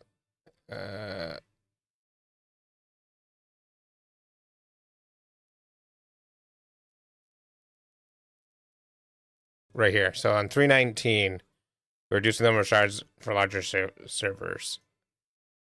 Reduced by 1 shard for each. I think the main idea for that was that they wanted to reduce the shards by 1 in order to have more server space for the PvP servers.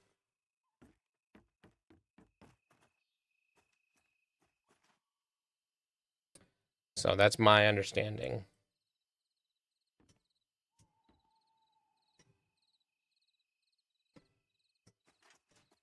I don't necessarily hate the idea of less shards. That means that you're forced to be with other people more, which is kind of the point of the game. But also that means you can't server hop when camp is camped. Oh yeah. I imagine that the PvP servers are going to be so dead that the people who are on them are trying to play for a solo experience and not actually PvP. That's my guess as to what's going to happen. Whether that actually happens or not, we'll see. Like, I'll probably be wrong, but how wrong will I be?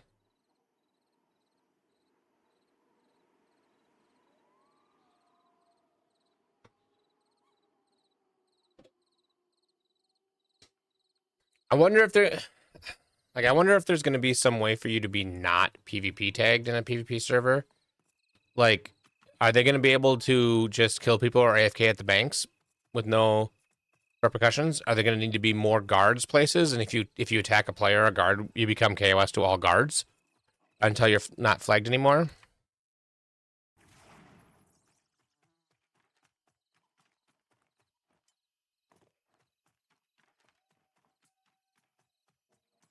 Yeah, so if guards aren't going to help, then and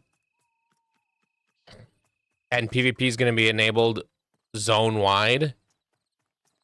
I don't know how they're going to do that and have it not just be somebody just like, oh, I don't want any more people on my server, so I'm going to camp the spawn and just kill them over and over again.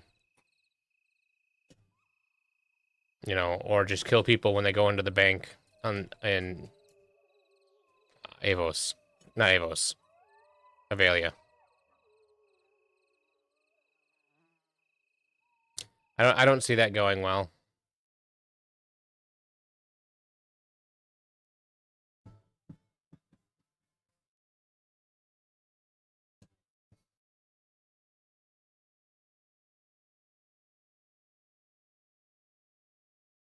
Yeah, that's the other thing is if you're not within a certain number of levels, you're not supposed to be able to attack each other. Yeah, plus or minus 5 levels. But gear isn't level bound, so it's not about the level of your character. To some extent it is.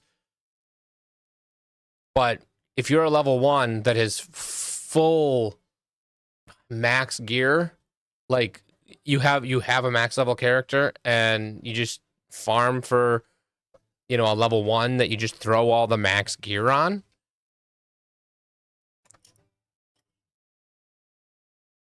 Like, it's not gonna go well. I think the rules will need to be different on PvP servers. Like I'm in my opinion, on a PvP server, and I'm not gonna be PvP, so my opinion means very little. But on a PvP server, they need to have item level, character level requirements on gear, so that the level difference between attacking players makes any sense.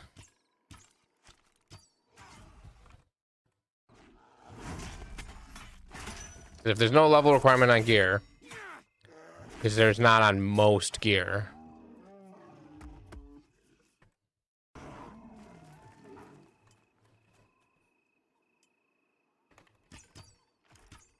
I don't know. It's not going to go well.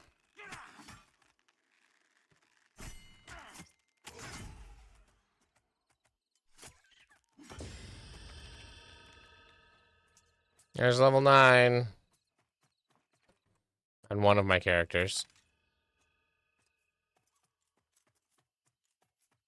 I'm getting level 9 on my other character. And then I gotta figure out... Huh?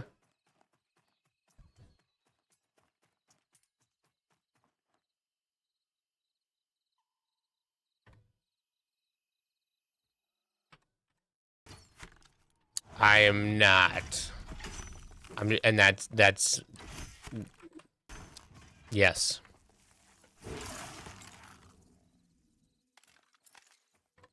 We'll go with that.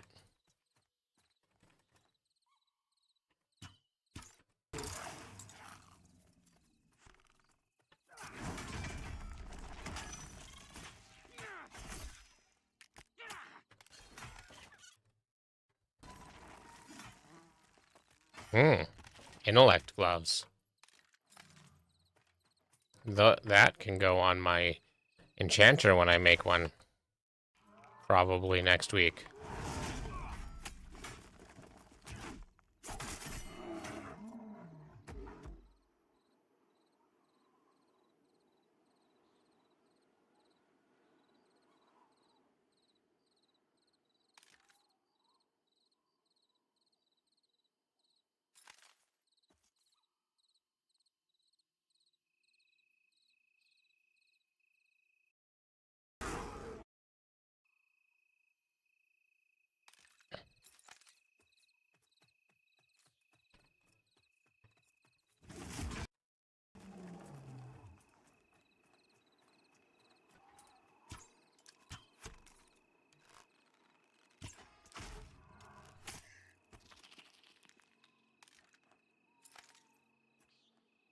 Hmm? I don't know what you're talking about. What?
Yay, level 9 on my other character. So now I'm level 9 on my warrior and archer, ranger.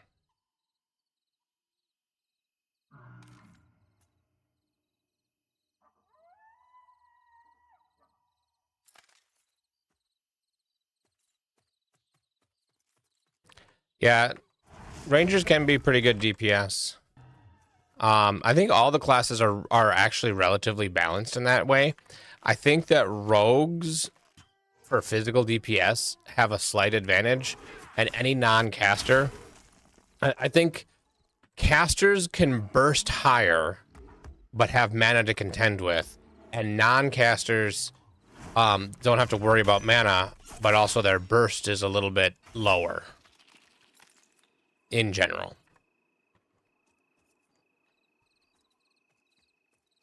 Yeah. And my ranger, let me look at, I'm gonna do like full DPS against this little drone here. It's green, but it's fine.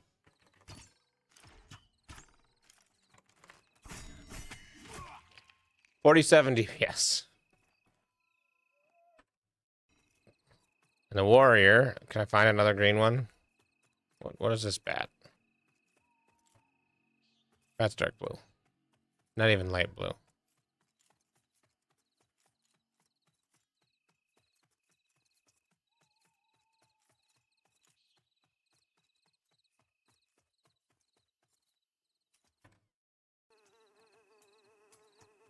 Yeah, how about you fight the bat?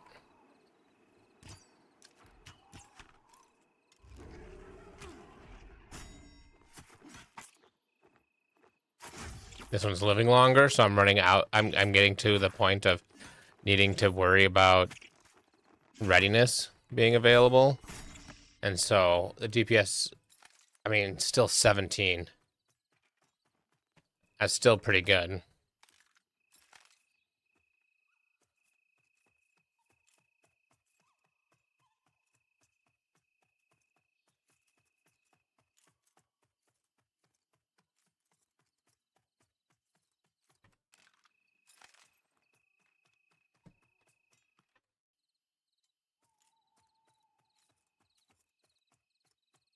And that's against a level 8 bat.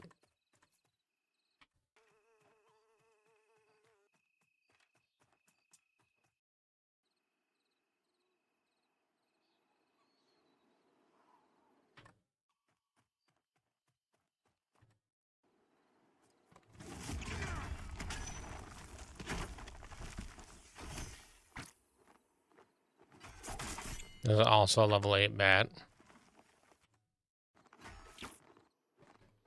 And now I'm waiting for readiness.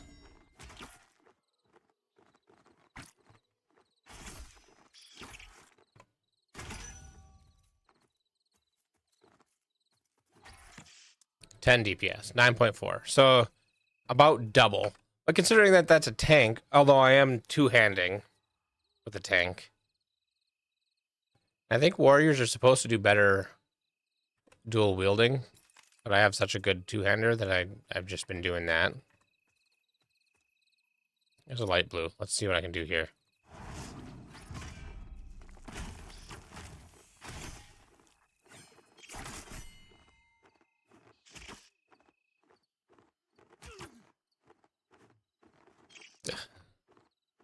Then I'm missing. It was at 17 until I started hitting missing completely.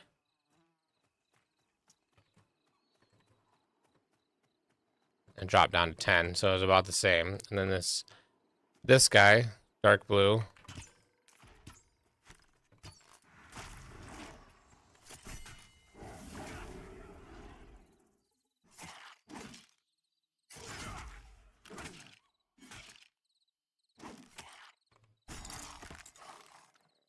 $15. So, warrior's not as low.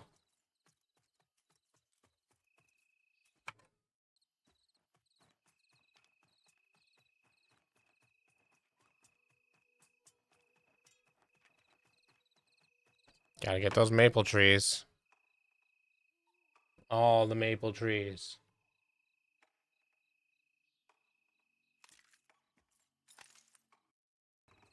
Oh, and then I accidentally interrupted myself. So I meant to run on this guy. You were doing leatherworking? I've got so much leather you can have.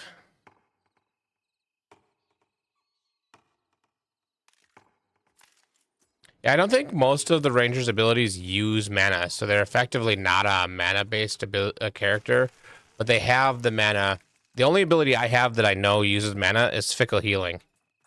So, it's great.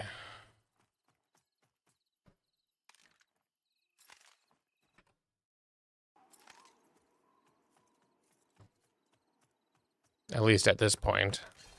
Yeah, nothing until 10.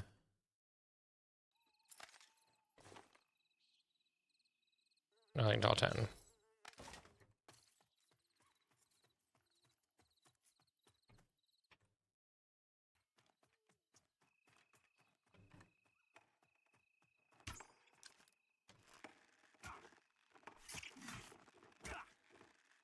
I don't know how those work yet. I haven't unlocked one. At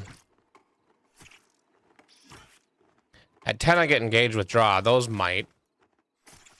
That's my jump forward and back.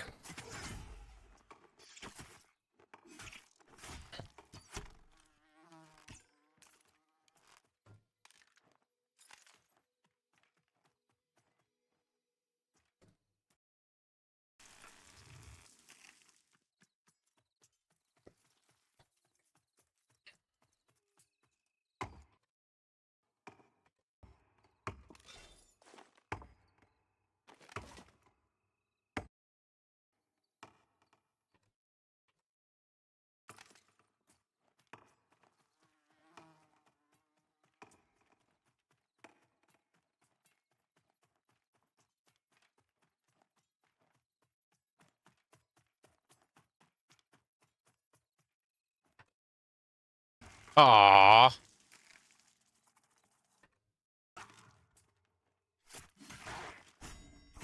I knew that was close to the guys. I didn't think it was that close.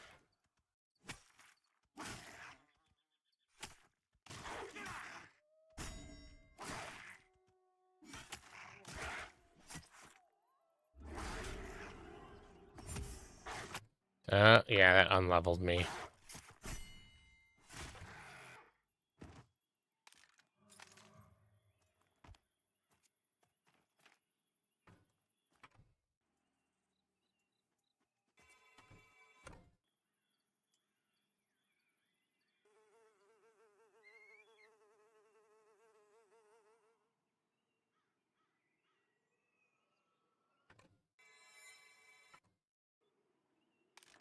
I've chopped that tree many times, and that's the first time the spider has gotten me.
Oh my god, really?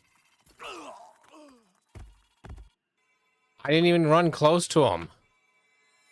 I'm just leveling backwards on this guy.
Yeah.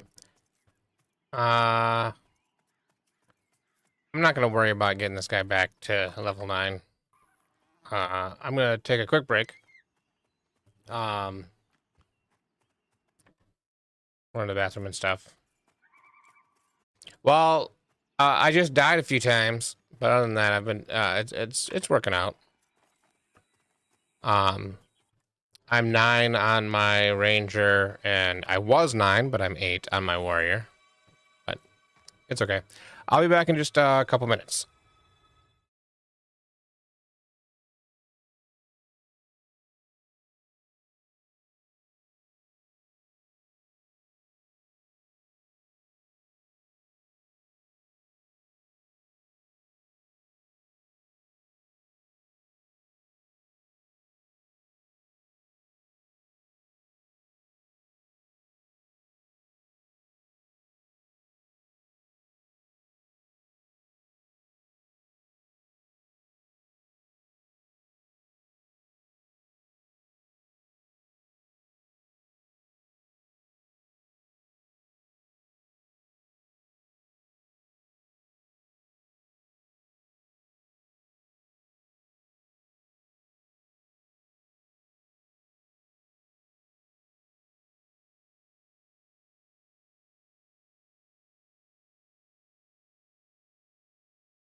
Okay. So I'm gonna swap characters now. Back. And my wife's gonna join us.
Oh, my sweetly smooch!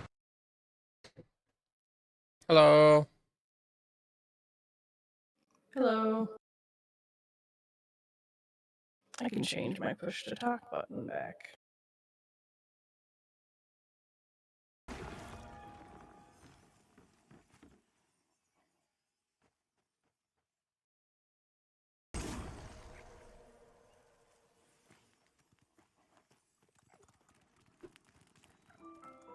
I don't remember what I was doing.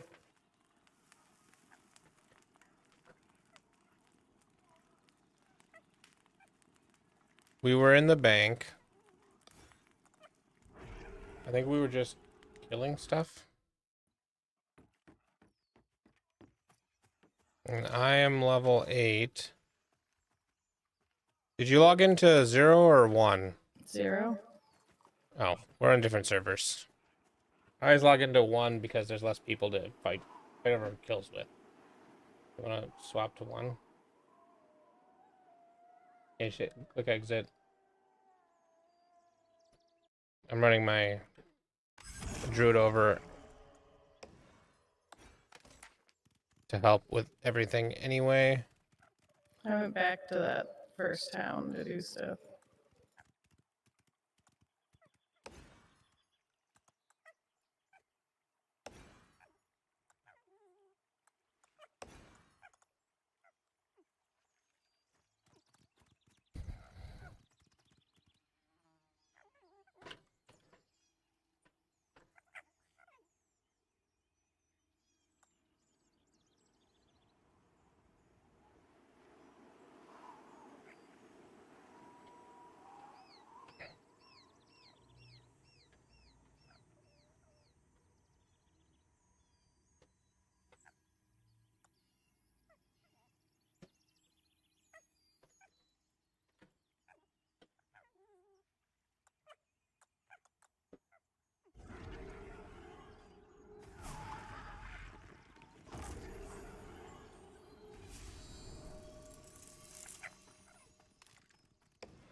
Alright, I should be in the right server. Where are you at? I can meet you by the bank.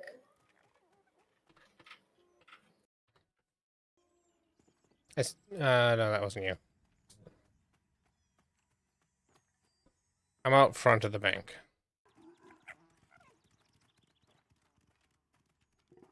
Wish the game had a map.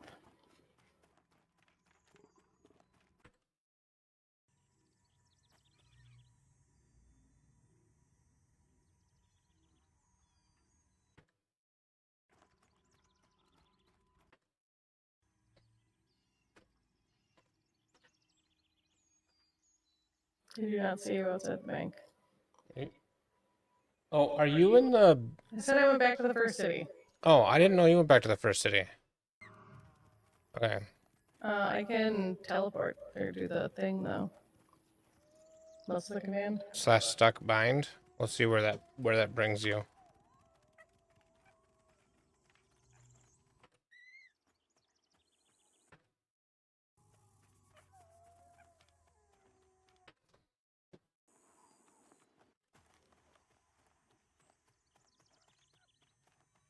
Brought me to a rock.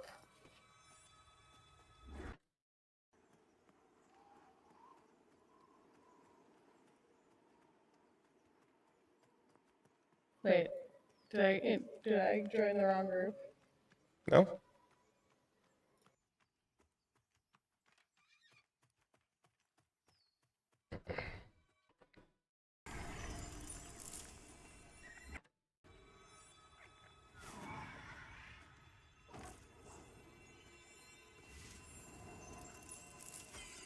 I don't remember where we were killing things. Right here. Okay, I'm gonna go find things to kill them. So we can kill anything that is up to yellow in difficulty. What about dark blue? Dark blue is lower than yellow. That was a weird pathing. He went around me.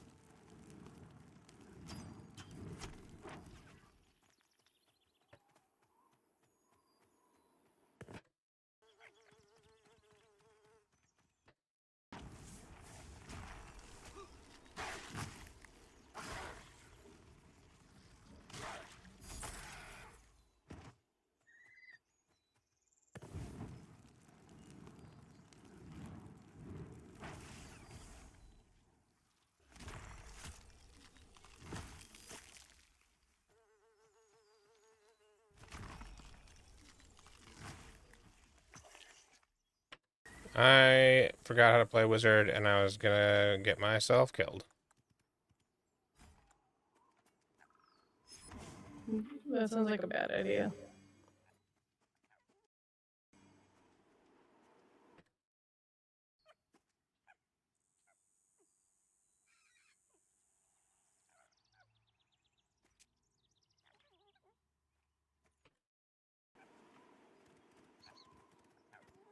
I gave him one.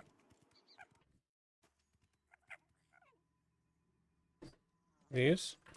Yeah, I'm just getting a thing.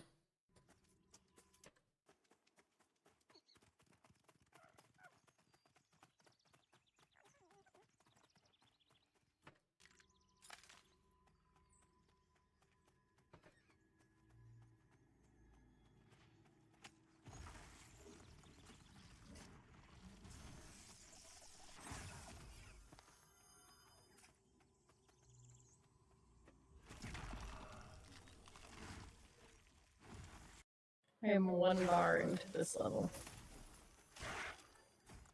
What level are you? I don't know, 8? Oh yeah, I'm not even a bar in.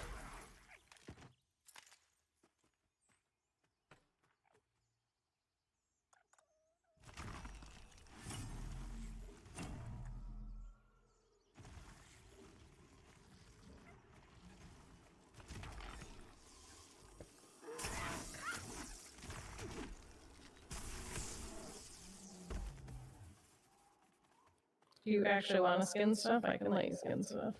No, it's okay.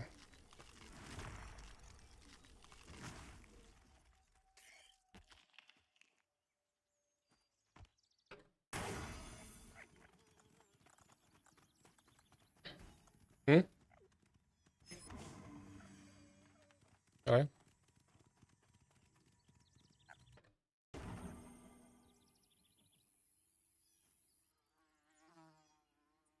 And punch the bear in the face. Actually, this isn't a bear, it's a wolf.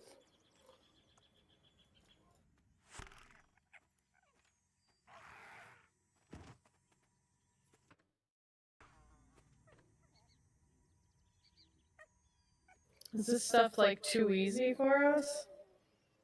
Like, should we move Um, somewhere harder, or is this kind of about where we're supposed to be? We can be heading towards these stalkers over here. The stalkers are yellow, so they'll be a little bit more difficult.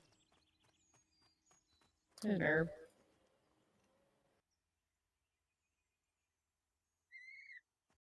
I'm also, I'm running out of mana. That sounds like a problem. Yeah, just for me though.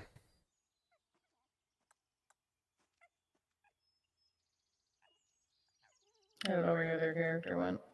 There he We're is. right next to you. The stalker right there to your left.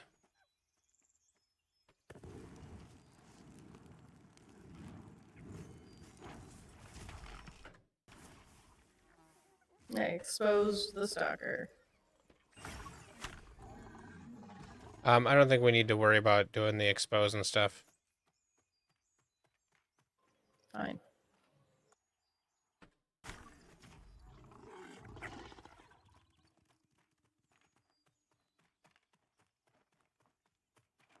Ooh, I just completed a quest.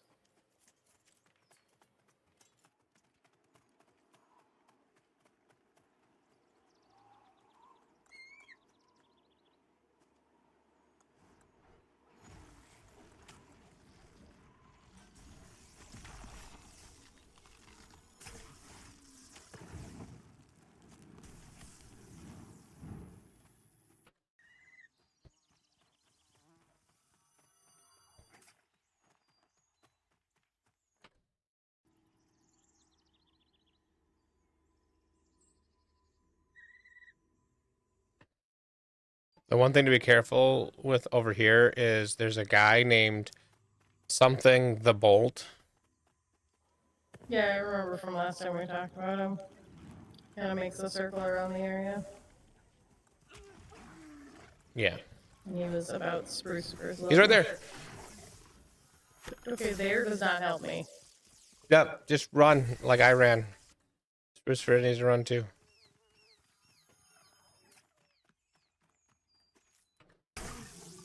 Do you see him coming by that tree that we were by? No. Actually, I think Sprucifer is probably not. I'm not Yeah, sure. Sprucifer is not KOS to him, so I can stand up my But this guy here is even con to Sprucifer. There you go, he just turned around. He has a very long path. This is the end of his pathing. That means once he goes away, we have a little bit before he comes back. We've got like 15 minutes before he comes back.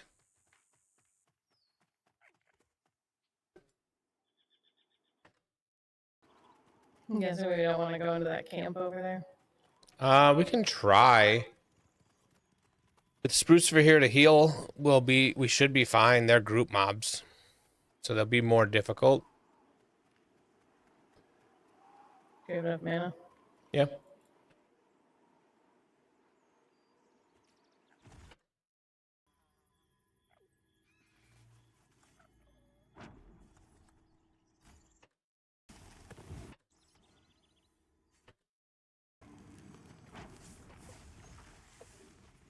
This is what you would expose. I did. Well, you didn't tell me you did, so I didn't do the...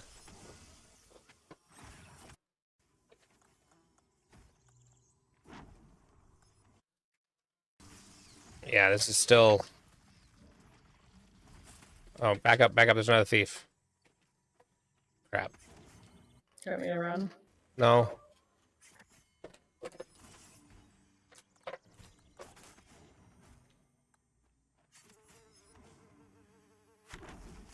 I died and immediately rezzed. You didn't die. Oh, it looks like I died.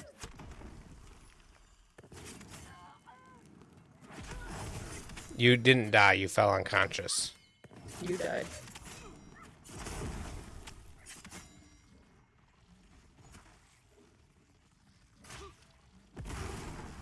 Yeah, I died. I'm sorry, you die a lot more than me because you prioritize me, but I'd rather you prioritize you.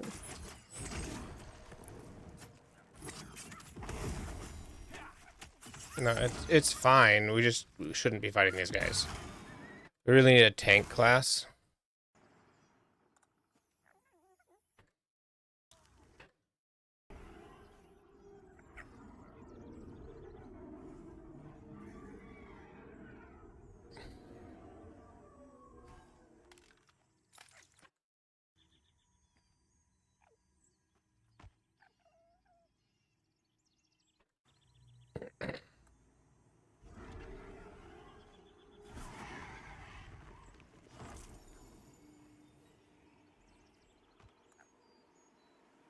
Okay, I need to regen mana on my druid.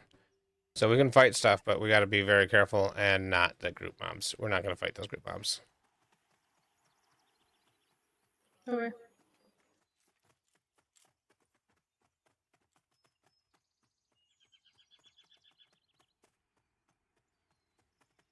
So Thicket Stalker over here. There's 3 of them, actually. Well, okay, but we're not going to fight 3 of them. We're fighting 1. I'm gonna grab the one that's kind of moving toward us.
Would you like some low quality cat skin?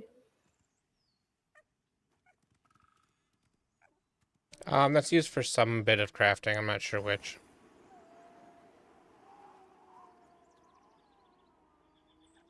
There's another guy over here killing stuff. Yep. That's why we're on server 1, is because it wouldn't have been 1 guy killing here. It'd be like 3. Ready to fight this guy? Throwing up the hill. The one behind us? I didn't see there was one behind us, yeah.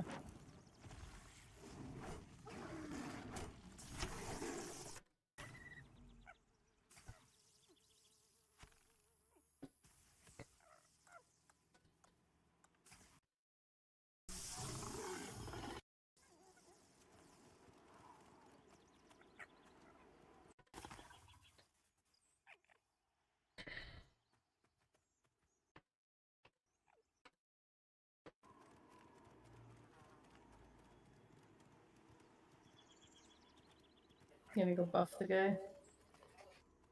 No, the other guy's attacking him. There are 2 other people here fighting these things.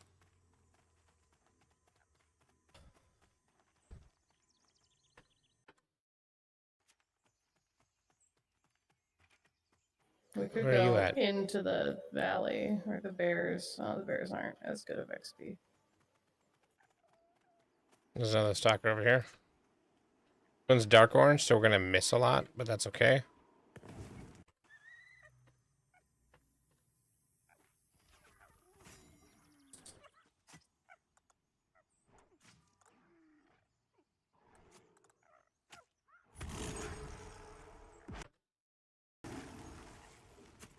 He didn't like my heal. No, he did not.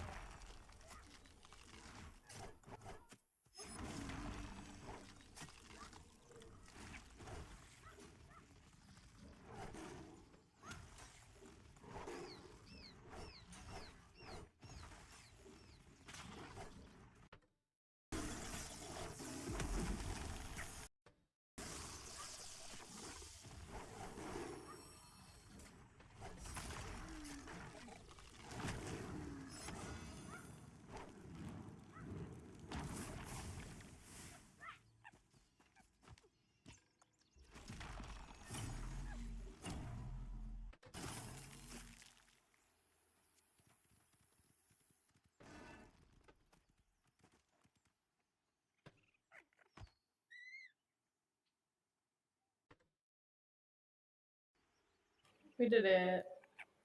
Yep.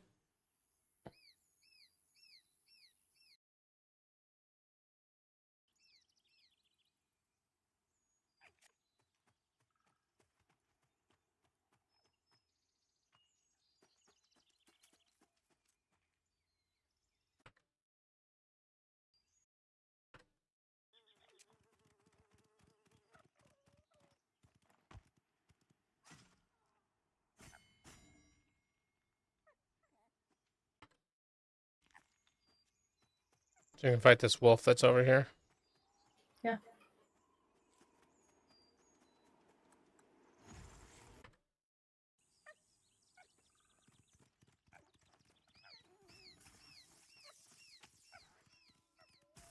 Seeing that druid made me realize that all druids' pets are named the same thing. Yep. That's kind It's of a little annoying. weird. Another stalker over here. Another orange one. I am skinning. One moment.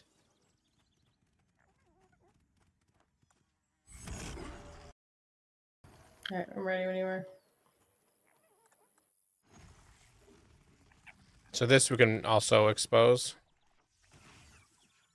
I mean, I could have pulled it. I just was waiting for you to have mana. Well, I thought you were pulling it. I thought you were attacking. No, I said I'll go when we're like I said something about like tell me when you're ready or something. I didn't.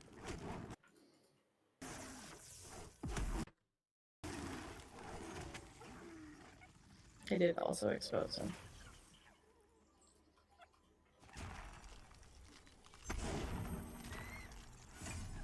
I'm guessing no, we don't get to wait.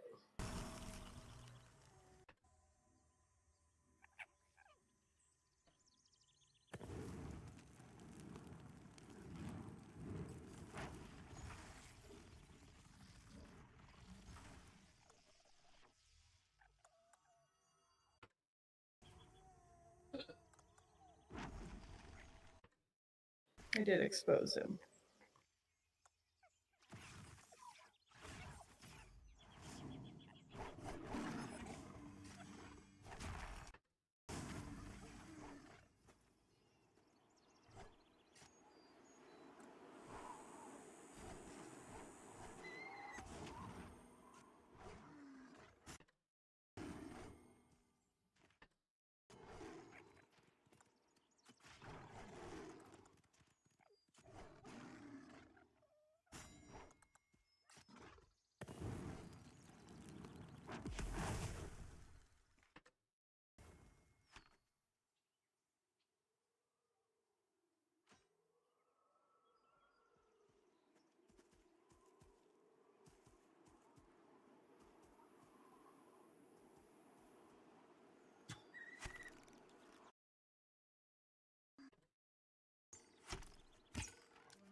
Yeah, I'm gonna take Lucifer into the cave and look to see if the name is up. Okay.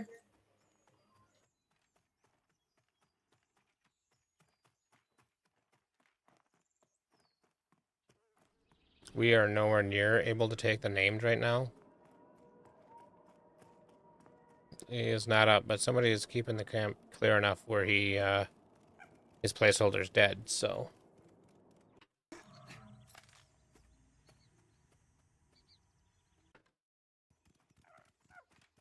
Are these trappers too high for us to take? con them. What do they say? This one is yellow. Yellow is fine. The other one was orange. Orange is a little tough. If it's dark orange, it's very tough, and if it's red, it's probably too high. Or it's definitely too high.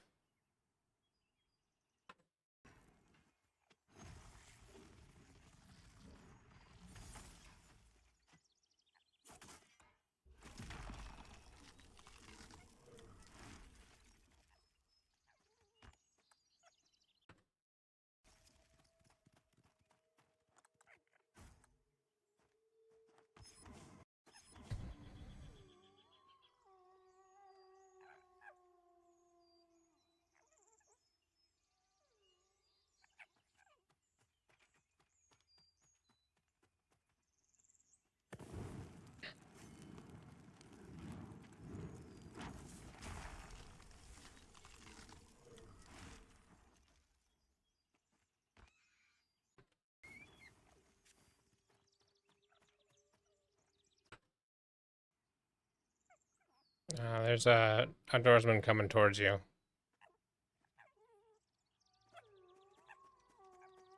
There's a trapper over here too. So I mean, we're good. You can pull. I didn't know how long you needed to rest. I just don't want to get two.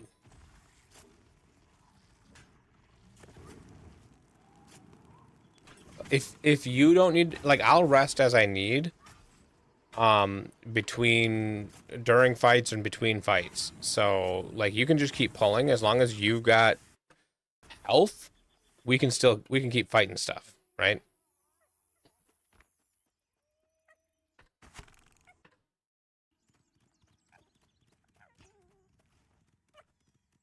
She walked behind a tree in the middle of my cast. That was annoying. Sorry? Because it canceled my cast. Because line of sight. I didn't mean to walk behind a tree before. No, she did. The person we were attacking. No, I thought you said you. I would be you. I said she. I heard you.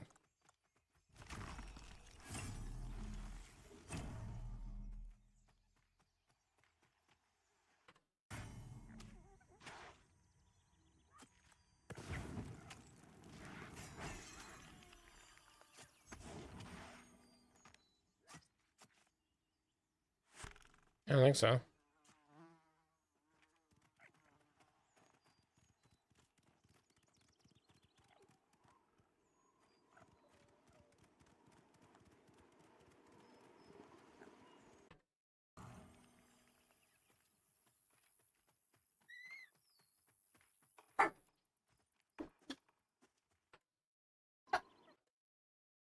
So the name that's in this cave is the name that the knife I gave you, the skinning knife, came from. Got the skinny knife, and then you came back and got another one for Sprucifer. Yep. Nice.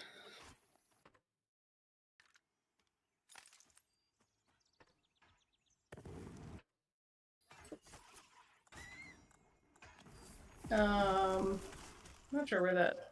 He was came just from. standing there. He was there the whole time. Yeah, so why did he randomly aggro? Because he wanders, and he wandered a little bit closer, which was enough to aggro you. You should be fighting, like, pull things back. You know? Yeah.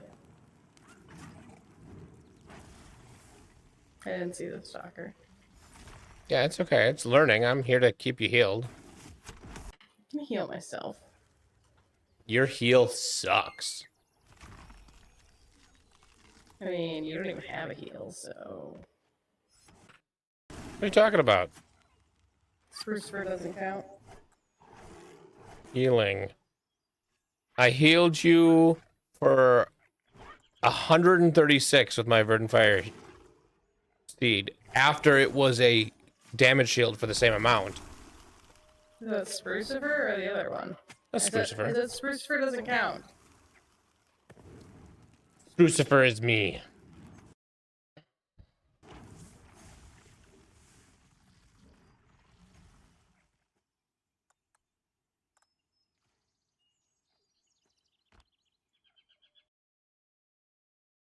I got a candle. Yep. Vendor item. There's a trapper over here. I'm skinning.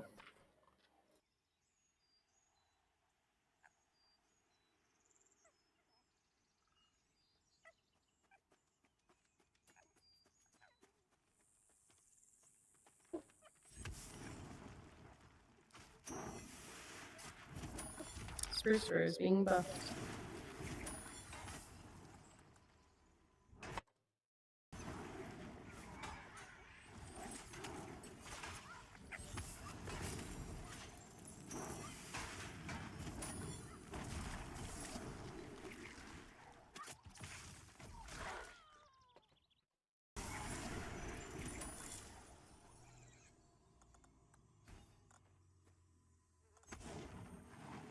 How'd you buff him in return? Yes. Definitely married. Why do you say that?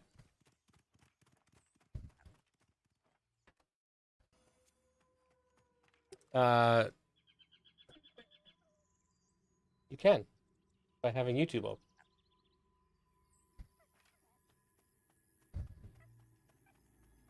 Where did you run off to?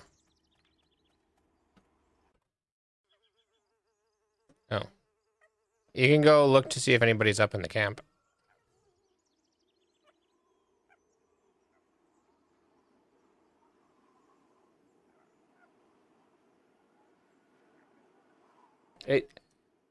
True North just said definitely married.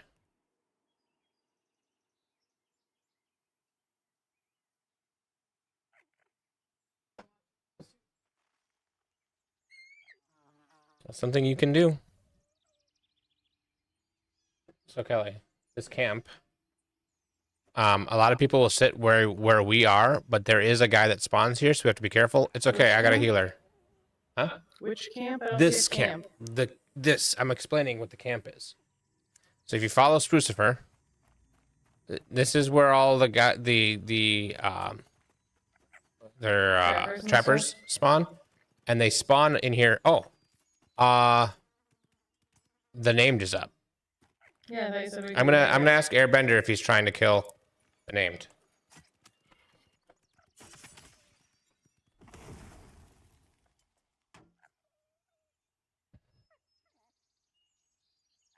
Because I don't want to kill it. I don't want to steal it from him.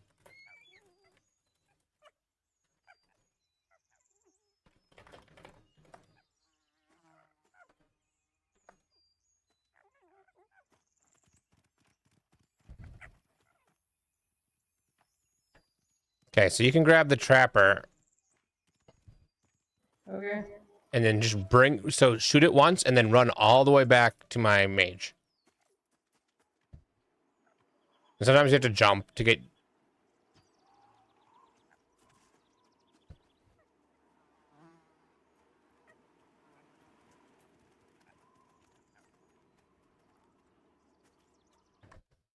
I exposed the trapper.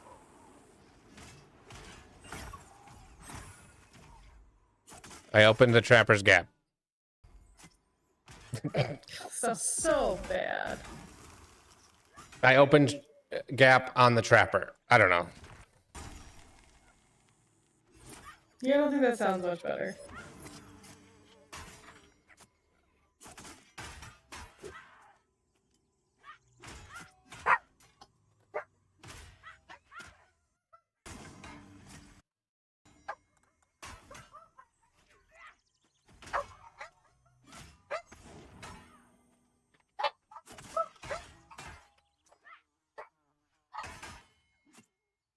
Are you not attacking this guy? Why is he not dying? Oh, this guy's trapper? red to us. I was like, I'm attacking him. Just missing like every single thing.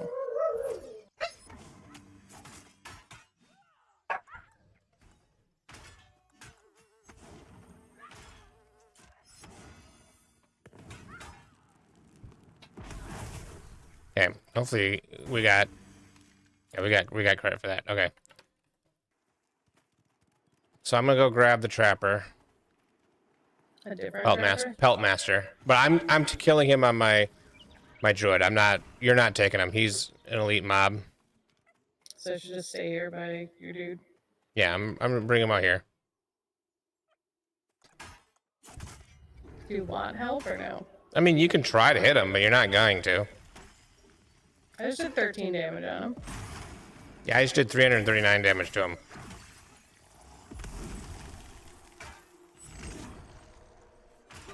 My point is, I hit him.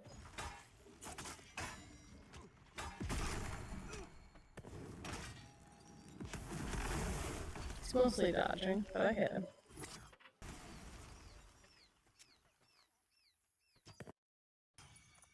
Here, I did another 13 and 12 damage.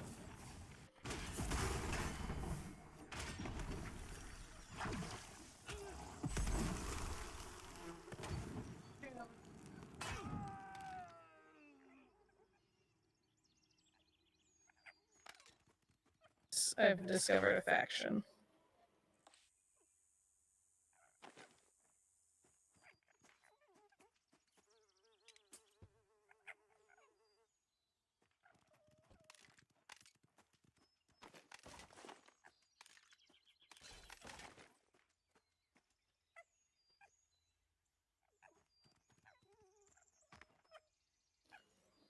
I hit him like 3 times for like 10 damage each. Yeah, no. But my druid is 22, so we soloed him. Did you give him the skinning knife? Yeah. I mean, I could have given it to my other character, but I already have... I have the... on, like, force.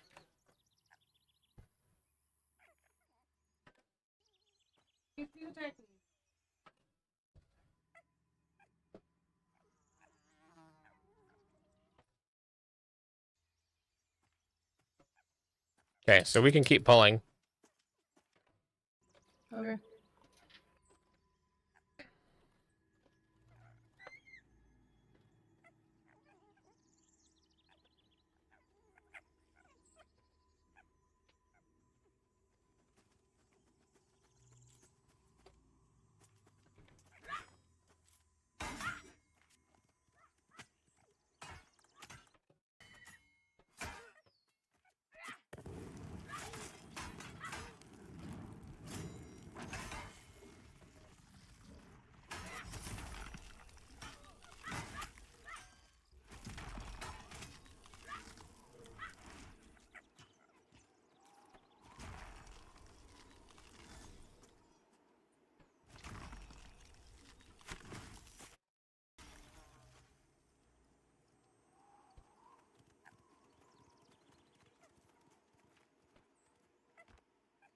Yeah, I'm gonna rebuff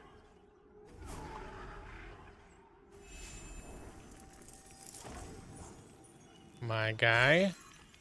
And where'd you go? There you are. On the hell. Buffs.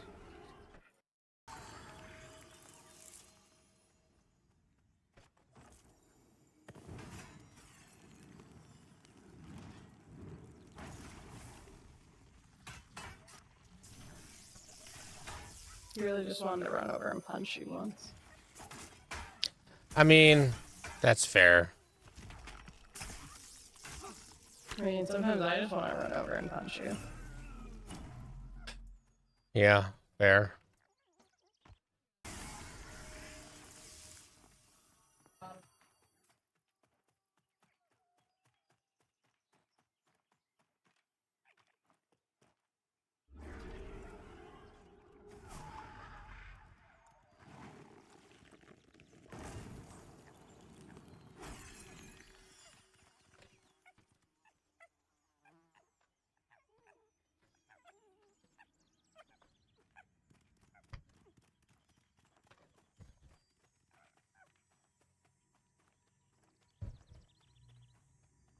Yeah, I just ran over and buffed the guy because, like, I'm trying to be nice to the other people because we're sharing the camp with them. Yeah, it's fine. So I don't want to be. Where are you at? I kind of followed you. Oh, you didn't bring it back. Okay. I mean, I brought him halfway back from where I found him.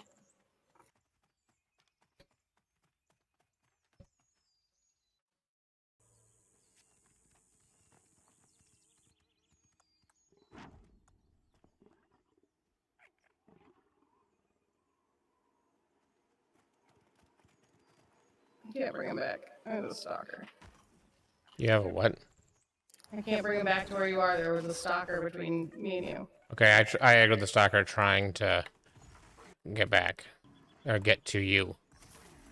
So I don't have you targeted. Where are you? In front of the rock. You can bring it over here because we have the stalker anyways. I can't keep us both healed very easily when we're separated.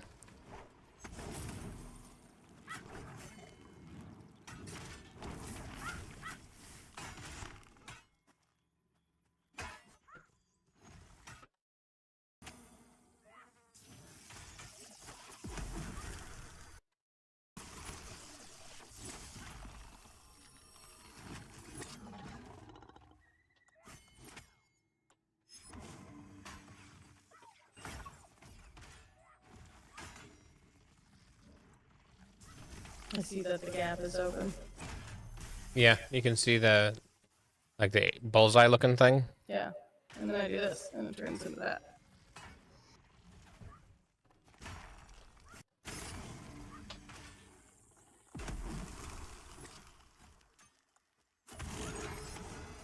I wonder what he's here killing, because he let us know that there was one over there.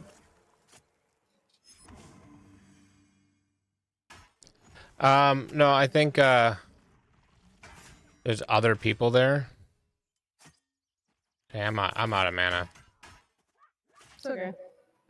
Oh, so that the trappers do a buff. A buff or a debuff? I mean, he kept stunning me, which was annoying.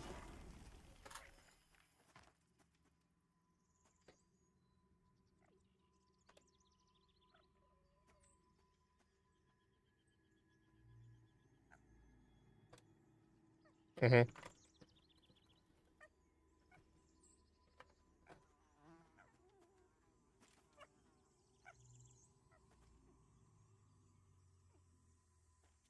I'm gonna see if the other guys need druid buffs. Everyone needs druid buffs. I think they left. I'm not seeing them over here. I'll grab a maple tree. Yeah, I saw that maple tree when I was over there, but I didn't want to take it because I wasn't sure. I lost you now. My mage is back where I normally am.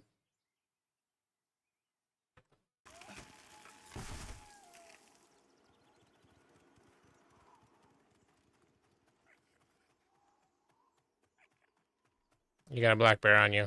I intentionally have a black bear Oh, on me. there's a guy spawning by camp too.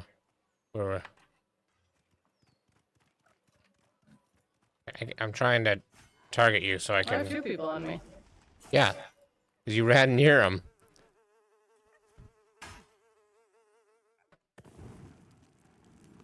I'm trying to follow Sprucifer. And my wizard's got somebody on him too. Is Sprucifer back at least? Yeah. Well, the bear's dead, so I can get this guy. This guy's orange, so I'm gonna struggle with him. I will murder as fast as possible.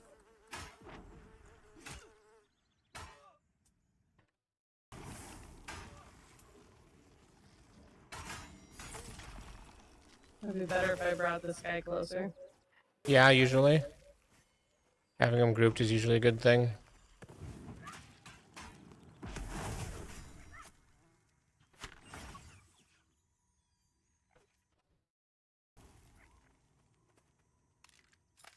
So the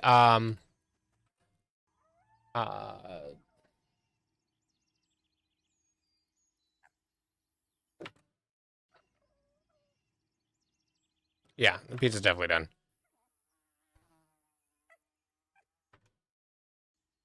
So, The ones that start with an O. The people? Yeah.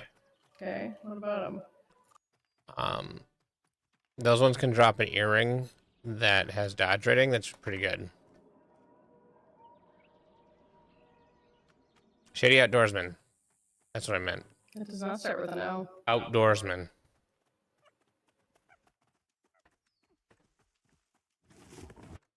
Where the heck did that stalker come from? Probably was in the field and you ran through him. Coming back. I didn't see him, but maybe. Sorry.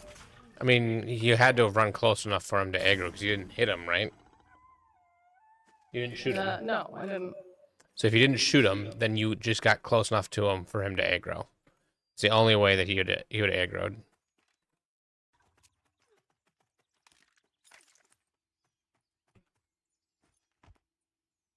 I can't update it on YouTube. So what did you learn from the PoE 2 announcement? Or are you gonna make me watch it later? I They're mean, I can't adding watch it Huntress. And then there are 3 more ascendancies for a couple different classes, so not as many different ascendancies. I thought they were going to add a class. I thought they were going to add either 2 classes or 1 class and an ascendancy for all the rest of the ascendancies for the different classes. So there's a little bit less than that there than I had anticipated. You can look in the cave too. And you go all the way to the back, and there's some on the left and the right. So don't go just in. As soon as you're ready to shoot him, just shoot him and bring him out. Yeah, that's what I'm doing. What else is there? I 100 almost watched the end new announcement support there. gems. Jeez. 100 new uniques. We already knew there was gonna be like updates to towers.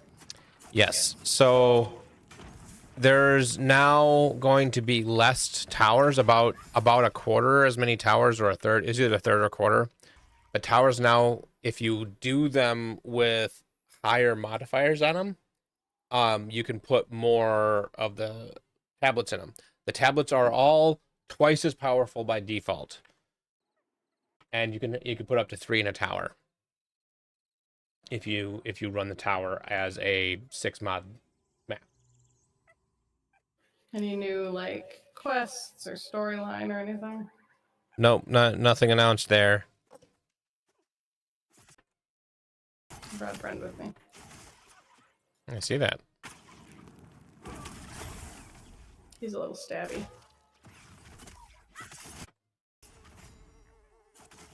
So I know you're not a tank, but you kind of are tanking for us. Yep. So generally you point the guys away from wherever the camp is. The Shady Outdoorsmen don't really have an AE that I know of, so it's not really a big deal for them. But the other guys It's a do. good habit to get into. Right.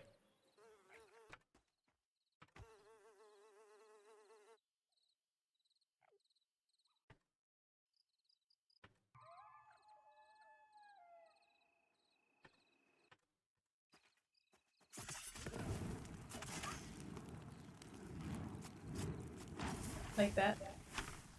Yep.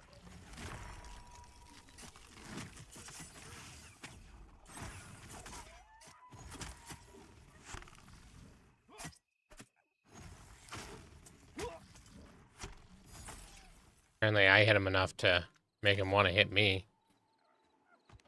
And I didn't do anything on my druid there, so we fought an orange, just the 2 of us, no problem. I guess we have druid buffs, which the only one that makes a big difference is the briars right now. I guess the HP regen is nice too, but it's all nice. But the briars are probably the biggest difference.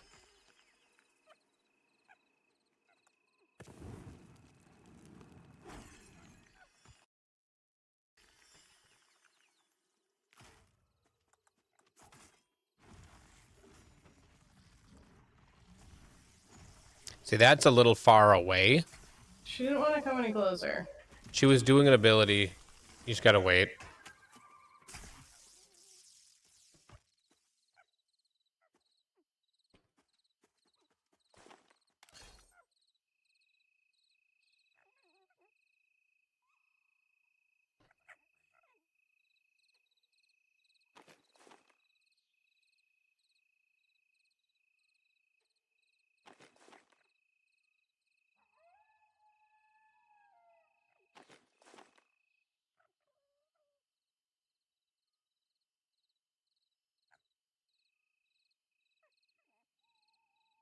You may be temporarily out of things to murder.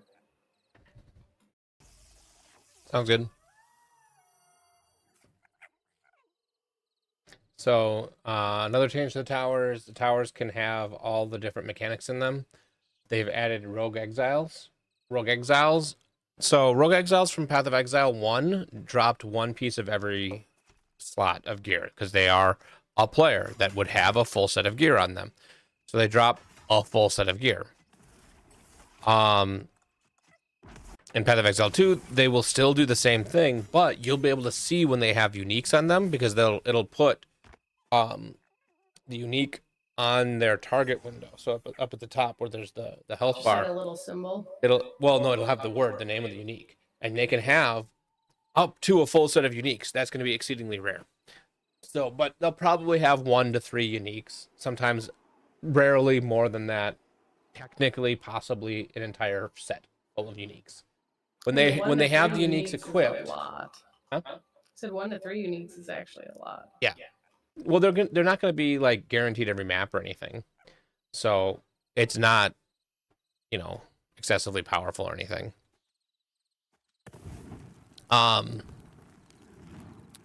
they will be more powerful when they have uniques, but guarantee that those uniques will drop. Sprucifer's gonna go see if there's something to mine. I was gonna ask if you wanted to get the pizza. No?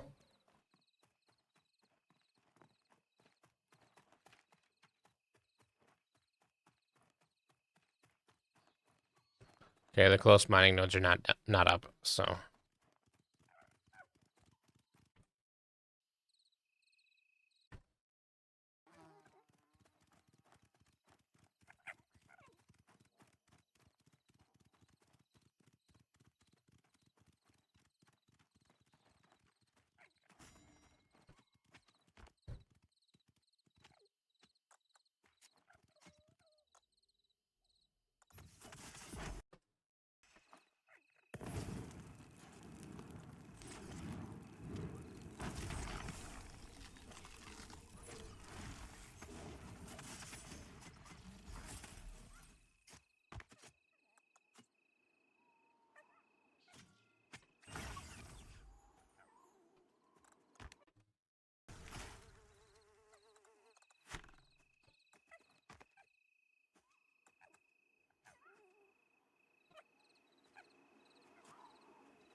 Yeah, I'm gonna check on the pizza.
You don't have to be trying to die because guys spawn on me. You know.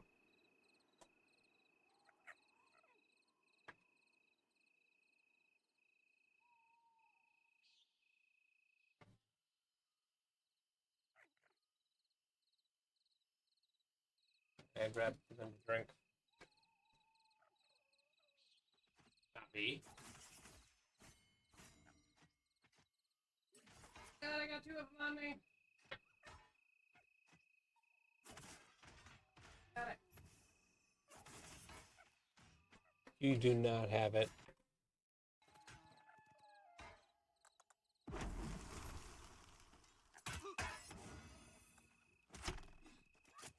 Yeah, you rescued me.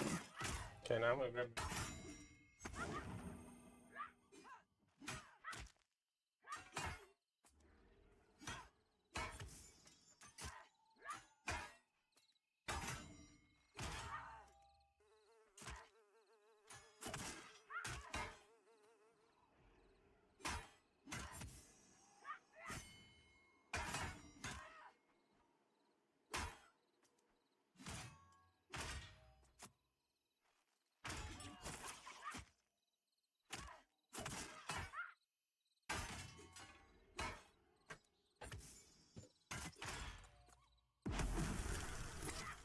Yeah, so I was debating on my Why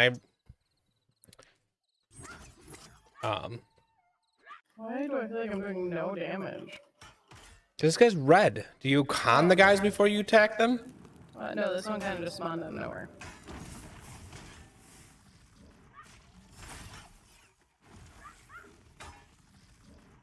But yes, I have been conning them.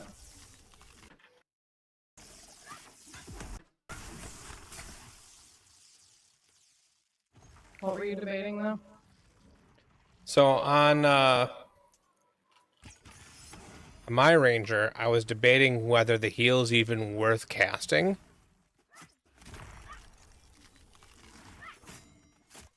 Or if I need to cast the heal, I'm better off just trying to DPS through it. My inventory is full. Huh? My inventory is full. Yeah, well. Don't need to loot everything. I'll take some time real quick.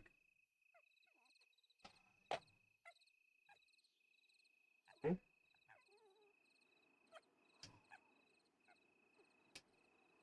still have a headache. It had gone away, but it's coming back.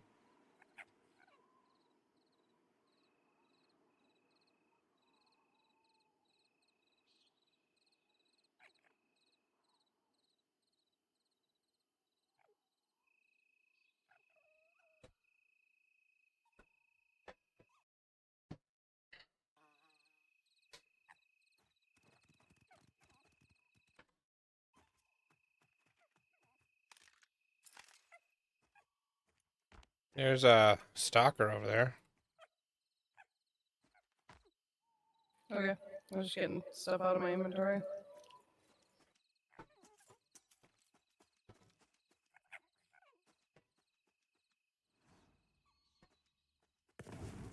The thing that's attacking you?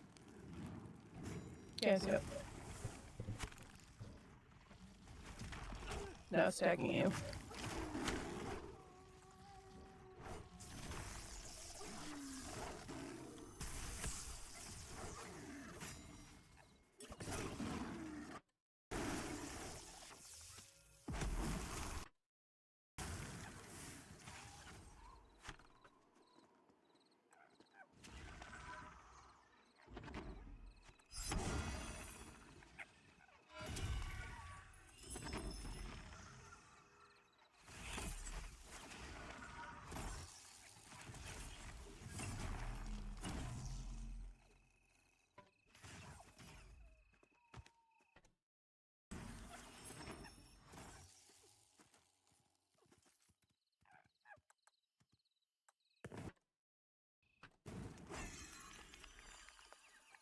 I'm just gonna skin the wall.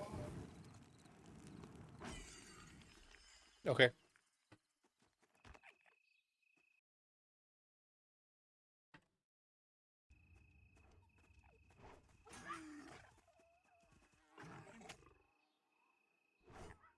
This is a dark orange. So was the last one. I just let you know.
Did you fall unconscious?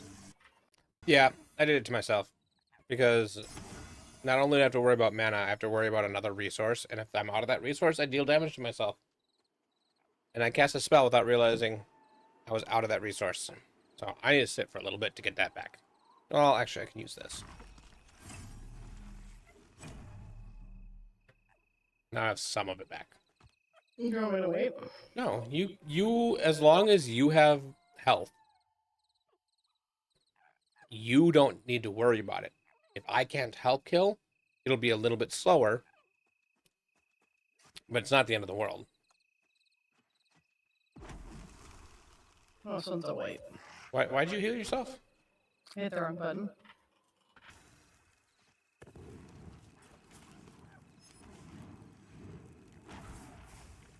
Jeez, I just crit.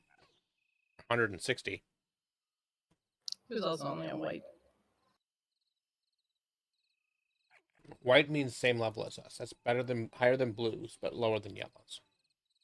Okay.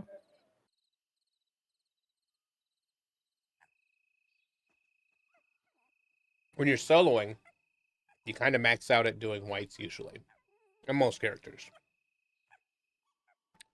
If you've got a lot of gear, are really good at playing your character, or are the kind of character that has a bunch of self-heals, you can do better. I can always do better.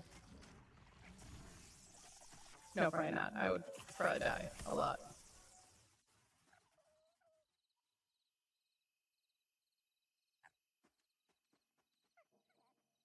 Depends on what you mean by do better.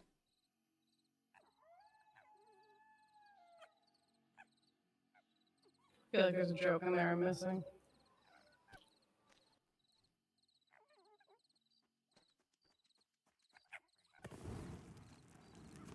There's this... Yeah.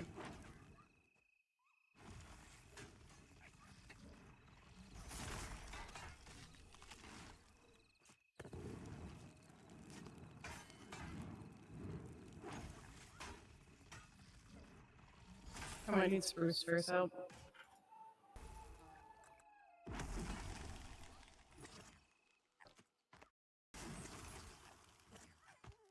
So the thing was that there was this kid who wanted to do their own Valentines. So his mom's like, "Oh yeah, you can do the Valentines," and they wrote a Valentine for everyone in their class, right? And it was all like nice stuff, like "I like your shirt," or "You're so good at math," or like all this stuff. And then it gets to this one kid, and the only words she put in there was "do better." Do better. And so it's kind of a thing where you said you could always do better. I'm like, yeah, depends on what you mean by that. I didn't say I could always do better. I said I do always do better. I'm pretty sure you said could, but that doesn't matter. In that case, I would probably do better at dying.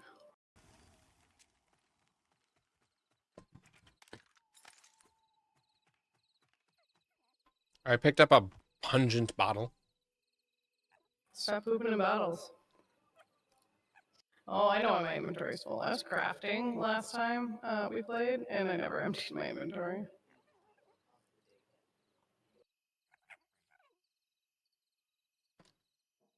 So I have a bunch of like beginning crafter stuff.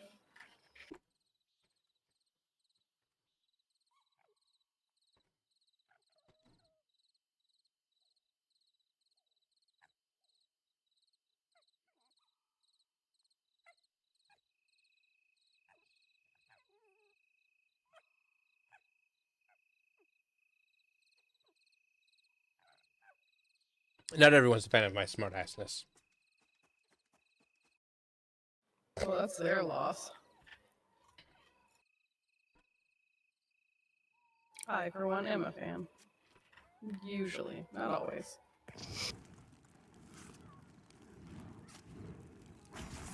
Jeez.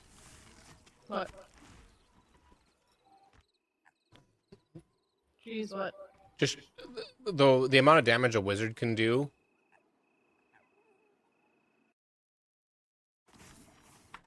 Of course, my damage meter has locked onto Sprucifer, so it doesn't even see the other damage.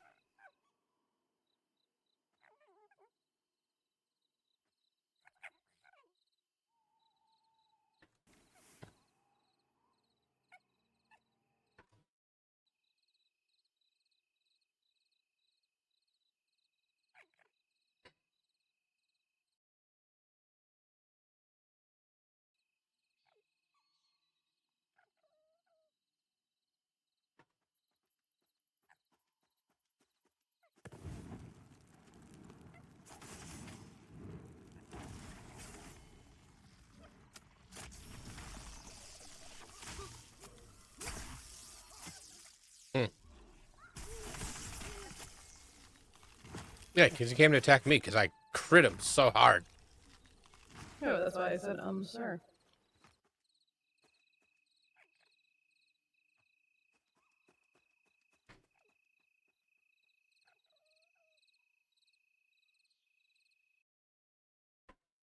My point is he didn't just leave.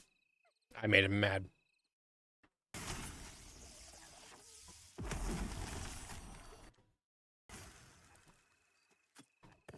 That time you didn't like the fact that you healed me. Yeah.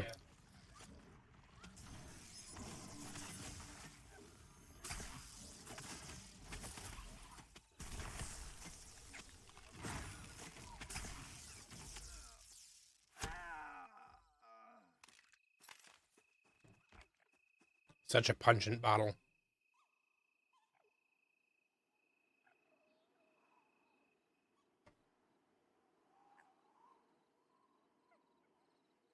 Oh shit. I was grabbing one and then the one at the front of the cave spawned. So Yep. I have two friends. That's something that does happen from time to time. I brought you your own friend. Oh no, never mind. I can't do anything more right now. I have 0 of my resources. I was gonna kill myself. Then sit your butt down and rest. That's what he's doing.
Ooh.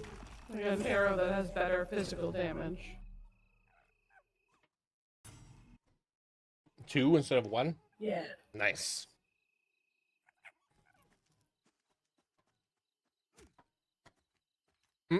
One spawned. Spawned in camp. I'm returning.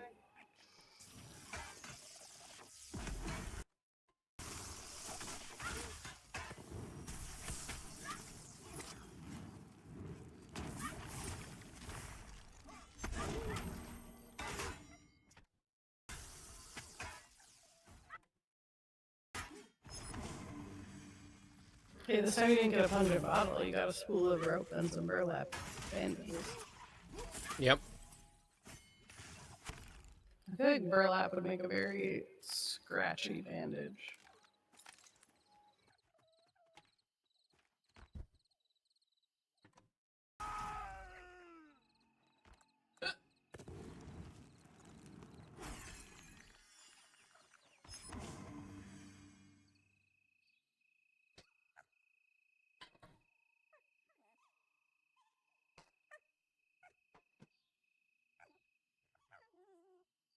Run, run, run, run, run.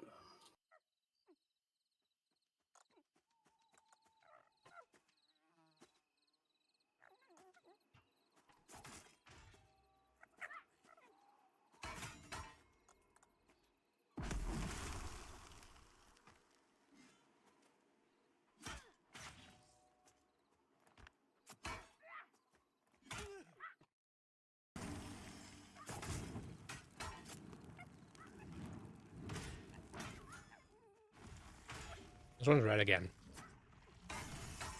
Yeah, she's the one that, like, it's like all the way in the back of the cave. You can, I mean, you can just use Spruce Fir to kill her if you want. No.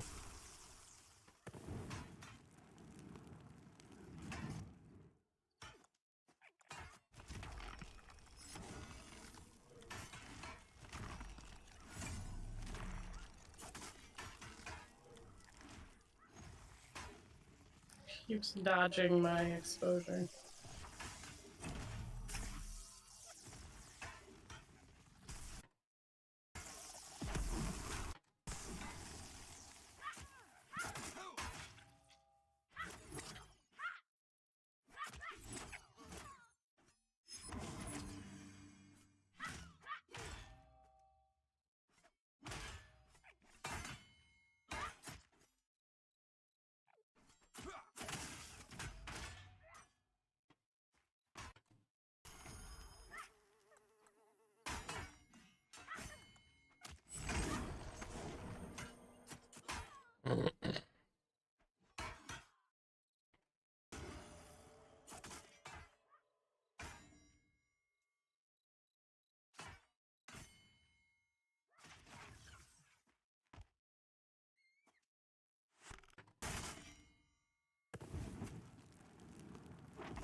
Thanks, Spruce Fir.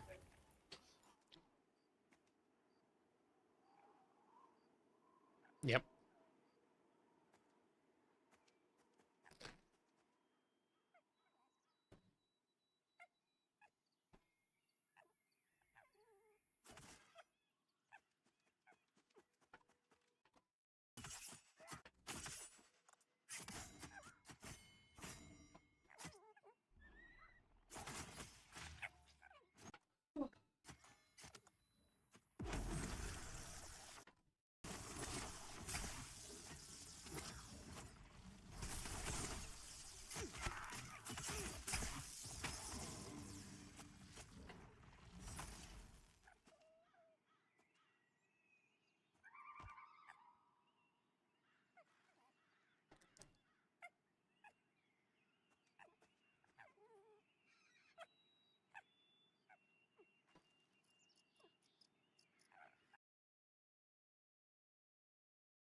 My guy is regenning.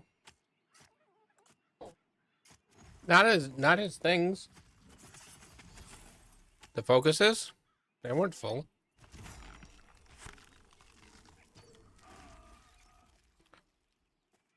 I was trying to figure out if there's a like there's an enchanter class guide that somebody made. I don't see one about wizards. Oh, Oh, I'm about to die. no, you're not. So I think what happens if I don't have enough of the appropriate focus is it uses one from each of the other focuses. Okay. And then once you're out, you damage yourself. Once I'm out of all of them, yes, Yeah. I damage myself.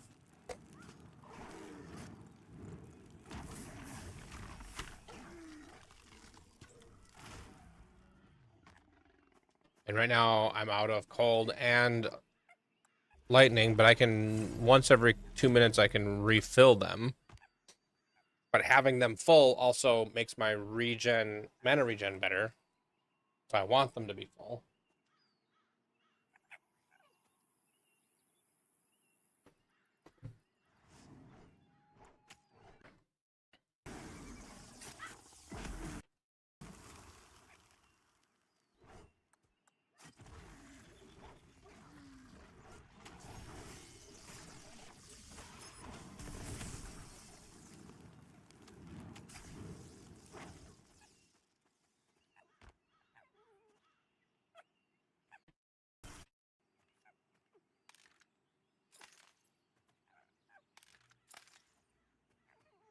What's the short bow you got? It's the one that I gave you. No, I got mine from a random stranger. It's the one I gave you before you swapped it for the one a random stranger gave you. I'm encumbered. 7 damage, 1 dex.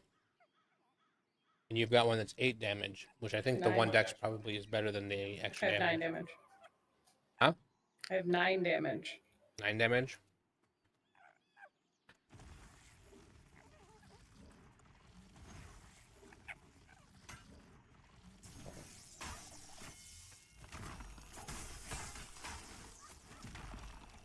I mean, if you want me to swap back, I probably still have that bow. It's up to you.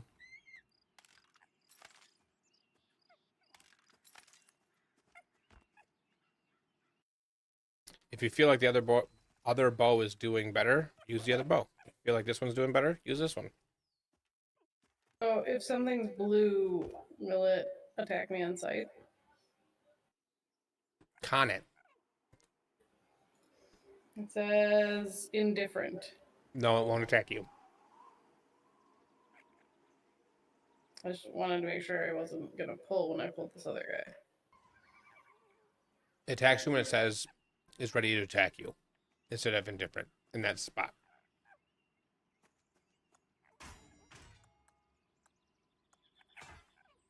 You like this person says is prepared to attack you. Yeah.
One spawned up here. I mean, I already brought one back, so.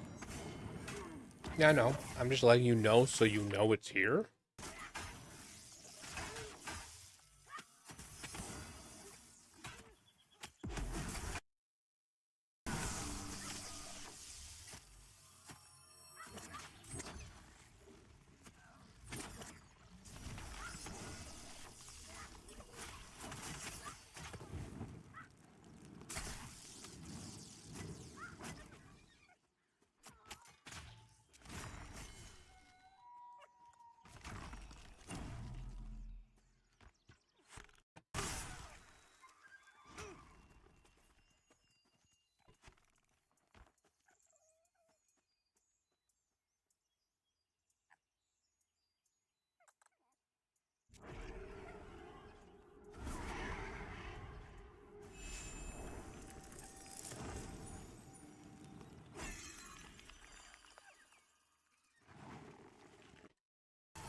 I accidentally was dragging my chat box around. He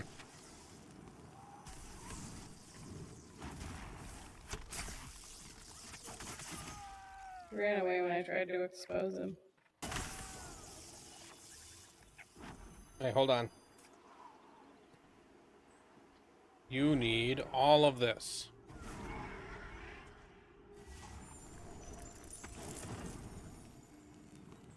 Okay, you're free to go.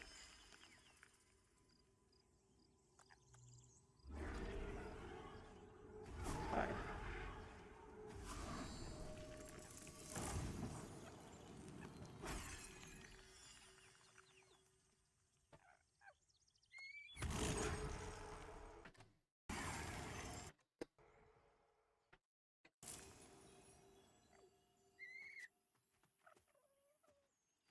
I have been buffed. Buffs for everyone. You get a buff. You get a buff.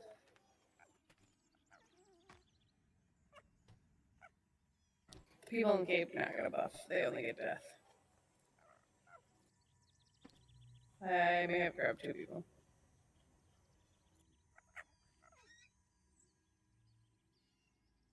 It was an accident.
There's a random lost orc over there.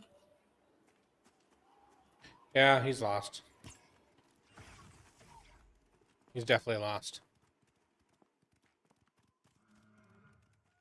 Roan Grizzleback is hanging out down there too. What? The named guy named Roan. Well, I guess maybe it was that named guy. Roan Grizzleback. That's a bear, I think. Yeah, those are the bears that we would fight after this. They're still green to Sprucifer.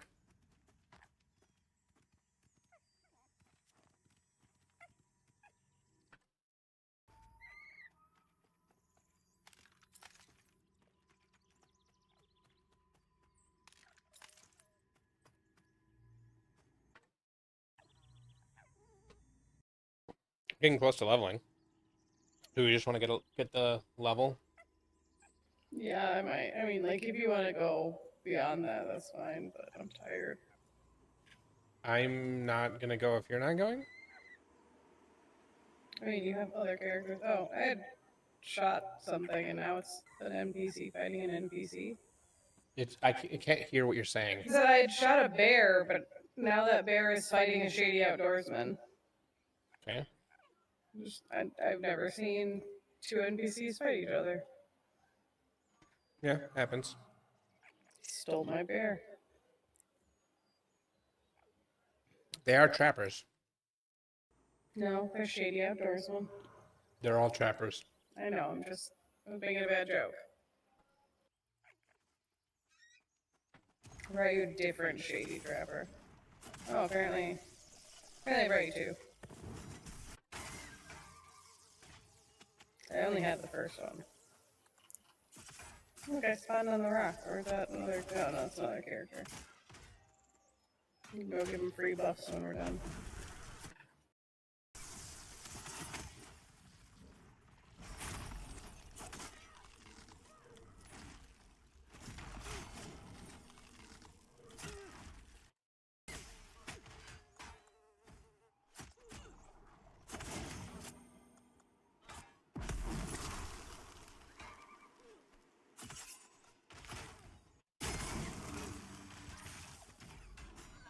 I've exposed the trapper. No, I haven't. Never mind, my exposed missed.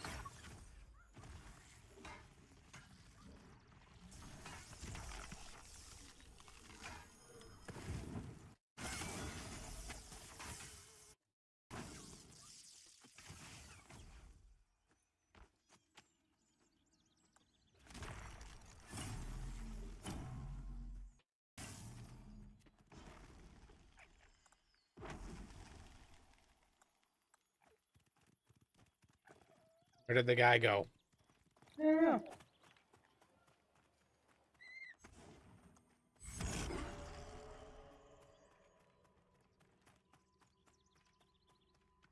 He did not want free buffs.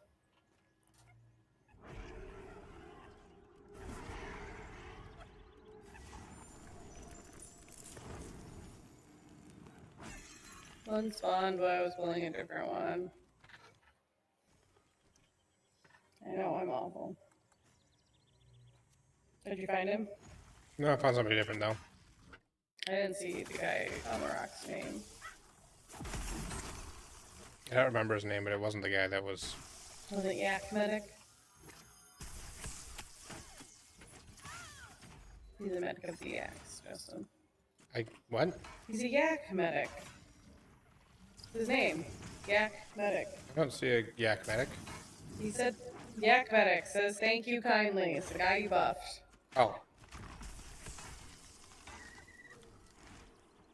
Little slow there. Well, you're confusing me. We were talking about the other guy, and then I couldn't quite understand what you were saying. And I thought you were saying the guy in the rock was Yak Medic. I'm like, I don't know. So you said you knew it wasn't Yak Medic. It wasn't the guy I just buffed, because the guy I just buffed is not in the guild. The guy that was on the rock was in the guild. That's the only... Oh, I did not notice that. He was the same color as everybody else.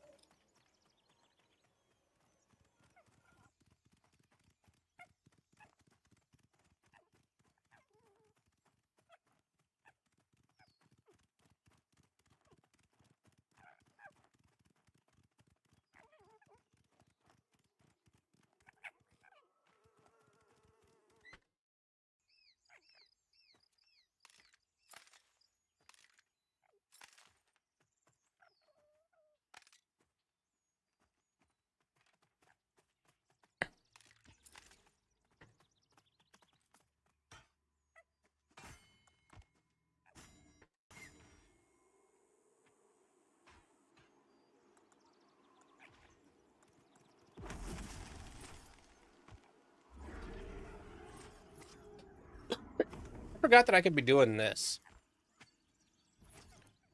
What is this? Put Creeper Talisman on him. And you just sit on the ground?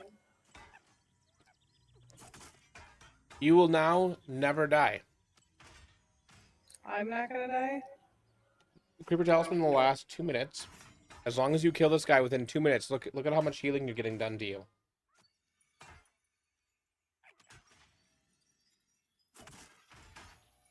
You're just basically staying full. Use abilities.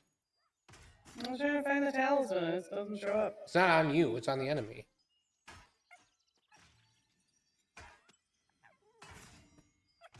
Yeah, I don't do that much damage, but it is nice.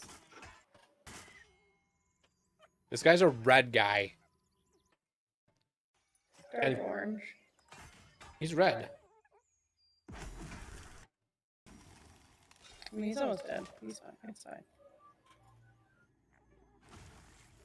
Or was that your point? That's how good Creeper Hero is.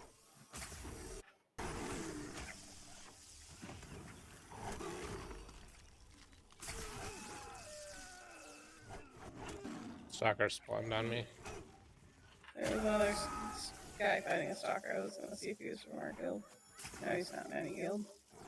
I can't hear you. I said there was another stalker that spawned that a guy was killing, and I was seeing if he was in our guild, but he's not in any guild. Did you hear me that time? Yeah.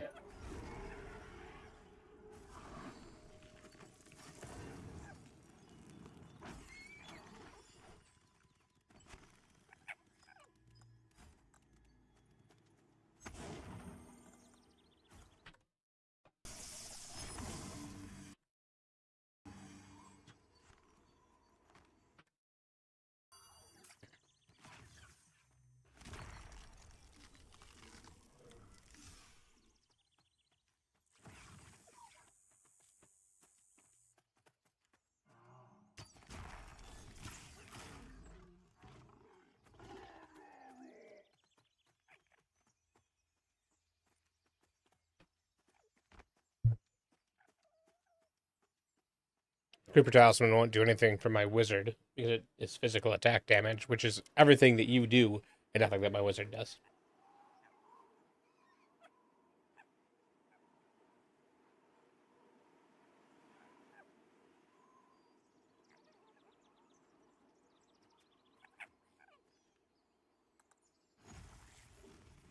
My bow abilities might not be physical damage. Might not be what? Physical damage. They are all physical damage.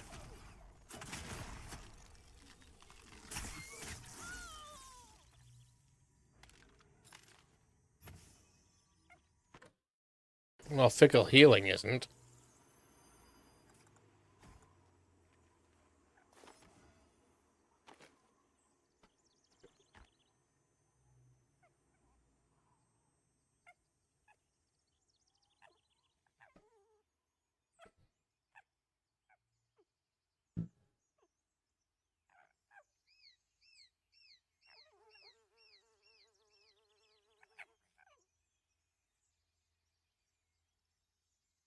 Got another dark orange guy.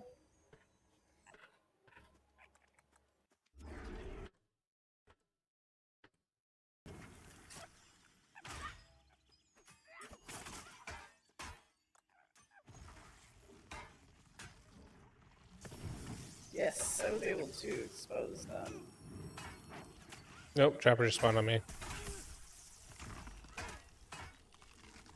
Okay. You'll be fine. That's not a full sentence. So it's okay, you'll be fine. You said oh, it's okay. You.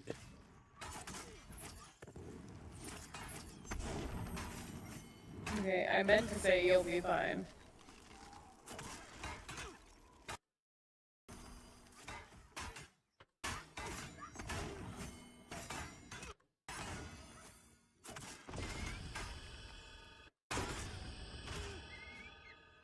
Did you just level? Level 9.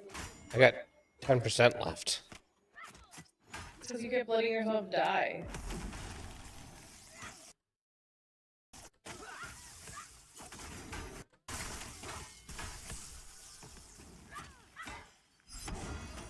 I kept telling you it wasn't important that I lived over you and you wouldn't let me die.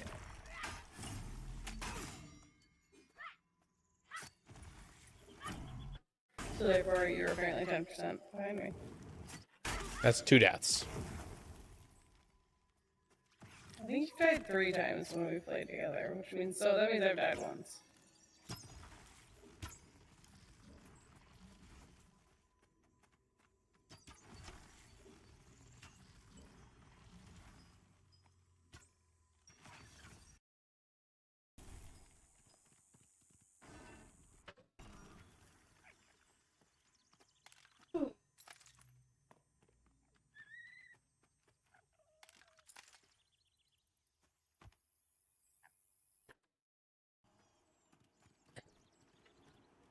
Yep. These trappers need to stop putting pungent things in bottles.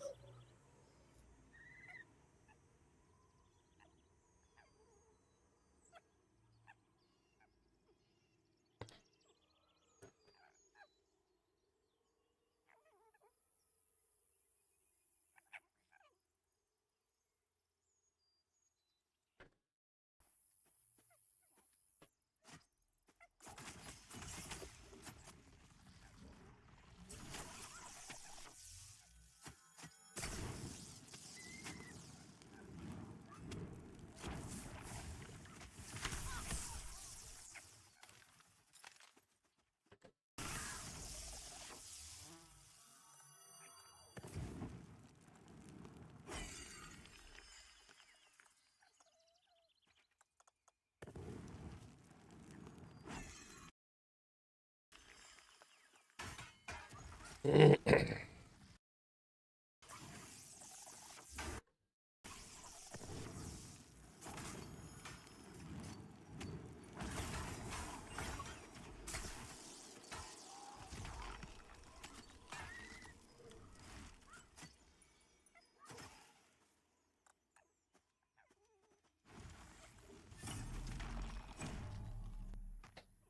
don't have room for their candle.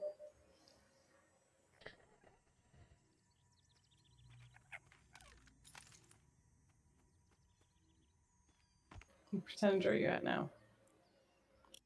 What? What percentage do you have left now? Like 6? I'm getting like about 1% per kill. 6 more kills. That's not a while. That's not long at all, especially in this game.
Yeah, we're technically a little bit early for this area. So we'll probably be getting good XP. Well, we'll definitely get good XP like killing in these guys until 13.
One, maybe two more.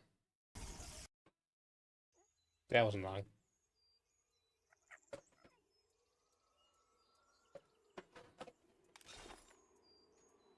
I do. Condensed mana. Oh, okay. Oh, it's 20% mana? Oh. What about condensed mana? I was looking at one of my abilities. You said one or two more, so I brought you two. It was not a complete accident at all.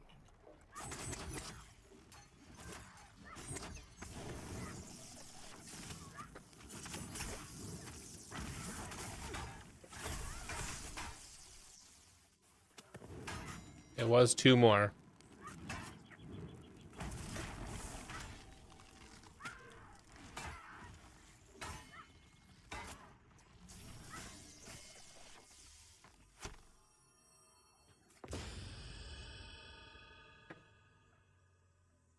Yay, level 9. Yay, level 9. Alright, so I have condensed mana now.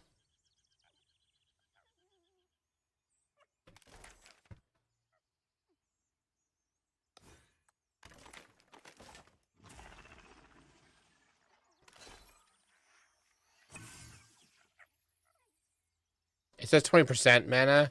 I thought it said 20% mana on the skill. It's 20 mana.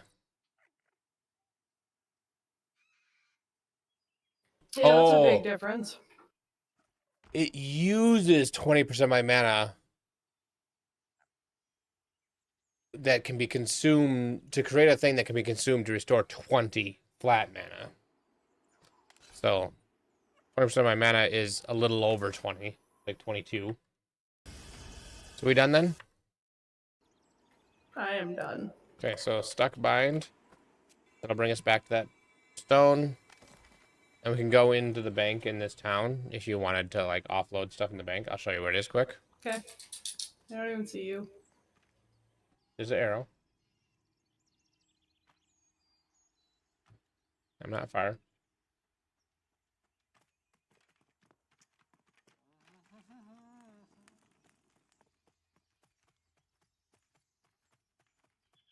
Oh yeah, it's the only guy everyone stands around.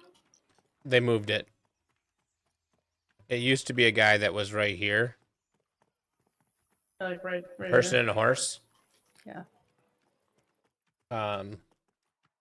They moved over here. They haven't updated the sign yet.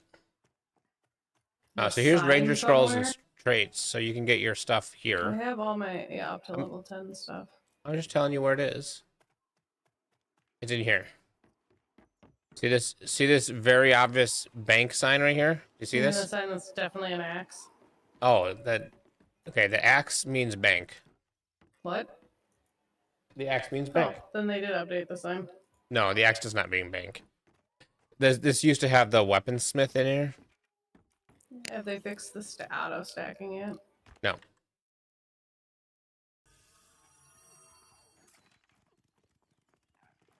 I'm gonna check for.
I was gonna buff.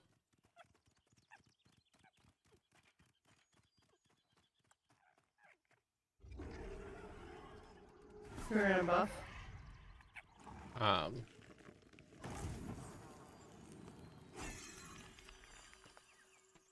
The guy that was here is not here anymore. I don't know where he went.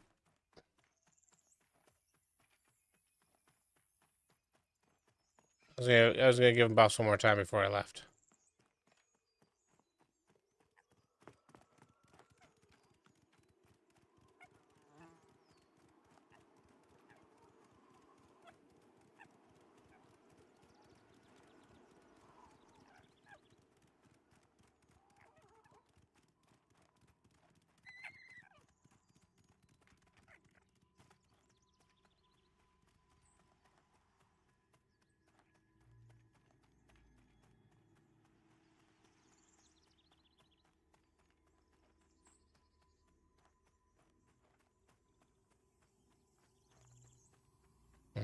Wild vegetables.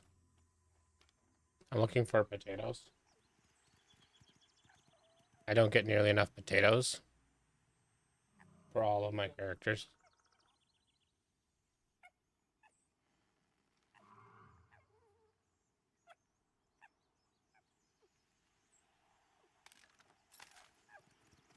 Got carrots and onions out of that one. Neither of which are potatoes.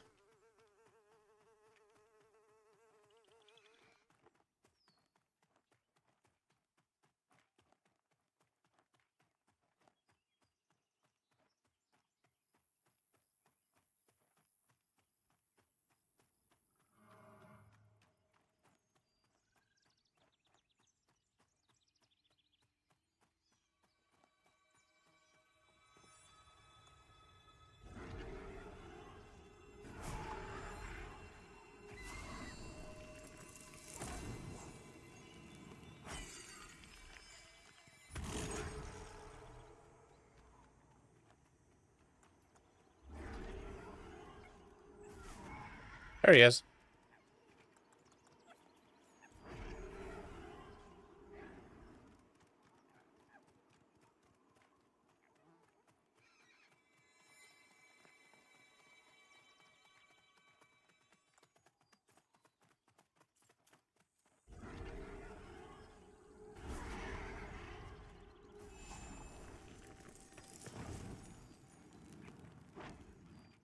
Okay. Randomly found the guy that I was looking for to give buffs again to. Oh, got an extra macro there. And I'm gonna call that a night. Yeah, I put everything in my bank. I'm gonna go now. So Bye, thanks for everyone. hanging out. You're welcome. Yes.